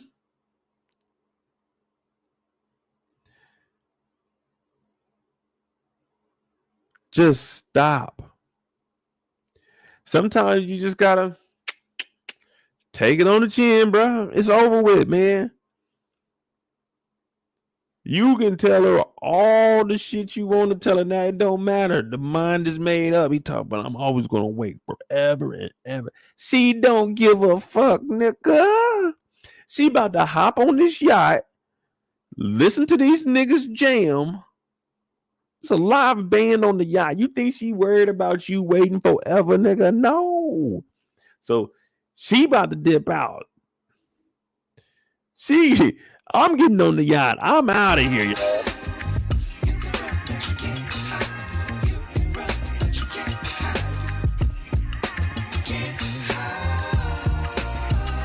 Your dumb ass sitting on the dock just looking at her.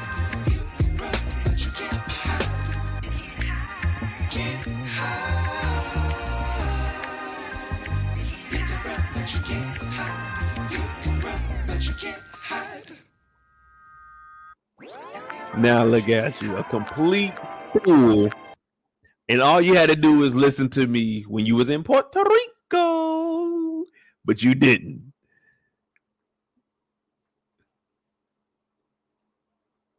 And guess what? A little black girl noticed her out there and she waved because this is the same dream that she had when she was younger. Black joy. Black joy.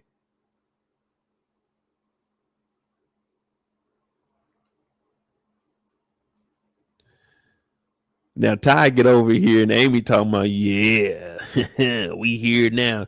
She said, okay, so what we about to do? She ready as hell, jumping straight in the bed. She's like, nah, we about to chill. We about to what? Yeah, we just gonna get in the bed and look at each other.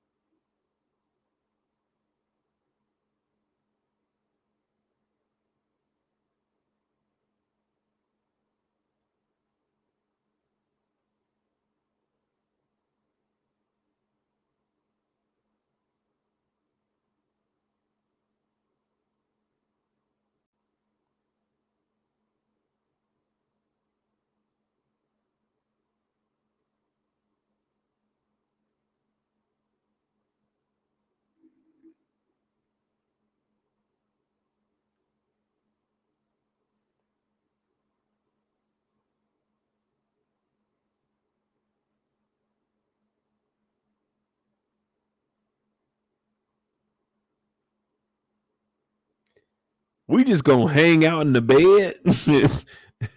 What, nigga? I'm going back to the crib. I'm not hanging over here doing this shit. Man, I could have did this shit in my own bed.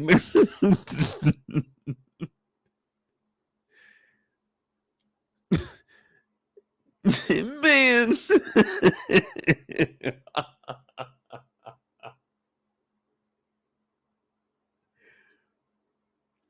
We ain't watching TV, no nothing. We just in the bed. I can't live like this, man. This is too peaceful. I need some mayhem going on in the background or something, nigga. I can't be sitting here looking at you, baby. But see, that's one of them older ones. You know, that's one of the older ones. Like that. That's like one of the 42-year-old ones. You know what I'm saying? Call them over. Yeah, you my young thing right there. Like, man, I ain't that much younger than you. Quit saying that. We in there. She told me, yeah, let's just sit here and listen to each other and conversate. Man, you at least turn the TV on or something, man. I ain't trying to be up in this motherfucker looking at you, looking at me. Not all night. Shit. Shit, if you wanted to do this, you could have came to my spot. So when your ass go to sleep, I could play the game or something. Shit. We not about to be here holding hands all night. But Ty's changing. I said all that to say that Ty is changing. She's accepting this. She's actually interested in Amy. She's thinking, man, this is what I can call home right here. This is comfortable.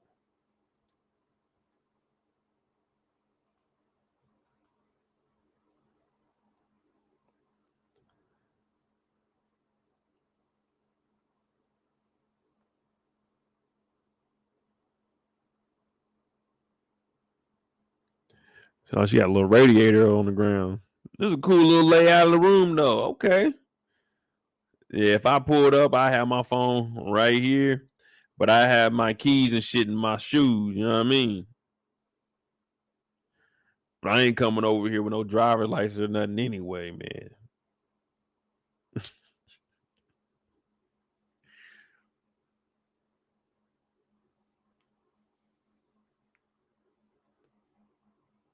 But they in the bed, and this is something different. We ain't never seen nothing like this before.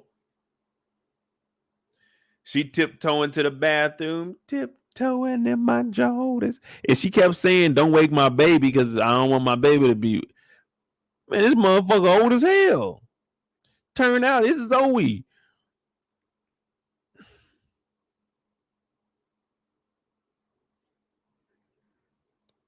I don't know who would be more embarrassed in this situation because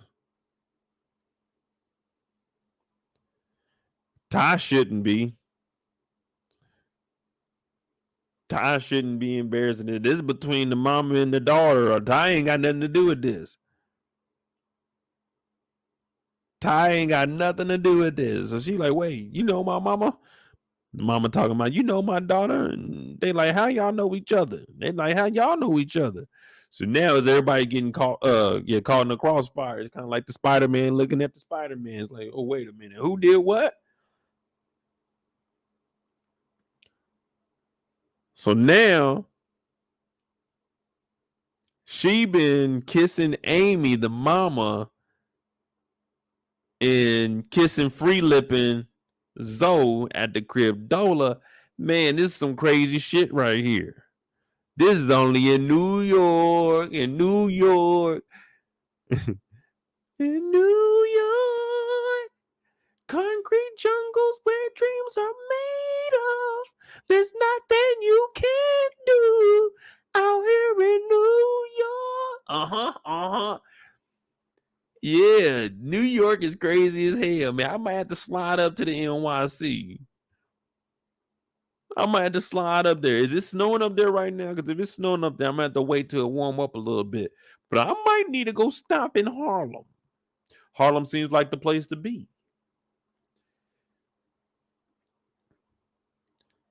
So Amy's looking like, I knew I shouldn't have gave you none. I was glad I didn't. How you know my daughter? And Ty's like, man, I don't even know. And then the daughter's like, what do you mean you don't know? Well, oh, shit. Ty, just get your shit and go home, man.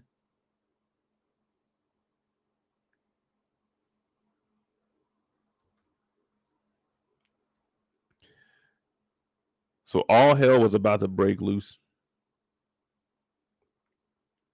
Then we got Ian. Ian been making some bread. They said it was good bread too. I didn't even get a piece, man, because I looked at it. I was like, I don't know if I want none of that. But they did have this little dip. I don't remember what kind of dip it was, but the dip was straight. I ain't gonna lie to you. Ian can cook, man. Ian can cook. I ain't get to taste none of that, but shit, man, maybe next time. Black Joy Part 2. Anybody sign up for it? But we come in here and she ultimately tells our boy, look, man.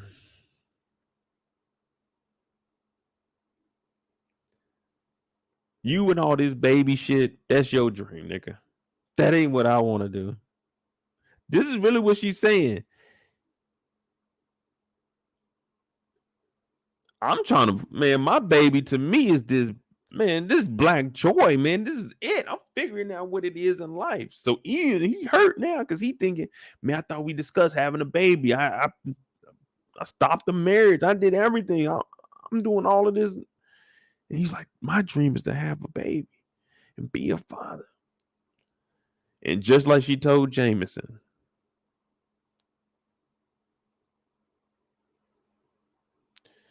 you're going to be a good man to somebody else, just not to me. She said, you're going to be a good dad to somebody else, just not to me. And he's looking at it like, man, what the fuck? I just went through all of this. But that's why I told y'all season 1, he should never deal with her again. He should have left right there on that curb. Should have been the end. You can't double back. It just happened to Ian. It happened to Keith. Keith only got 1 episode. He got 2 episodes. Keith got 2 episodes. But see, his happened to him fast and early. Ian, it took 2 seasons for him to get hit on top of the head with the bowling pin. And he's just now realizing that Camille, and I told y'all, if Camille's attached to it, man, it's basically bad luck. She done broke up with my boy, man. She just told him, this is it. And he said goodbye. Said, I feel sorry for my brother, man, because all you had to do was listen. Sometimes that's all you got to do. I'm not going to steer you wrong in your life. Sometimes I give you fucked up advice. I give us all fucked up advice, and I apologize for that. But most of the time, I say about 6 out of 10 times, I'm gonna give it to you straight. I'm gonna let you know straight up. This is what you should do. I recommend it. I can't be an advisor, but I recommend this. I'm gonna try to steer you in the right direction. But damn it, Ian, you should have listened to me season 1, brother. Now look at us. You in here hurt. Everybody was just showing love to the food. You can't even, you know what I'm saying, enjoy that. Because now you just getting daggers to the heart. I don't want you. I don't want your kids. This is my project. I ain't tell you I was slept over at Jameson's house the other night. Nigga. So now you hurt. You hurt and you about to cry up in front of all these people. They like, what you crying for? I just wanted to be a dad. Dog. You went in debt for this.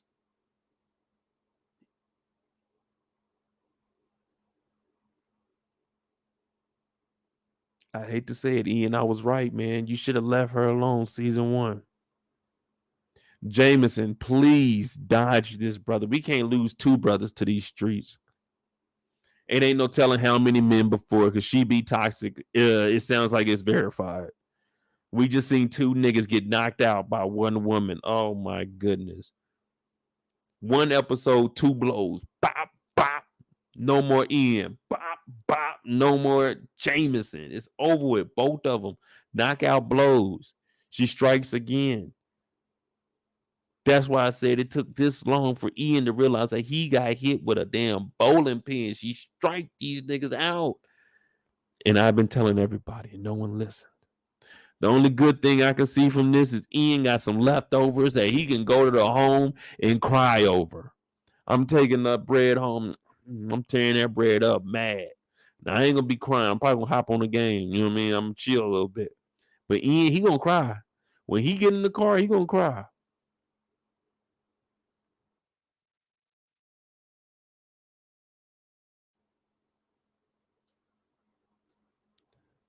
She even put the hand on the shoulder like, have a good day, my child.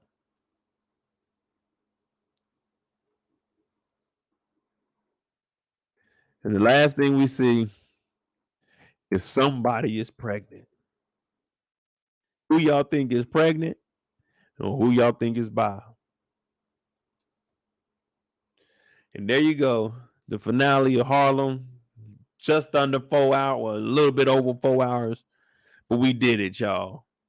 We did the finale of Harlem. Tomorrow we off. That's cool. Thursday we got Snowfall. BMF first reaction. Friday BMF. Sunday Bel Air. Man, we back to working, y'all. We back to working. I'm gonna have a lot of videos up. I did a breakdown the exclusive photos for episode 8 of BMF. But who y'all think is pregnant? Did Keith get some? Did Keith get some on the island that we don't know about? Is Mark shooting up the club? I mean, not Mark, Mike shooting up the club? Or is it Jameson's? Or is it Ian's?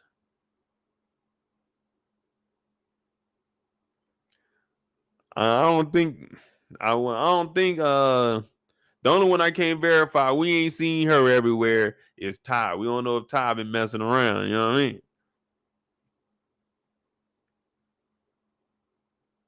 mean? And I'm so sick of love songs. So done with wishing you were still here. Said I'm so sick of love songs. Why I can't turn off the radio? Damn, Neo, I ain't gonna lie, Neo's hard, bro. Neo used to have some songs. Man, Brandon ain't knocking down. Hey, Brandon ain't knocking that, knocking those down. Showing off around, knocking those down. I don't know, man. It might be Jameson's. I'm telling y'all, we still don't know, man. But I will say, man, Harlem is retired from my channel, man. It was a good 2 seasons. I don't know if I can stick around, and they're gonna have to. I'm gonna give it a try, but I doubt I review it on the channel, man. I'm already thinking right now, a year ahead. I don't know, man. Hopefully, I have a lot of growth and we, saying elevated. Not saying we big headed or anything like that, but we elevated and we like actually own something with a real big production or something. It ain't gotta be too big, but somewhere, man, somewhere where I can have a bartender serving drinks. That would be cool. I want to get like a deal where I can watch shows, have a bartender right there, and I get to talk to y'all. And I had the bartender make drinks, and they just make random drinks. They make a random drink, and I just try it, talk about it online, and we relate it to the show. Because, I can tie anything into a show.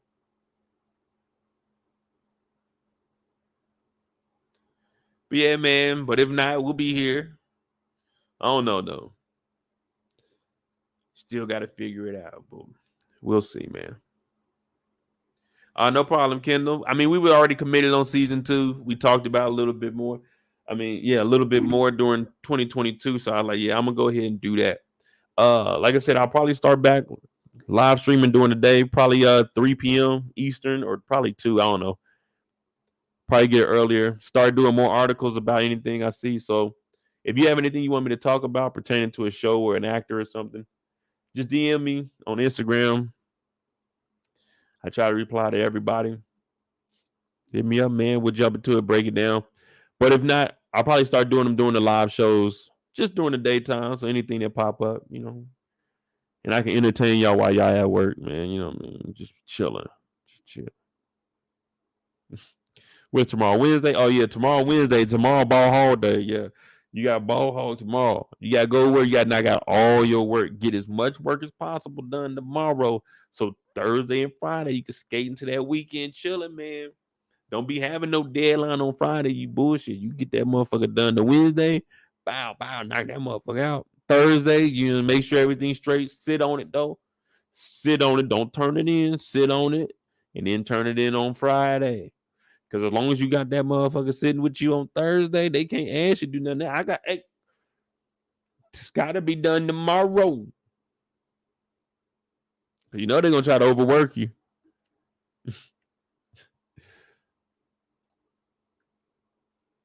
Nah, Kendall, it's only 2:00, so good morning to you. Eric, yeah, that's a pretty good assessment. I give it like a 7.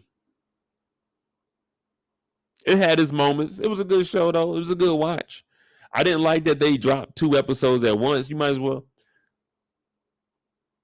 If you were going to do 8 episodes, you should have just dropped one once a week. You know what I mean?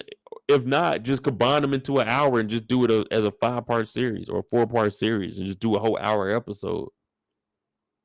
I mean, I didn't get why I guess the more episodes you have, the more you can charge, I guess. You know what I'm saying? If you're getting paid per episode, like, man, shit, make it 8 episodes, 37 minutes. Fuck that. Let me get 8 instead of that 4. So I guess. And they probably got renewed for that much. I mean, I don't know.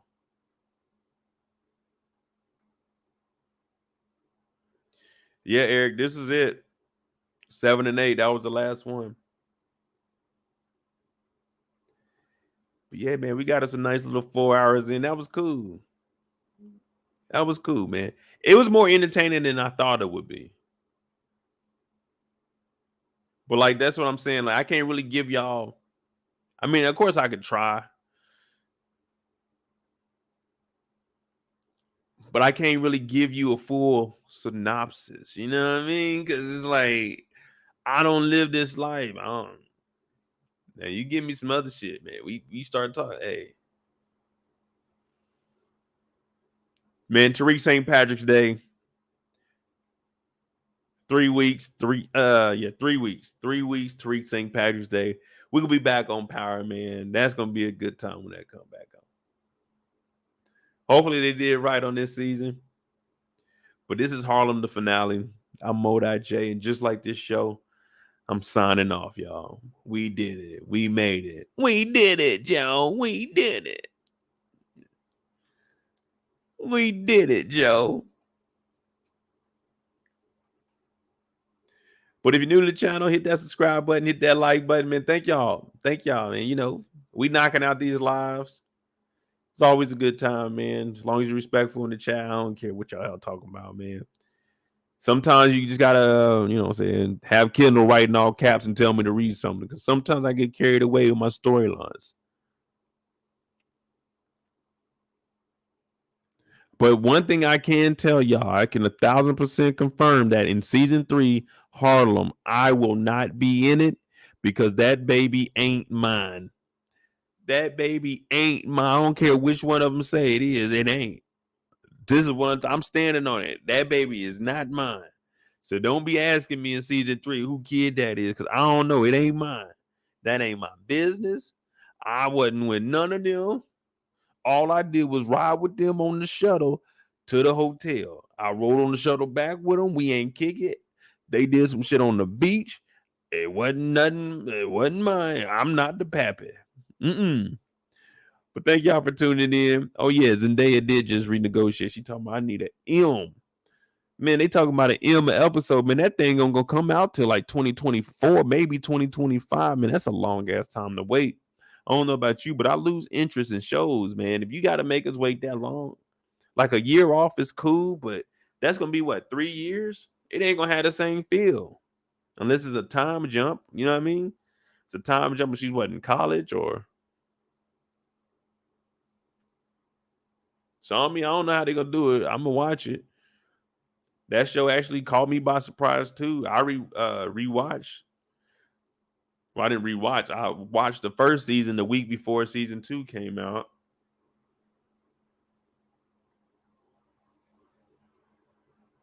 But yeah, man. Y'all have a good evening. I'm going to get out of here. Man, knock that workout tomorrow, y'all. Be cool. Be easy now. Be easy.